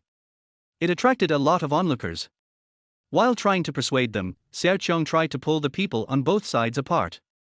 However, in the chaos, he was pushed away and his elbow hit the wall, scraping his skin. Someone was so scared that they called the police. After a while, the police and ambulance arrived and took Zhang Fei away for treatment. Zhan Wuyan and Zhan Mi also came. Both of them had cold anger on their faces. They have an aura of 1.8 meters, and just standing there feels very depressing. Officer Chen, I hope you can handle this matter well and give me a satisfactory answer. The boss of Manjiangheng will cooperate with you in retrieving the surveillance footage. Zhan Wuyan said coldly. Chen Saran nodded, don't worry, President Zhan, we will definitely investigate this matter thoroughly. We have to take the person to the institute to question him first. Zhan Mi refused, no, I will do it. My friend is injured and needs to be treated first. If you have any questions, ask them here. When Zhan Wuyan heard this, her brows furrowed even more, and there was discomfort in her eyes. He walked up to Xiao Qiang and blew gently on the wound, does it hurt? Xiao Qiang didn't expect the matter to become so serious. He shook his head, it doesn't hurt. Zhan Mi's eyes were red, it must be painful, you should stop living on campus and come back to live here. Both of them felt very distressed. Officer Chen asked other people, and then came over to ask Xiao Qiang, student, they said it was all a misunderstanding and they want to reconcile with you. Your roommate said he would listen to you, so I'm here to ask you. Xiao Qiang looked at Zhao Li and the others. The three of them had apologetic eyes and stood there like elementary school students being punished. Okay. He agreed. Officer Chen nodded and went to deal with it. Zhan Wuyan looked at Xiao Qiang. She was really angry and distressed. She wanted to blame him, but she couldn't bear to get angry at her father. She could only vent her anger on Zhao Li and the others. How old are you three? Do you still need others to clean up your mess? Don't drag Xiao Qiang into this if you want to get yourself killed. He just wants to live and study well, but you guys are so impulsive and want to cause trouble. She scolded, her voice not loud but full of authority. Zhao Li and the other two apologized in unison. I'm sorry, we didn't expect Xiao Qiang to get hurt. We were wrong. Xiao Qiang walked over to Zhan Wuyan and helped to speak. It's none of their fault. I was careless. Besides, youth is full of energy. Don't scare the children. Zhan Wuyan smiled angrily. Okay, I am wrong to be partial to you. I will not care about this matter anymore. Uncle Ju will come to apply medicine for you later. I have something else to do, so I will leave first. After saying that, Leng Mo left. This was the first time that Xiao Qiang saw his well-behaved and sensible daughter so angry. Zhan Mi patted Xiao Qiang on the shoulder and said, when Wu Yang heard that you were injured, she turned pale with fear and ran through several red lights on the way here. She and I have been worried since the day you said you would live on campus. Even if we have arranged everything, we can't resist some accidents. So, what you said this time was wrong. There was grievance in her voice, and she left as well. Xiao Qiang was in mixed feelings. He felt extremely sad when he watched Zhan Wuyan and Zhan Mi leave. I won't be going back to the dormitory tonight. You guys go back and help me ask for leave from the dormitory manager. Xiao Qiang decided to go back and coax his daughter. Chapter 47. I am proud to have a daughter.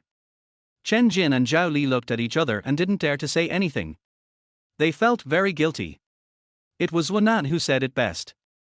Uncle Ju drove Xiao Qiang back to the Zhan family and went to look for Zhan Wuyan, but found that she was not at home.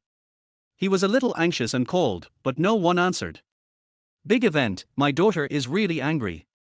Xiao Qiang asked Uncle Ju, Wu Yang, have you ever been this angry before? Uncle Ju shook his head. Miss Wu Yan is a person who is strict with herself and never shows her emotions. I have never seen her angry. Even when dealing with company matters, she rarely shows her true emotions. Xiao Qiang, since you appeared, Miss Wu Yan's emotions have fluctuated because of you. Xiao Qiang remembered what Zhan Wuyan said. She said, Dad, I've been waiting for you to wake up and live with me. Xiao Qiang actually understood why his daughter was angry. She was angry because this injury was caused by Zhao Li and others, and he spoke up for them, so his daughter was so angry. Uncle Ju, please take me to Wu Yan company. I want to coax my daughter. This was what Xiao Qiang planned. Uncle Ju nodded. Uncle Ju, I'll take my godfather there. Zhan Mi came out of the elevator and walked in front of Xiao Qiang. Some of them said angrily, Godfather, why do you only care about your daughter? I am also your goddaughter, can't you see that I am also angry? Xiao Qiang was confused, why are you angry?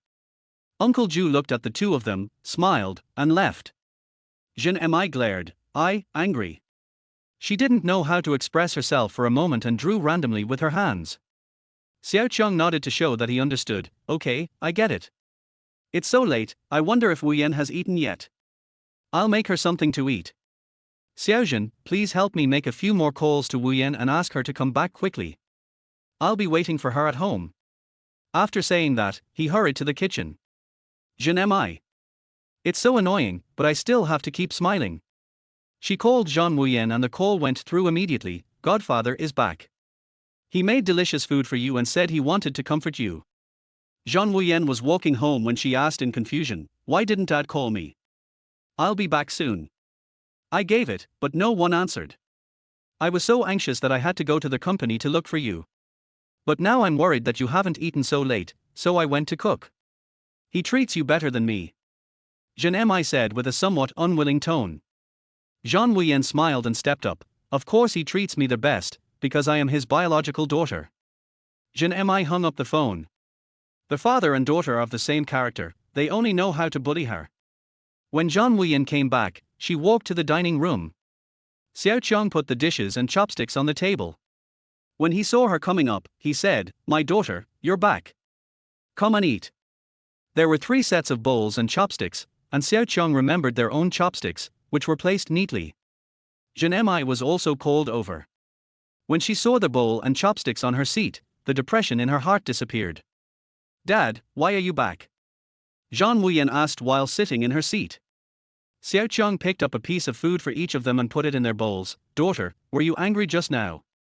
"I was afraid that you would be angry, so I asked for leave." Zhan Wuyan was stunned, remembering that she had said some harsh words and then left. At that time, the company did have some matters to deal with. She shook her head. "Dad, I'm not angry. But you at that time."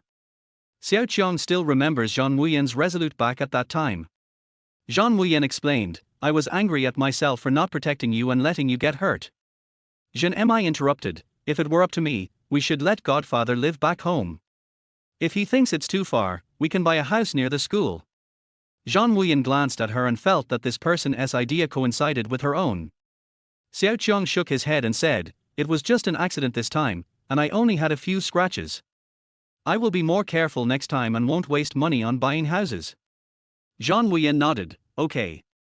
Zhan didn't say anything, her eyes rolled around, and no one knew what she was planning. After coaxing his daughter, Xiao Qiang slept at home for one night and returned to school in Zhan Wuyan's car the next day.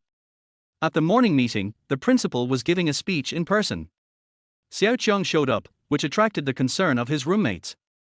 They were most worried that Xiao Qiang would have something unpleasant with Zhan Wuyan and the others. Xiao Qiang said everything was fine, and everyone felt relieved. After the principal finished speaking, the dean of studies came on stage again, and behind him were Liu Dao and others. "What is this for?" Xiao Qiang asked in confusion. Zhan said, "Their hot pot incident fermented, and these people were publicly executed and wrote a letter of apology, which was to be read to all teachers and students in the school." Xiao Qiang nodded to show that he understood, and looked at the stage. By the end, he became the focus of the whole audience. It's just because there was a sentence in the self-criticism letters of Liu Dao and others. "Xiao Qiang, we were wrong. We are sorry and should have offended you. We hope you can forgive us." All eyes were fixed on Xiao Qiang. Xiao Qiang immediately thought that his daughter must have been responsible for this. Because when Zhan Wuyan sent him here in the morning, she said, "Dad, no one dares to bully you." Now, no one dares to bully him, he is too high profile. It was a public execution, and the dean also said that several people would be made to clean the men's bathroom for a few weeks. "My daughter, I am so happy. Dad likes your post. I sent a message to the family group." Zhan Wuyan replied, "What?" Zhan continued, "Godfather, I arranged it. It's good that I didn't let them transfer schools. If they dare to disrespect you again, I will personally visit their parents." After Zhan Wuyan learned about the situation, she agreed, "Zhan did a good job, Dad. If they continue to be so arrogant and hurt you, I will let them experience bankruptcy." When Xiao Qiang saw the word bankruptcy, his hands trembled. Not really, not really. After the morning meeting incident, Xiao Qiang attracted even more attention when he walked on the street. He began to get used to it. Ever since the last incident at the hot pot restaurant, his roommates have been extremely worried about his safety. When they walked on the street, the 3 of them surrounded Xiao Qiang, acting like bodyguards. Xiao Qiang was at a loss for words and told them not to be so nervous, saying that most people were normal. The 3 of them relaxed a little. The students from the next class made an appointment to play basketball together in the evening. Xiao Qiang said to let Zhao Li and the others play first, as he would call in the evening. In the evening, after finishing the homework assigned by the teacher, Xiao Qiang took the initiative to tell Zhan Wuyan about Tan Linna. Zhan Wuyan was a little surprised. She didn't expect that someone could recognize Xiao Qiang, and most importantly, didn't mind his bizarre experience at all. She sent a message to Special Assistant Zhan, asking him to send over a copy of Professor Tan Linna's information from the University of Finance and Economics. "He knows I'm still alive." Xiao Qiang sat in a corner of the playground, looking at the stars in the sky. In the distance, Zhao Li and Zhan were playing basketball. When they saw Xiao Qiang looking over, they didn't forget to show off their goal. Xiao Qiang waved in response. While reading the information, Zhan Wuyan asked Xiao Qiang, "Dad, does this matter cause you trouble?" There was no problem with Tan Linna's information. When she saw Deng Lin saving Xiao Qiang, her eyes fluctuated a little. Xiao Qiang said confidently, "No, Deng Lin is not that kind of person. He won't betray me." "Well, Dad, I understand. He really won't betray you."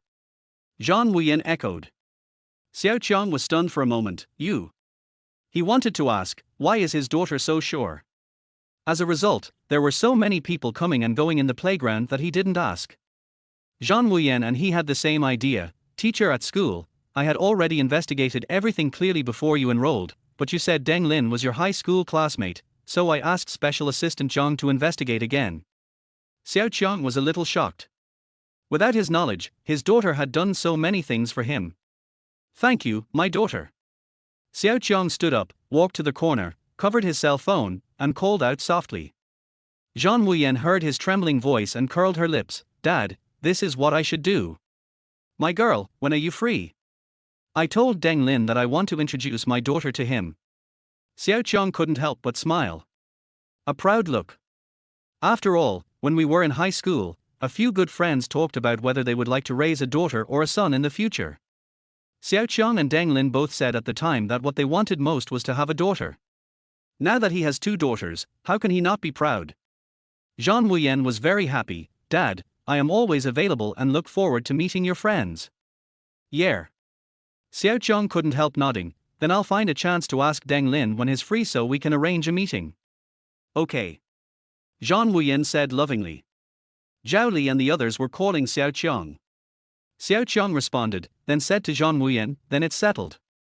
I'm going to hang up first. They asked me to play basketball." "Good." After hanging up the phone, Zhan Wuyan went to the cloakroom immediately. She looked at the dazzling array of clothes and felt a little confused. Which outfit would be more appropriate to wear when meeting my dad's good friend? The other party is a well-known professor, and it is our first meeting, so I must leave a good impression. She couldn't bring shame to her father. As a result, Zhan Wuyan was not satisfied with any of the clothes, so she sent messages to several high-end fashion places and prepared to customize a few more sets of clothes. Xiao Qiang didn't know that his daughter had already started preparing for the meeting. Chapter 48: The Legendary Man. The next day, after Deng Lin's class, Xiao Qiang deliberately sent Chen Jin and the other three away and waited until everyone had left the classroom. Then he said to Deng Lin, "You haven't forgotten what I mentioned last time, about meeting my daughter, right?" Deng Lin packed up his books and looked at Xiao Qiang. "How could I forget about this? Why, have you arranged the time?" Xiao Qiang hasn't spoken yet. He added, "Why didn't you tell me in advance?" "I haven't prepared anything." Xiao Qiang laughed at him. "What are you preparing?" "Are you preparing a gift for my daughter?" "Yes." Deng Lin nodded naturally. The conversation between the two was strange yet familiar, and their feelings had not changed at all. Xiao Qiang took out his phone and clicked on the WeChat QR code. "Scan me and add me as a friend first. I'll ask you about your schedule first. My daughter said she's available anytime and will cooperate with my arrangements." Deng Lin found that when Xiao Qiang talked about his daughter, his nose was about to rise to the sky. She rolled her eyes at him and scanned the QR code. "You should be so proud. When we were in high school, we said we wanted to take care of a daughter in the future. But now you are taking care of a daughter, while I have a boy. I envy you." Xiao Qiang chuckled. "Of course, if it weren't for the special circumstances, I really want to beat the gongs and drums to tell everyone that I have a daughter, and then find those bragging people back then and ask, 'I have a daughter, do you have one?'" Deng Lin was amused by him, and then sighed. "I haven't had much contact with those boastful people back then. If I hadn't met you by accident, I might not have any old high school classmates. Time is merciless." Deng Lin looked at the young Xiao Qiang with mixed feelings. Xiao Qiang understood his look and patted Deng Lin on the shoulder. "Fortunately, we are all still alive. As long as you are alive, there is hope." Deng Lin nodded, holding the book, and walked out of the classroom with Xiao Qiang. The students in the corridor saw that the professor, known as the Devil, was chatting and laughing with the influential figure Xiao Qiang. There was an expression of disbelief on everyone's face. A legend began to spread wildly on the campus network. Xiao Qiang is the man who conquered their devil. Xiao Qiang, a being more powerful than their devil. When my roommates saw the post on the campus network, they were so happy that they couldn't even straighten their backs. After Xiao Qiang entered the room, he found something strange. He logged onto the campus network and saw the crazy posts. Only then did he understand why Chen Jin and the others were so happy. I have become the legendary man. He was shocked. Zhuanan laughed until tears came out. Yeah, the art class even drew a comic strip for you and Professor Deng, it's so cool. Xiao Qiang exclaimed, his mouth wide open, isn't that an exaggeration? Zhao Li shook a finger, it's not an exaggeration at all. Do you know how many fans you have in the student union? Chen Jin asked, how much? Xiao Qiang was also a little curious, so he turned on the computer and listened to what Zhao Li said. 2/3. I dare say that if you go to the student union once, those people will definitely scream. Zhao Li said exaggeratedly. Xiao Qiang shook his head, no, I'm already high profile enough now. Civic sent a WeChat message, Brother Xiao, are you free tonight? I'll take you to the qualifying position. Yes, I just turned on my computer. Okay, I'll start the live broadcast. When Xiao Qiang saw the word live broadcast, his eyes moved slightly, but he didn't say anything. He entered the live broadcast room according to the room number sent by Civic. There were several thousand people in the live broadcast room because of the effect from last time. He sent a WeChat message to Civic, Xiao Sai, have you been doing live broadcasts recently? Last time you said you would consider it, how are you thinking about it? On the screen, you can clearly see Civic wearing a headset and looking at the screen intently, but the next second she suddenly lowers her head to look at her phone. Xiao Qiang knew she was reading the message he sent because she replied very quickly, Brother Xiao, I've thought about joining the training camp, but I have to finish the work at hand first. I told my supervisor that I would resign 1 month in advance. I can only leave if someone takes over my work. So, I will first live stream the game to get familiar with the training camp format. Xiao Qiang thought she had made a good decision, well, I think it's okay. After this sentence was sent out, everyone watching in front of the screen saw that the serious Civic host had a hint of smile in the corner of his eyes. It melted a lot of her sharpness. A little more coquettish. Many people were flooding the screen with messages, some calling her wife, some calling her goddess, and some calling her husband. Xiao Qiang looked at the words that kept appearing on the screen and suddenly thought of a sentence, your circle is so messy. This time the difficult mode was chosen again. Xiao Qiang had played with Civic several times and had already mastered the rhythm of the difficulty. So the two of them cooperated and won the first game effortlessly. In the second game, Civic gave the captaincy to Xiao Qiang. Xiao Qiang thought he was dazzled, and the mouse slipped, and he clicked on the microphone mode, Xiao Sai, why did the captain give it to me? After saying this, he was startled and quickly turned off the microphone. It's a pity it's too late. The public screen exploded. Fans all recognized Xiao Qiang's voice, and someone immediately went out to dig out all kinds of information about Xiao Qiang and started posting it on the public screen. Then all kinds of salutes exploded continuously on the public screen. Civic was stunned. She looked at the row on the public screen and said, lost in thought. Lucky Bamboo, she knew that when the company where she worked broadcast the news about the college entrance examination, Civic also saw the interview.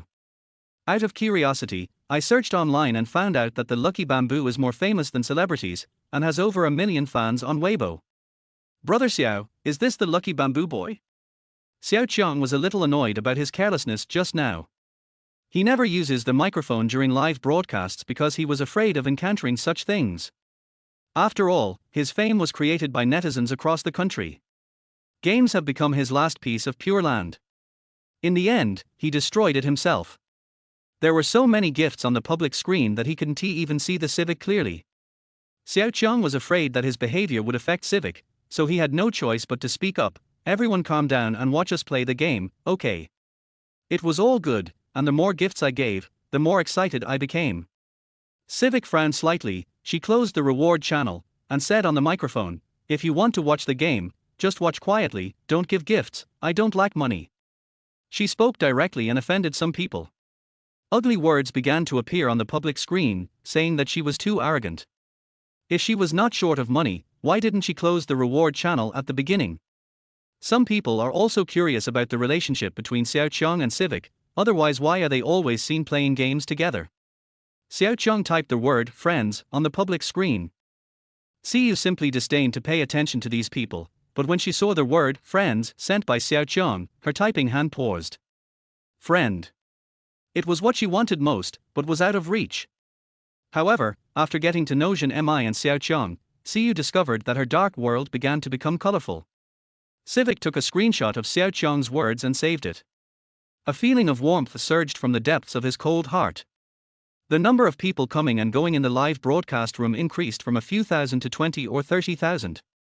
They all came because they knew that Xiao Qiang was playing games here. An hour later, Civic ended the live broadcast, reopened the room, and set a password so that only those who knew the password could enter. This made netizens very anxious and they complained on Weibo. I just hoped that the missing person Xiao Qiang could interact, but it turned out that Xiao Qiang had no idea about the situation on Weibo. He received the code from Civic and entered the room. I found that there was already someone inside. Her ID was Mango Keek. Ling Salon, which gun do you think I should choose? She suddenly opened the microphone. Civic's cold voice sounded, it's all right, but you are a beginner, so just use a pistol. I will protect you. After saying that, he noticed Xiao Qiang coming in and greeted him, Brother Xiao, you're here. Seeing that there were only 3 people, Xiao Qiang also opened the microphone, yes, here I come. Is Ling Salon your real name? He had always thought that Civic was her real name. Well, this is my colleague. She wants to play and I'll take care of her. When Mango Keek heard Xiao Qiang's voice and thought about the new topic that had just exploded on Weibo, she reacted and started screaming.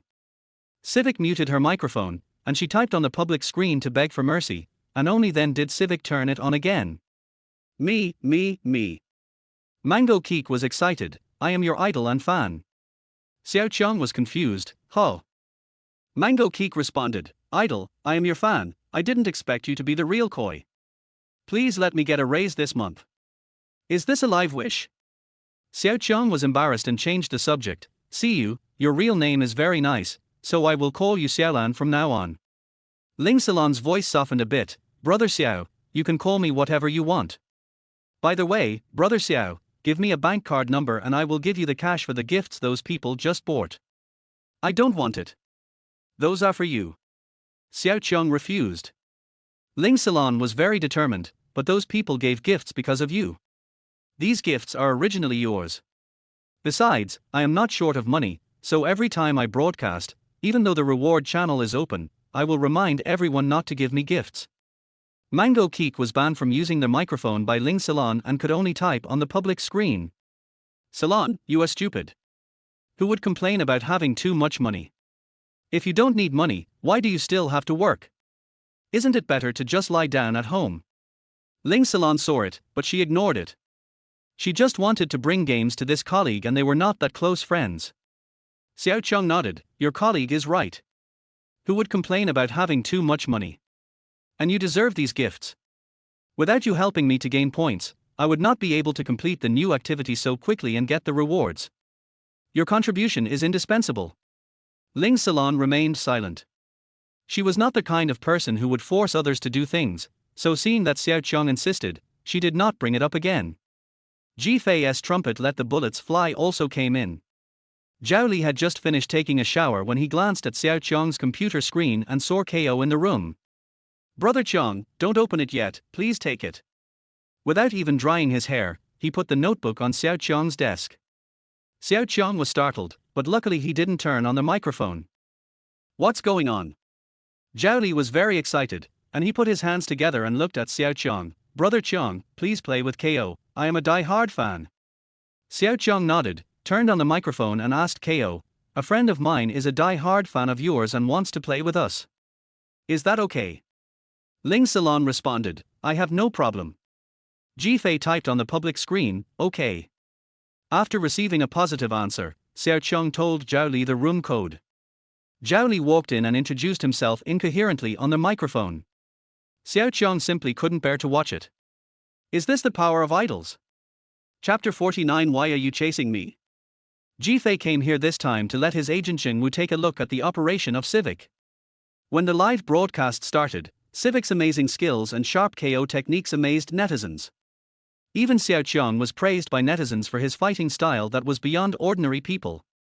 He directly lured the enemy into deep territory and cooperated with Civic and KO to annihilate the opponent first. As for Zhao Li and Mango Keek, the former at least had some operational awareness and knew how to hide, but the latter ran around and gave away a head with the first shot. The other side seemed to see that these two were the weakest, so they specifically besieged Zhao Li and the others. Zhao Li's screams could be heard throughout the live broadcast room. "KO, save me, save me. Fuck you, why are you chasing me and hitting me?" For a while, there was chaos. Comedy effect, full buff. Even the serious civic was amused, and his beautiful eyes under the black mask showed a smile. The live broadcast room was more lively than usual. After it ended, some people were still reluctant to leave. After watching the whole game, Zhengwu was very satisfied with Civic's operation. "Not bad, he has some skills, and he can be trained." When he stood up to leave, he couldn't help but say, "That guy named Zhao Li is so noisy." Ji Fei nodded, "I think so too. There is no other way. I am a die-hard fan. I promised others to lead a show." Glow. Wai looked at Xiao Qiang's ID thoughtfully. "This guy's operation is also good. KO, do you want to ask him if he wants to join the club?" Xiao Qiang has gone offline and is not in the live broadcast room. "Okay, I'll ask another day." Ji Fei agreed. The next day, when Zhao Li was going to class, he was pointed at by people while walking on the road. It turned out that everyone had watched the live broadcast of Civic last night. It is said that Zhao Li has become famous. It's over. I'm so embarrassed. Brother Qiang, is there any hope for me? Zhao Li wailed while hugging the pillar. While replying to Hu Ming's message, Xiao Qiang responded to his words, "It can be saved. You just need to practice more. Next time when you fight your idol, I will try to protect her." Chen Jin patted Zhao Li on the shoulder and said, "If there is a will, there is a way." Zhao Li looked hopeless. There were no classes this morning and no tasks to do at the student union, so a few of us made an appointment to go to the cinema. Zhuanan got up late, and after catching up with a few people, he was out of breath. "I just checked Weibo and it said N.A.'s second album's title song is looking for an amateur to collaborate with. People on Weibo are asking who the mysterious amateur is. It's on the hot search list." "Really? Let me see." Chen Jin was excited. Xiao Qiang also appeared on Weibo the moment he came online. Netizens discovered it. "Oh, the missing persons are finally on Weibo. I thought the little brother forgot his password." Xiao Qiang raised his eyebrows and replied, "I've been busy studying recently, so I don't have time to come and take a look." His response was even more exciting.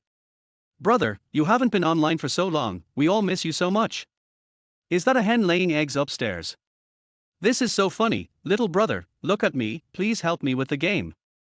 #treasure boy, lucky bamboo brother is online #. This trending search immediately overtook the trending searches for Tan Linna's new song album. "Brother Qiang, aren't you the amateur that we're working with? Didn't you say we still need to discuss it?" Chen Jin remembered the last time Tan Linna's agent Hu Ming came to the school in person to find Xiao Qiang. Xiao Qiang nodded. "Hu Ming asked me to go to the recording studio for an audition this afternoon." "What the hell?" The three of them were shocked.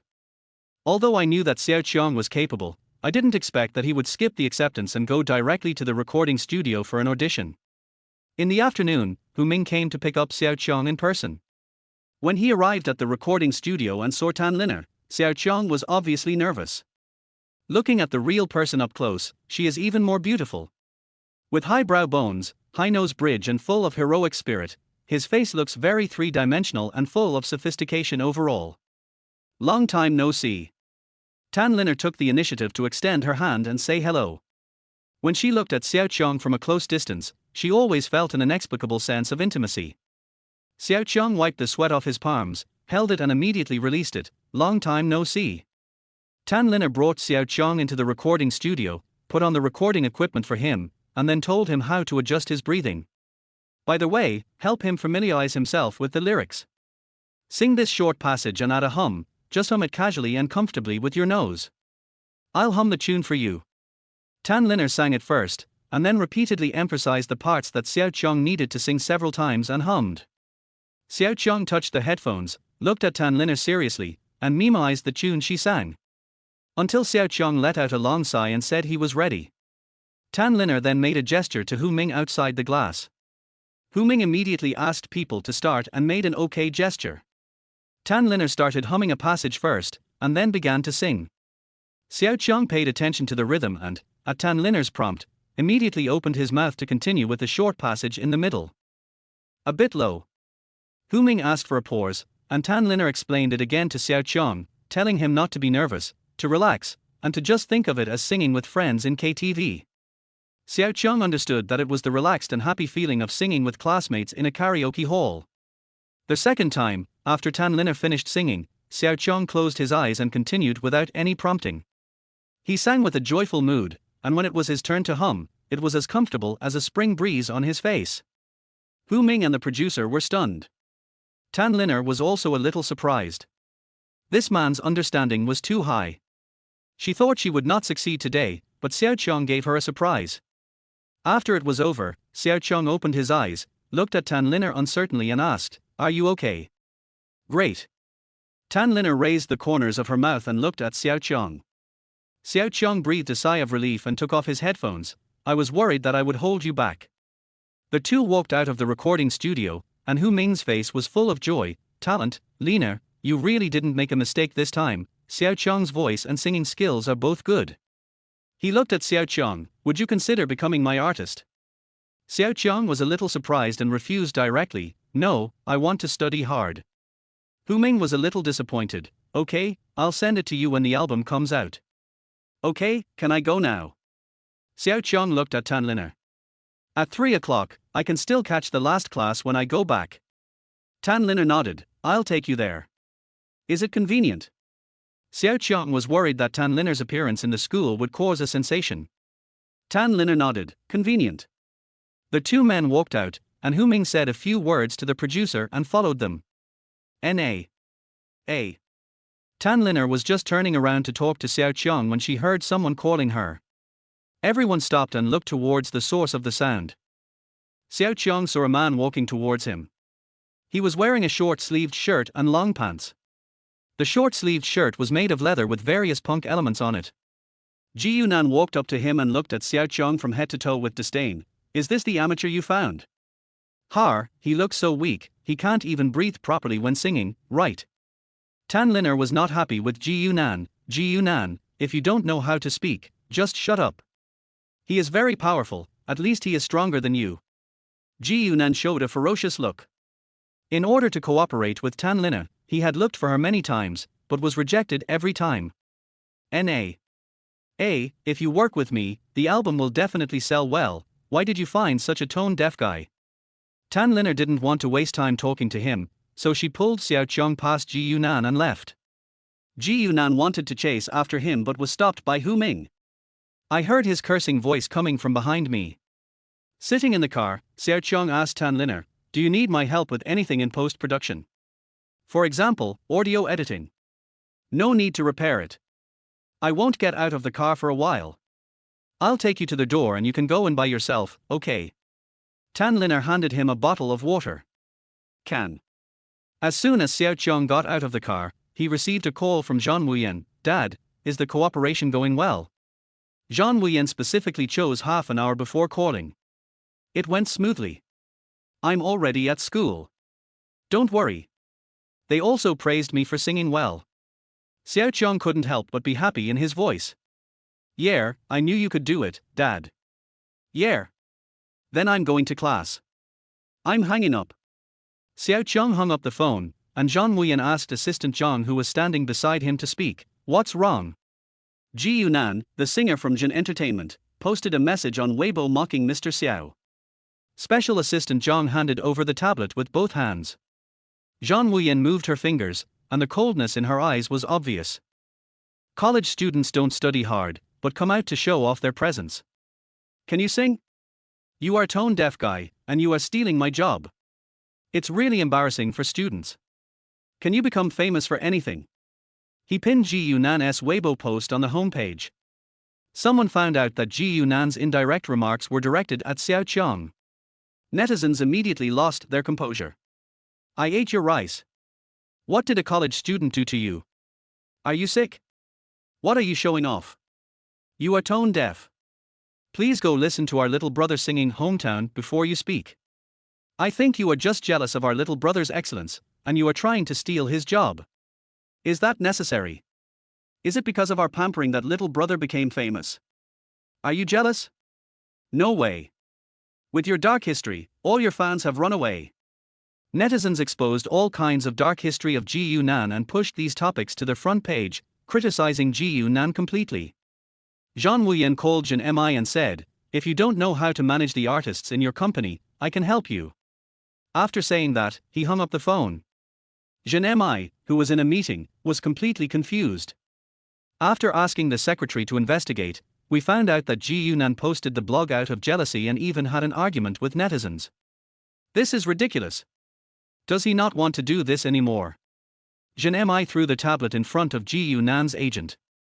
Ji Yunan's agent was so frightened that his body trembled. "Boss Zhan, I will go and educate Ji Yunan right away."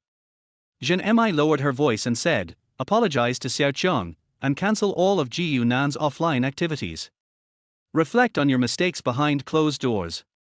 I'll talk about it when I'm no longer angry." The agent was panicked. Doesn't this mean he is put on ice? Who is this Xiao Qiang? Is it worth it for Mr. Zhan to waste such a talent?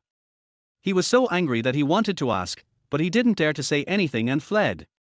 Netizens were cursing him, but then they found out that Ji Yunan's studio issued a statement saying that Ji Yunan's personal behavior had caused serious social impact, and then publicly apologized to Xiao Qiang and netizens, cancelled all offline activities, and suspended all endorsements.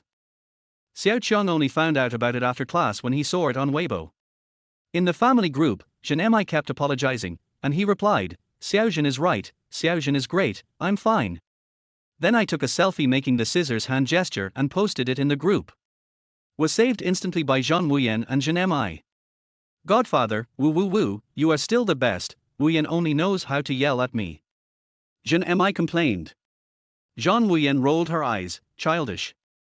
Xiao Qiang was happy to see this. "No, you are all very well behaved. We are a loving family." After sending this message, he put his phone in his pocket. Walking forward, Zhao Li and others were waiting for him under a tree. They had agreed to check in at a popular online store. As soon as he entered the store, Zhao Li ordered a signature draft beer. Xiao Qiang only took a sip, his eyes widened, and then he drank it all up. Great. Several people savored it slowly, and watching his reaction, Zhao Li asked, "Brother Qiang, you have never drunk beer, have you?" "No. I didn't have the chance to drink before, and now my daughter is strict with me, so I don't have the chance to drink either. Among the wines I've drunk, champagne was the first one." "No way, is there anyone who hasn't drunk beer these days?" Chen Jin was really surprised. Xiao Qiang smiled and poured another glass. "My family is very strict, so I have never come into contact with it." Chapter 50, Finding the Lost Family. A few of them got a little drunk after drinking. Xiao Qiang was fine. He became more energetic the more he drank. Looking at the other three, they were all a little dizzy, looking in different directions with dazed eyes. Zhuanan leaned his head against Xiao Qiang's body and cried, "My idol, you are so miserable. Your family members control you so strictly. It turns out that money can't necessarily buy happiness." As he spoke, he burped. It went straight into Xiao Qiang's nose, and he pushed the person away a little. "My family is very good, they don't control me so strictly, but they don't let me touch these things out of consideration for my health." He didn't elaborate and took a few more sips, just like drinking water. Wheat beer has a mellow taste, different from champagne. Xiao Qiang thought it tasted good and he would occasionally look outside. The scenery made him feel comfortable both physically and mentally. Then I saw Deng Lin, who was holding a woman's hand and walking outside and talking. The woman looked to be about the same age as Deng Lin, and they were a good match. Xiao Qiang felt that it was inappropriate to shout loudly, so he quickly called him. Deng Lin answered the call and looked over here. Xiao Qiang waved at him happily. He brought the person over with a smile on his face. Zhao Li looked out the window in a daze, and saw Deng Lin walking towards him with a smile on his face. He sobered up instantly. "Oh shit!" He stood up in horror and stepped on Chen Jin's left foot. Chen Jin screamed in pain. "What are you doing? Devil Deng!" Zhao Li pointed at the door. Chen Jin and Zhuanan looked over at the same time and woke up in fright. The three of them stood straight and watched Deng Lin walk in. "Hello, Professor Deng," the three said in unison. Deng Lin nodded with a straight face. "What a coincidence, Professor Deng. Let's have a drink together." Xiao Qiang greeted him while raising his glass. Deng Lin was greedy, but the woman next to him reminded him, the doctor said you need to stop drinking. Deng Lin cleared his throat and said, yes, I can't drink. You guys drink, I'll come over to take a look. We also need to go buy some things. Staring at the wine glass in Xiao Qiang's hand. Xiao Qiang understood and nodded, okay, Professor Deng and sister-in-law, you guys go ahead and do your work, we'll be back to school soon. Deng Lin hummed, come back early, don't be locked out. As he said this, he couldn't help laughing again. Xiao Qiang raised his eyebrows, knowing that he was remembering the time in high school when the two of them climbed over the wall to go to the internet cafe and were locked outside the dormitory. After Deng Lin left, the three were still confused. I am completely sober now. Feeling hungry, they decided to go eat the hotpot restaurant nearby. Brother Qiang, we really admire you. You are not afraid of Deng Lin at all. Zhuanan was sweating profusely while eating. Chen Jin completely agreed with Zhuanan's words, the campus forum didn't bully me. You are really not an ordinary person. You are dealing with the devil. Xiao Qiang was amused when he heard this, Professor Deng is a very nice person. We have known each other for such a long time, but we have never taken a photo together. Look at the camera. He picked up his phone and faced everyone. Zhao Li and the others quickly struck handsome poses, and with a click, the photo was frozen. Xiao Qiang immediately posted it on his moments. When friends get together, hot pot and beer are the best match. After posting it, I immediately received several likes. Zhan Yutong and the others said they were hungry and wanted to eat hot pot. Xiao Qiang replied that he would bring them here to eat when he had the chance. Zhan Wuyan called, and Xiao Qiang immediately got up and went outside to answer the call. Hello, what's wrong? He thought his daughter wanted to see him for something. Dad, why are you going to eat hot pot with them again? When Zhan Wuyan saw the circle of friends posted by Xiao Qiang, she remembered the last Man Jiang Hong incident. Although Xiao Qiang only had a minor abrasion last time and it healed quickly, it had become a thorn in Zhan Wuyan's heart. Xiao Qiang probably understood Zhan Wuyan's worries, it's okay, I'm fine. Zhan Wuyan sighed and said, Dad, I don't object to you making friends, but the reason they got hurt last time was because they were young and hot-tempered. If you really want to eat hot pot, I'll ask Uncle Ju to make it at home. We'll have all kinds of fresh ingredients flown directly to your home. My daughter. Xiao Qiang lowered his voice, walked to the corner and continued, don't be so serious. I know you are worried about me, but I have to adapt to this society. I can't live under your protection forever. Zhan Wuyan really wanted to say, yes, why not? If possible, she could support Xiao Qiang for his whole life. But her father probably wouldn't want to just lie down and live like this.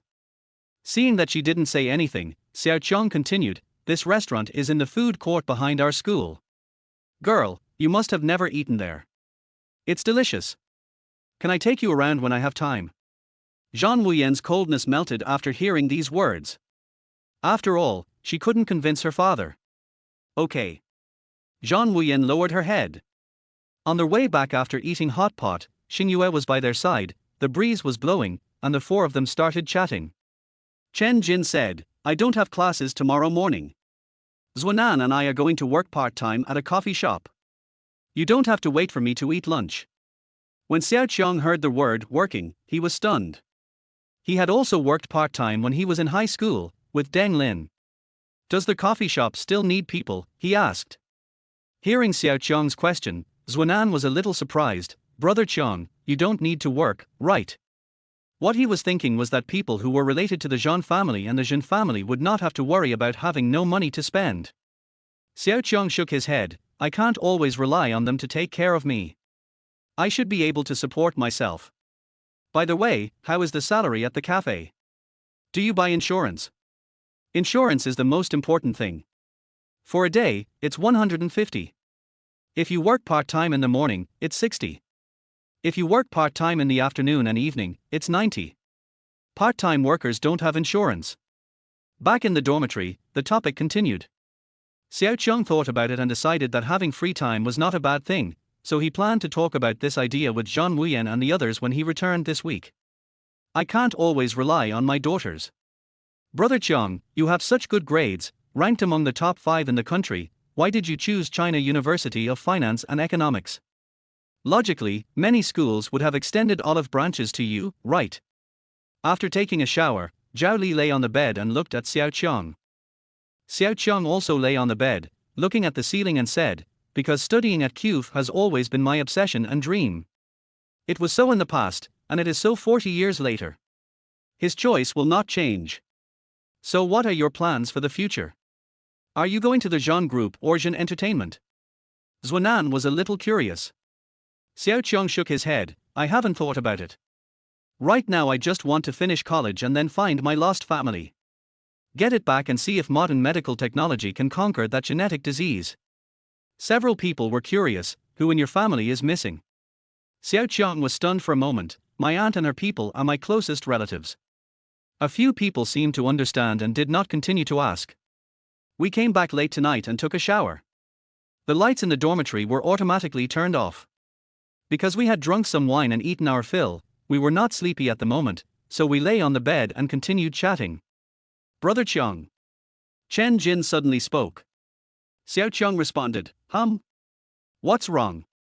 After a few seconds, Chen Jin continued, tell me, if I follow my idol's footsteps after graduation and choose to develop in the entertainment industry, is it a little unrealistic? Why do you want to enter the entertainment industry? I haven't heard you say that. Zhuanan was curious. Zhao Li also said, that's right. Chen Jin said, the entertainment industry makes money. I have an average appearance, right? Then I can become a trainee and enter the entertainment industry. Xiao Qiang thought of an actor in a TV series he liked very much when he was a child, and said, I think personal interest is the most important. You know Han Mai Mai, right? She played the leading role in Jiang Hu En Hu Ji, the oldest one. She is Guofeng who graduated with a degree in electronic engineering and eventually became a TV actor. Chen Jin had never watched such an old TV series, but he thought what Xiao Qiang said was right, well, I just like singing. If I participate in Superboy or something like that, remember to vote for me. Said with a smile. A few of them chatted until 1 o'clock in the morning before they said goodbye to each other. Before going to bed, Xiao Qiang sent a WeChat message to Zhan Mi, Xiao Zhan, is the entertainment industry very profitable? I thought Zhan Mi would reply to him tomorrow, but she replied within seconds. Godfather, do you want to enter the entertainment industry? Why haven't you slept yet? Xiao Qiang made an angry expression. Zhan Mi replied with a hugging expression, I have a dinner party tonight, I just got home and I'm going to take a shower and go to bed. Godfather, you haven't replied to me yet, do you want to enter the entertainment industry? If you do, I'll be your agent. Xiao Qiang sent a shaking head no expression, my roommate wants to enter the entertainment industry. He said he wants to make money. I'm curious and asked you. Zhan Mi replied, how should I put it? You get what you work for, it depends on your talent and hard work. I think you can do it, Godfather. It went around and Xiao Qiang gave Zhan Mi a knocking head expression, please let me go, I have no interest in the entertainment industry. Suddenly I remembered the injustice of fate. My daughter stayed up late to read documents and sign contracts, while you, Xiao Zhan, have a lot of people under you. It's like lying down and collecting money. The difference is really big. Zhan Mi. She suspected that her godfather's fatherly love for her was decreasing. Godfather, my birthday is coming soon, can't you show some appreciation? Can you come home this week? I miss you, Godfather. Xiao Qiang looked at the message and fell into deep thought. Chapter 51, First Salary Deposit. This is the first time I celebrate someone's birthday since waking up. This person is his goddaughter. When Xiao Qiang saw the word birthday, he immediately switched to the Baidu page and started searching, what is the most suitable gift for his daughter? The answers are endless. Zhan Mi saw that Xiao Qiang didn't reply, and thought he was asleep, so she sent a message, good night, Godfather. Xiao Qiang clicked on it and saw that there was no reply. He thought that Xiao Zhan was probably going to bed. So with his mind full of all kinds of gifts, Xiao Qiang fell asleep, but his sleep was not sound. Fortunately, I don't have many classes in the morning, so I can sleep in. When Xiao Qiang got up, he was the only one left in the dormitory. Zhao Li sent him a message saying that he had gone to the student union to help. Zhuanan and Chen Jin went to work in the cafe early in the morning. After a quick wash and dressing, he walked out of the dormitory and went to the cafeteria for breakfast. It was past 9 o'clock and there was not much breakfast left in the cafeteria. When Xiao Qiang arrived, there was only some food left in the plate by the north window. He sighed and decided to have a simple meal. "Come here, handsome boy. I've saved this for you." Someone called Xiao Qiang. Xiao Qiang looked and saw that it was a familiar elder sister. She brought out 2 large bowls. Fried buns, dim sum, glutinous rice balls, spring rolls, traditional fried dough sticks and soy milk are also available. The other bowl was hot Yunnan rice noodles topped with a fried egg. "When your friend came for breakfast, he said you were too tired to get up, so he asked us to save it for you." The elder sister brought the plate to Xiao Qiang on the table. Xiao Qiang was shocked. How could he finish it? "I may not be able to finish it, sister, how about you take some back?" He pointed at the plate of fried buns. The eldest sister shook her head. "You are growing, eat more. I am going to prepare lunch. Eat slowly. If it is not enough, tell me again." After saying that, he walked away with his butt twisted. Xiao Qiang sighed, and while eating, he sent a message to the 4 King Kongs. "Are you planning to make me fat? After sending it, take a photo and send it over." Zhao Li was the first to reply. "Oh my god, what is this? A full banquet. I just asked someone to leave a bowl of rice noodles for you." Zuanan and Chen Jin told each other that they did not go to the cafeteria. Xiao Qiang understood that the full plate was due to his elder sister's selfishness. "Okay, take them all and take them back to the dormitory. We can't let others' kindness go to waste." After eating, Xiao Qiang packed up and returned to the dormitory. He sent another message to Zhan Mi. "Xiaozhen, what kind of cosmetics do you usually use? Do you have a favorite lipstick color?" He searched on Baidu last night and found that there are many gifts that fathers give to their daughters, but it depends on their age and whether the father is a single father. In other words, for children who lack love, the best way to satisfy them is with cosmetics.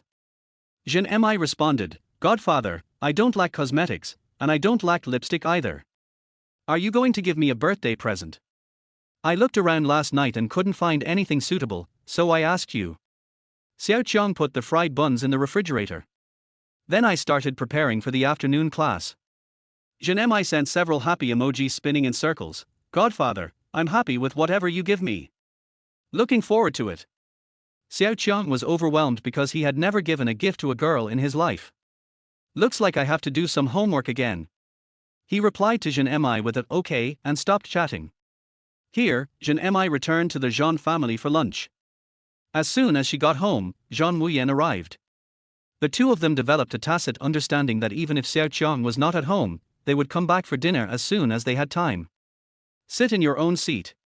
By the way, Godfather is collaborating with Tan Linna on the theme song. Why didn't you tell me about this in advance? I was completely confused that day."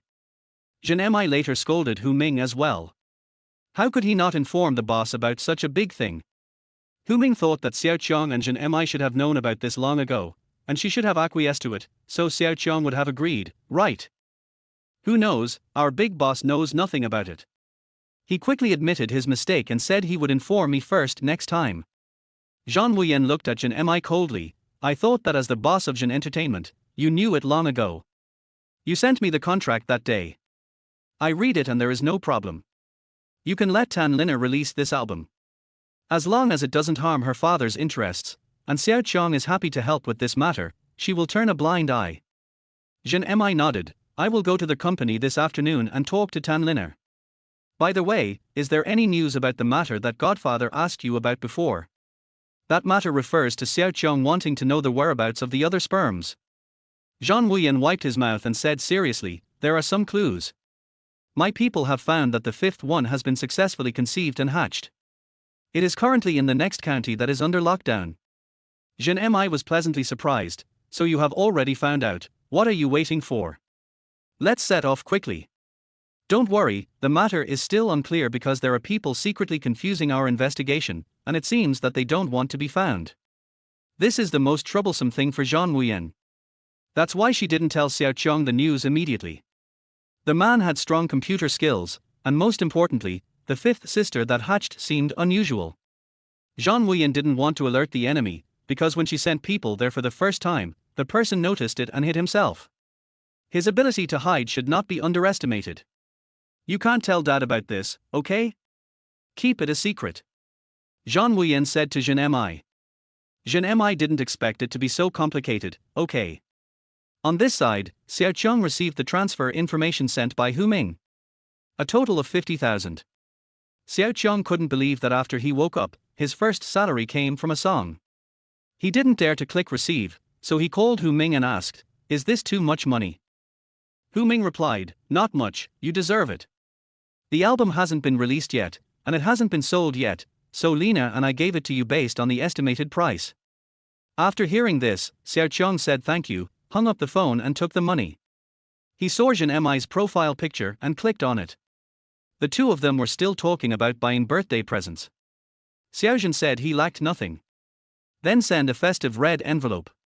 Xiao Qiang did what he thought and transferred 10,000 yuan to Zhan Mi, with a note on it, "Happy birthday, Xiao Zhan, and be happy every day."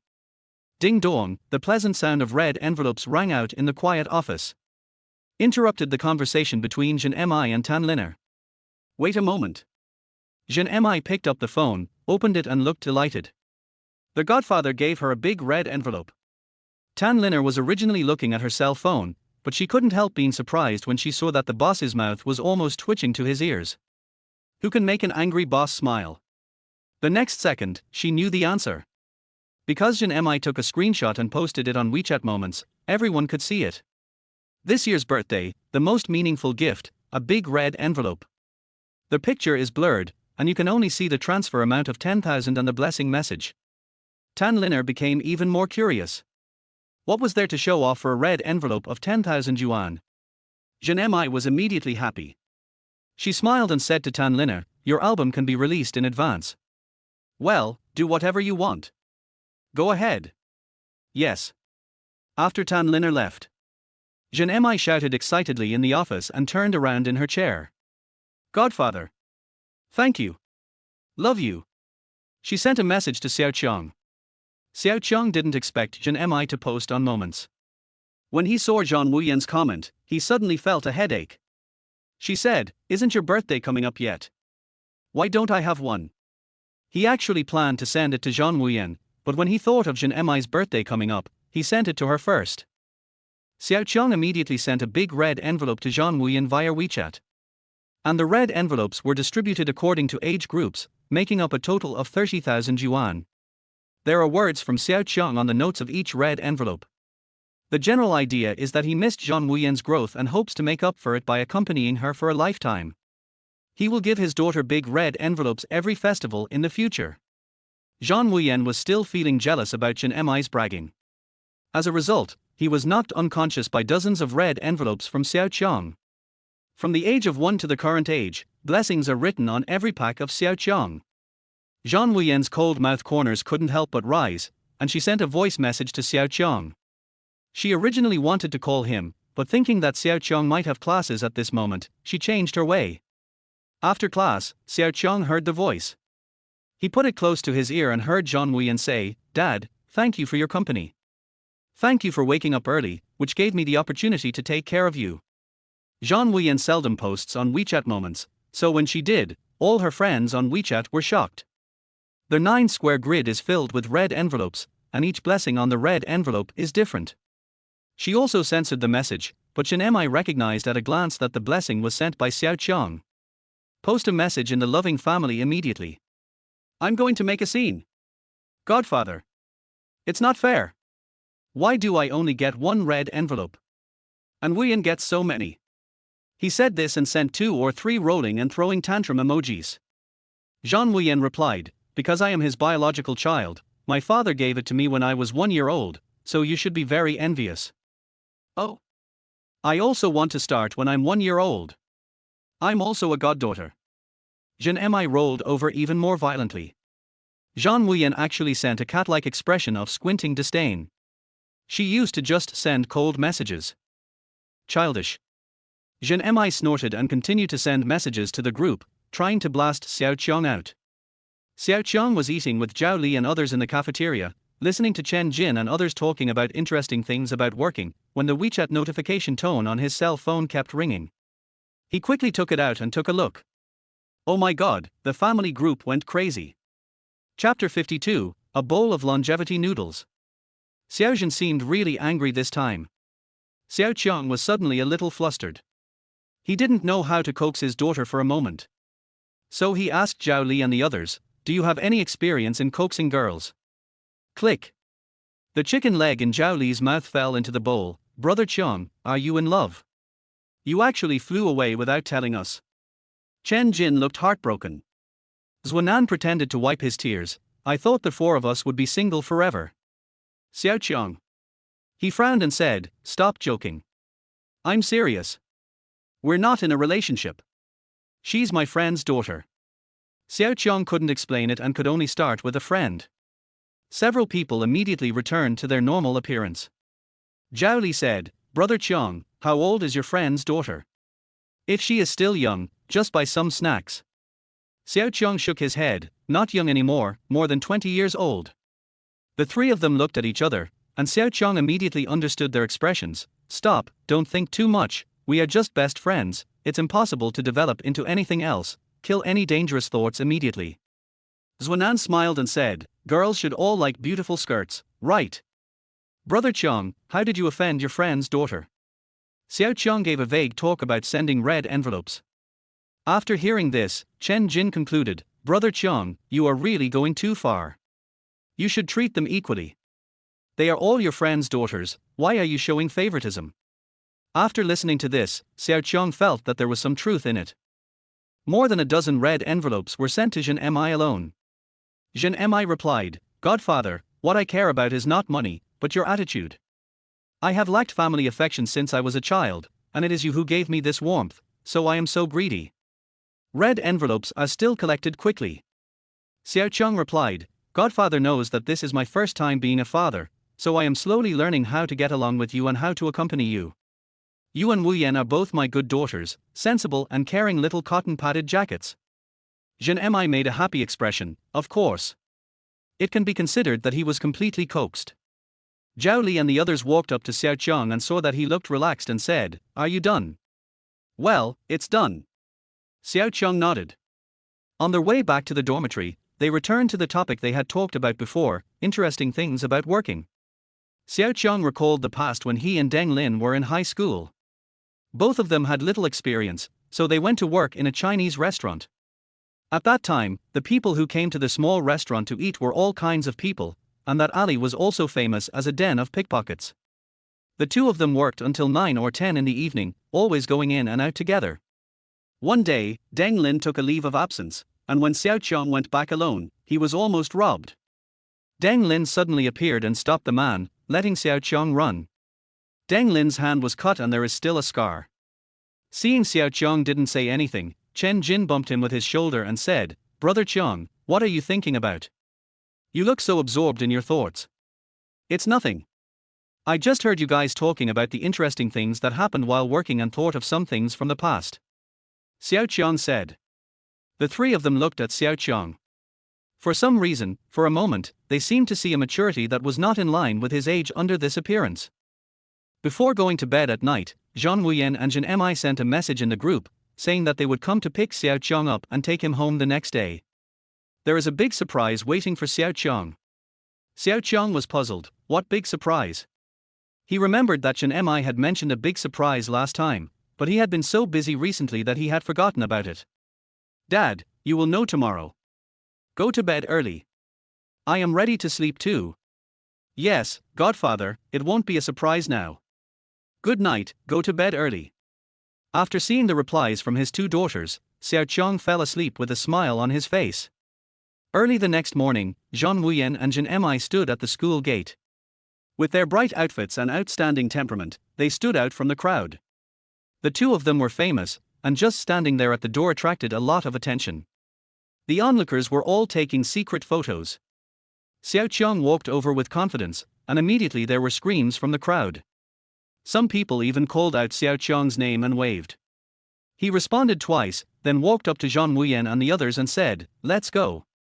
The three of them walked through the crowd, got into a Lincoln business car, and drove away. Inside the car, Xiao Qiang breathed a sigh of relief. "My dear, please wait for me in the car next time." After he got in the car, he looked back and luckily no one was chasing the car. Zhan Wuyan had long been accustomed to this kind of high profile. She said to Xiao Qiang, "Dad, I will be more careful next time." Zhan Mi thought it was nothing. "Godfather, the whole internet knows that you have a good relationship with us, why hide it?" Xiao Qiang looked at her, "But the whole internet doesn't know that I'm your father." "Okay, I'll pay attention next time too." Zhan Mi lowered her head. Xiao Qiang nodded with satisfaction. He didn't need to go to Weibo to know that the incident of picking someone up this morning must have evolved into different versions.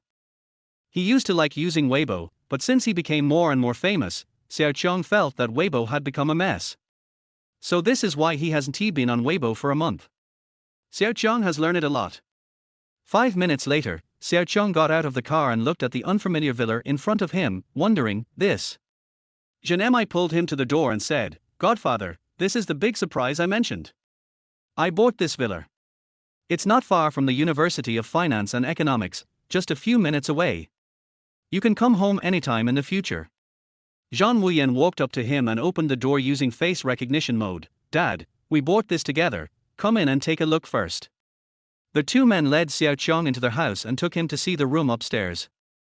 The decoration inside was exactly the same as that of the Zhan family, even the position of the desk was the same. "How is it?"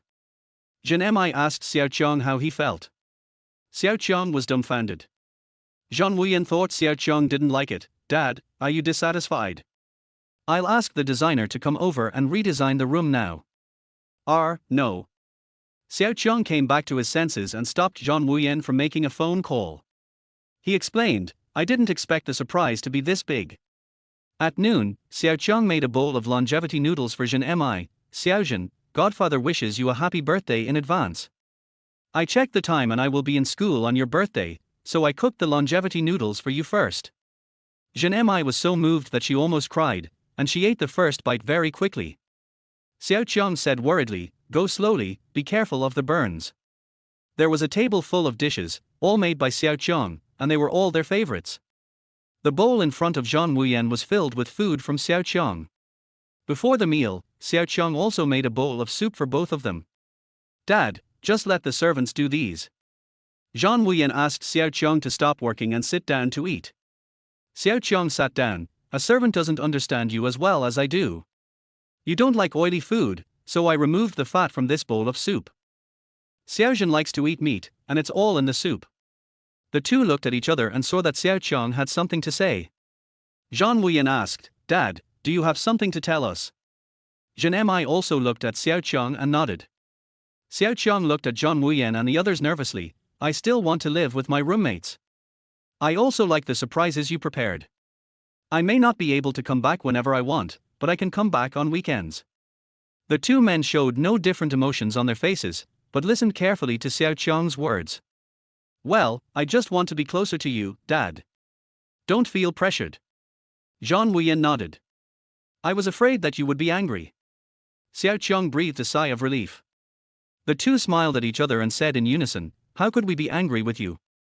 After the family enjoyed lunch happily, Xiao Qiang returned to the room and watched their four King Kongs bragging in the group. Until Chen Jin posted a Weibo link and tagged Xiao Qiang. "Brother Qiang, the theme song you and my idol collaborated on is about to be released. I must buy this album." When Xiao Qiang clicked on it, he saw that it was a Weibo post from Tan Linna's studio. "NA is so extraordinary, the theme song Let Go is completed and will be online soon, and the album will also be available. Thanks to the little brother for his cooperation, which makes this song even better." This Weibo post also tagged Xiao Qiang's Weibo. That's why netizens were so excited. There are countless people who sent private messages to Xiao Qiang and tagged him. Xiao Qiang immediately responded to this Weibo post and posted a Weibo post. "To be honest, I am also NA's fans. Thank you for giving me the opportunity to participate this time, and I wish the album will sell well." Netizens lost their composure and screamed loudly. Soon, there were over 1,000 comments under Xiao Qiang's Weibo post. "Oh, little brother, I didn't expect you to be a chestnut too. I am happy, my favorite blogger is collaborating with my favorite singer. Little brother, what kind of fan are you?" Xiao Qiang picked this comment and replied, "I am a daddy fan." "What? How can you be a daddy fan? You should be a husband fan." Netizens were very puzzled and jumped up and down under this comment. With Xiao Qiang's super high looks and Tan Linna's super beautiful appearance, netizens just can't understand why Xiao Qiang is a dad fan. Tan Linna was also a little surprised. When Xiao Qiang came online, she happened to have some free time and logged into Weibo, where she saw the interactive messages he sent. Then I also saw the post about dad fans that Xiao Qiang mentioned. Hu Ming was standing nearby and saw it as well. He asked, "Nana, you are very famous now, do you still want to continue looking for them?" Tan Linna's eyebrows moved, and she relaxed. "Looking for it, I just want to ask, why did you abandon me?" Hu Ming agreed. He knew very well why Tan Linna was so eager to climb to the highest position. It was to stand in the highest spotlight so that her parents could see her and come to find her. 3 days later, Tan Linna's second album was released.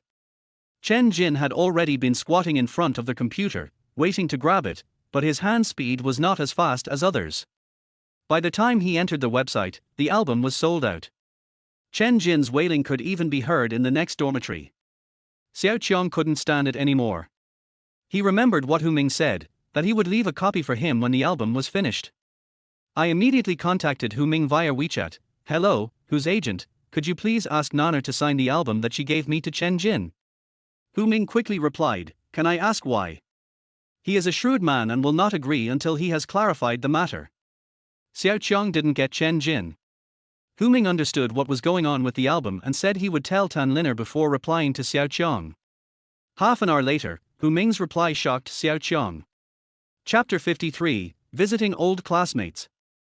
Hu Ming replied to Xiao Qiang's WeChat, "Nana said she prepared for albums for you and needs you to send me the names of your roommates." 4. Xiao Qiang was shocked. Others were sitting in front of their computers but failed to get one, but Tan Linna had already prepared for tickets and gave them to him and his roommate. Thank you so much." Xiao Qiang was so excited that his body was shaking as he typed. This is the feeling of chasing stars, which makes people excited. "Chen Jin, get up quickly and tidy yourself up." Xiao Qiang patted the dead Chen Jin. Chen Jinxin was disappointed. "What are you sorting out?" "Relics." Xiao Qiang rolled his eyes and deliberately said loudly, "Tan Linna said she wanted to give an album to me and my roommate. If you don't want to remember it, forget it. I will reject Hu Ming immediately." Chen Jin stood up immediately, and even scratched his hair in a showy manner. "Brother Qiang, don't, I'm up now, you can make me go through fire and water." Zhao Li and Zhuanan came over after hearing what Xiao Qiang said. "Are ours included too?" Both looked excited. Xiao Qiang passed the chat records with Hu Ming in front of them one by one. "Ah!" Chen Jin jumped in place with his head in his hands like a groundhog. Xiao Qiang looked at Chen Jin and for the first time felt that the power of idols was terrifying. "Are you dressed up?" Xiao Qiang was a little impatient. Just now he said that everyone should take a group photo and send it to thank Tan Linna. As a result, Chen Jin and his friends were like crazy. They dressed up and threw away all their clothes, just to look their most handsome. 10 minutes passed and the three were still wasting time. All right. Seeing Xiao Qiang's impatience, the three of them quickly stood behind Xiao Qiang and made a 5-pointed star shape. Xiao Qiang sent the photo to Hu Ming, the 4 King Kongs. "Thank you A's generosity. Handsome photos to show. I also sent my roommate's name." The moment Hu Ming saw the photo, his mouth twitched. He handed the phone to Tan Linna next to him and said, "For handsome guys insisted on thanking you, it's so funny. They even called you the 4 Heavenly Kings." Tan Linna took a look and was amused by their appearance. Xiao Qiang's embarrassment was obvious. He looked like a duck being forced to do something and his limbs were stiff. Very energetic. "By the way, please send me Xiao Qiang's WeChat. If I need to cooperate with him in the future, I will come to him in person." Hu Ming took back his phone, stared at Tan Linna for a long time, and said with a smile, "Nana, you rarely take the initiative to add others on WeChat. It seems that you really think Xiao Qiang is good." Tan Linna curled her lips. "I value talents very much." Hu Ming didn't say anything and pushed Xiao Qiang's WeChat to Tan Linna. In dormitory 181, Chen Jin and his friends kept an eye on Xiao Qiang's WeChat and found that Hu Ming had read the message but did not reply. Xiao Qiang was annoyed. "I told you, the 5-pointed star shape is too shocking. You insisted on posing for photos, which probably scared the other party." Chen Jin said, "Impossible. That is the most popular photo style now, fresh and interesting, how can it be too weird?" Zhao Li and Zhuanan did not comment. They were just looking forward to the arrival of the new album. Xiao Qiang wanted to say something, but Chen Jin glanced at his phone, then happily opened the door and went out. Where is he going? Zhuanan knew Chen Jin best, and answered Xiao Qiang, it's probably the quilt he ordered online that has arrived. Zhao Li winked and said, Brother Qiang, don't be surprised later. Xiao Qiang found it funny. Why would he be surprised by Chen Jin's cold quilt? The moment Chen Jin came back, opened the express, and took out the human-shaped stand, Xiao Qiang exclaimed, fuck. He really didn't expect that Chen Jin would be so cruel. I actually customized a 1-to-1 life-size standee of Tan Linna. Chen Jin placed the stand at the head of his bed, and from a distance, it looked as if Tan Linna herself was standing there. Xiao Qiang pointed at the sign and said, don't tell me that the sign will be placed here in the future. Yes. Chen Jin's face was full of happiness. Xiao Qiang was extremely shocked. Didn't he understand why star chasing has become so crazy nowadays? He took a photo and posted it to the family group to complain. Xiaozhen, has star chasing become so popular these days? Zhan Mi responded with a series of ha ha ha ha, Godfather, this is normal. You haven't seen anything crazier. So, do you want to make a human-shaped stand with my photo so you can see me anytime? Xiao Qiang quickly typed a refusal, no, let your godfather's heart calm down for a while. Zhan Wuyan tagged Zhan Mi, don't lead my dad astray. Zhan Mi sent a choking expression, I was just joking.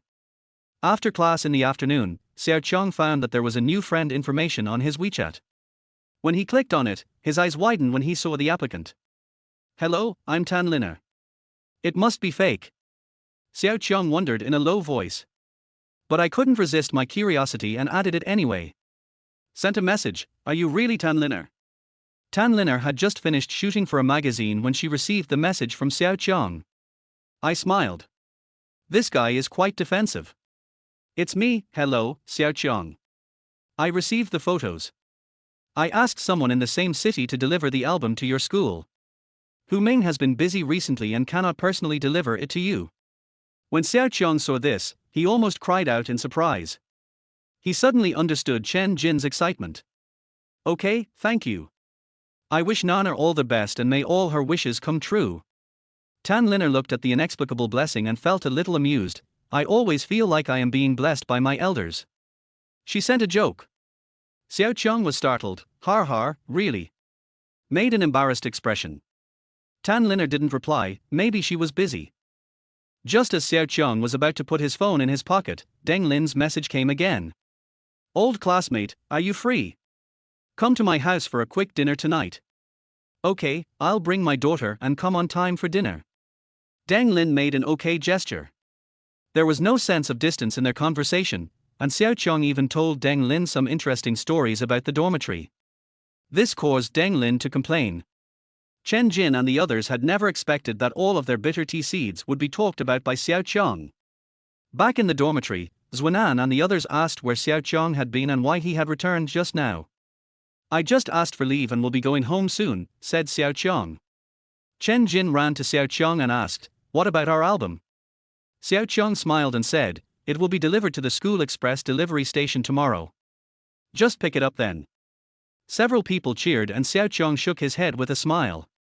These kids were so easy to satisfy. After packing up his things, Xiao Qiang said goodbye to everyone and went home. It was only when Zhan Wuyan received a call from Uncle Ju that she learned that Xiao Qiang had returned. I put down all their work in my hands and drove home. As soon as I entered the door, I saw Xiao Qiang asking Uncle Ju, how about this set? Dad, why don't you let me pick you up? Xiao Qiang looked back at Zhan Wuyan, it's just a short distance away, no need to pick up the phone, I can ride a shared bike back home, it's very comfortable. By the way, it's just right that you're back. Dad and I are going to meet an old friend tonight. I wanted to call you later. Zhan Wuyan was stunned for a moment, is it Professor Deng you mentioned last time? Xiao Qiang nodded, yes, his home is in the community behind this villa.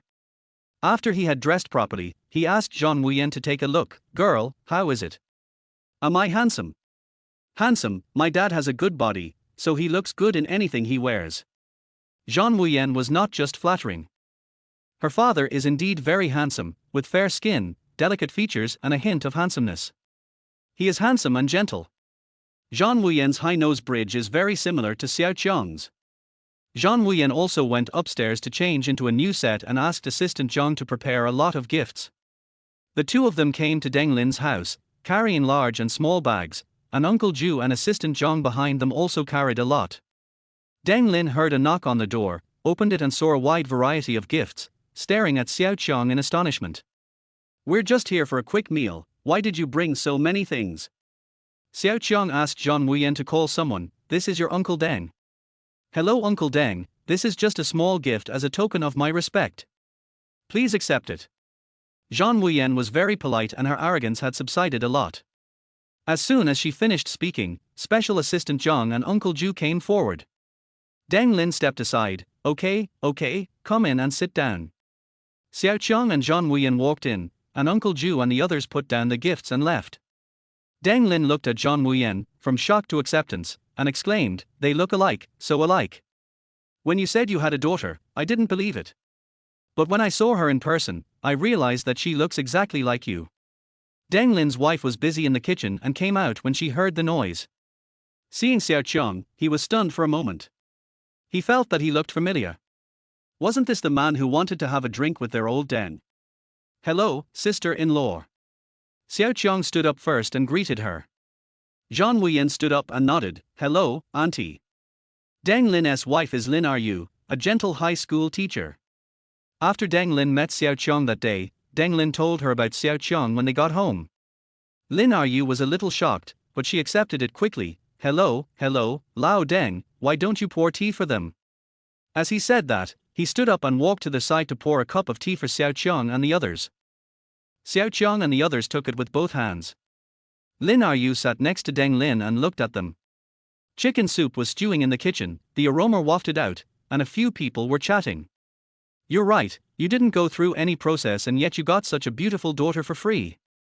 I am really a little envious and jealous," Deng Lin said jokingly.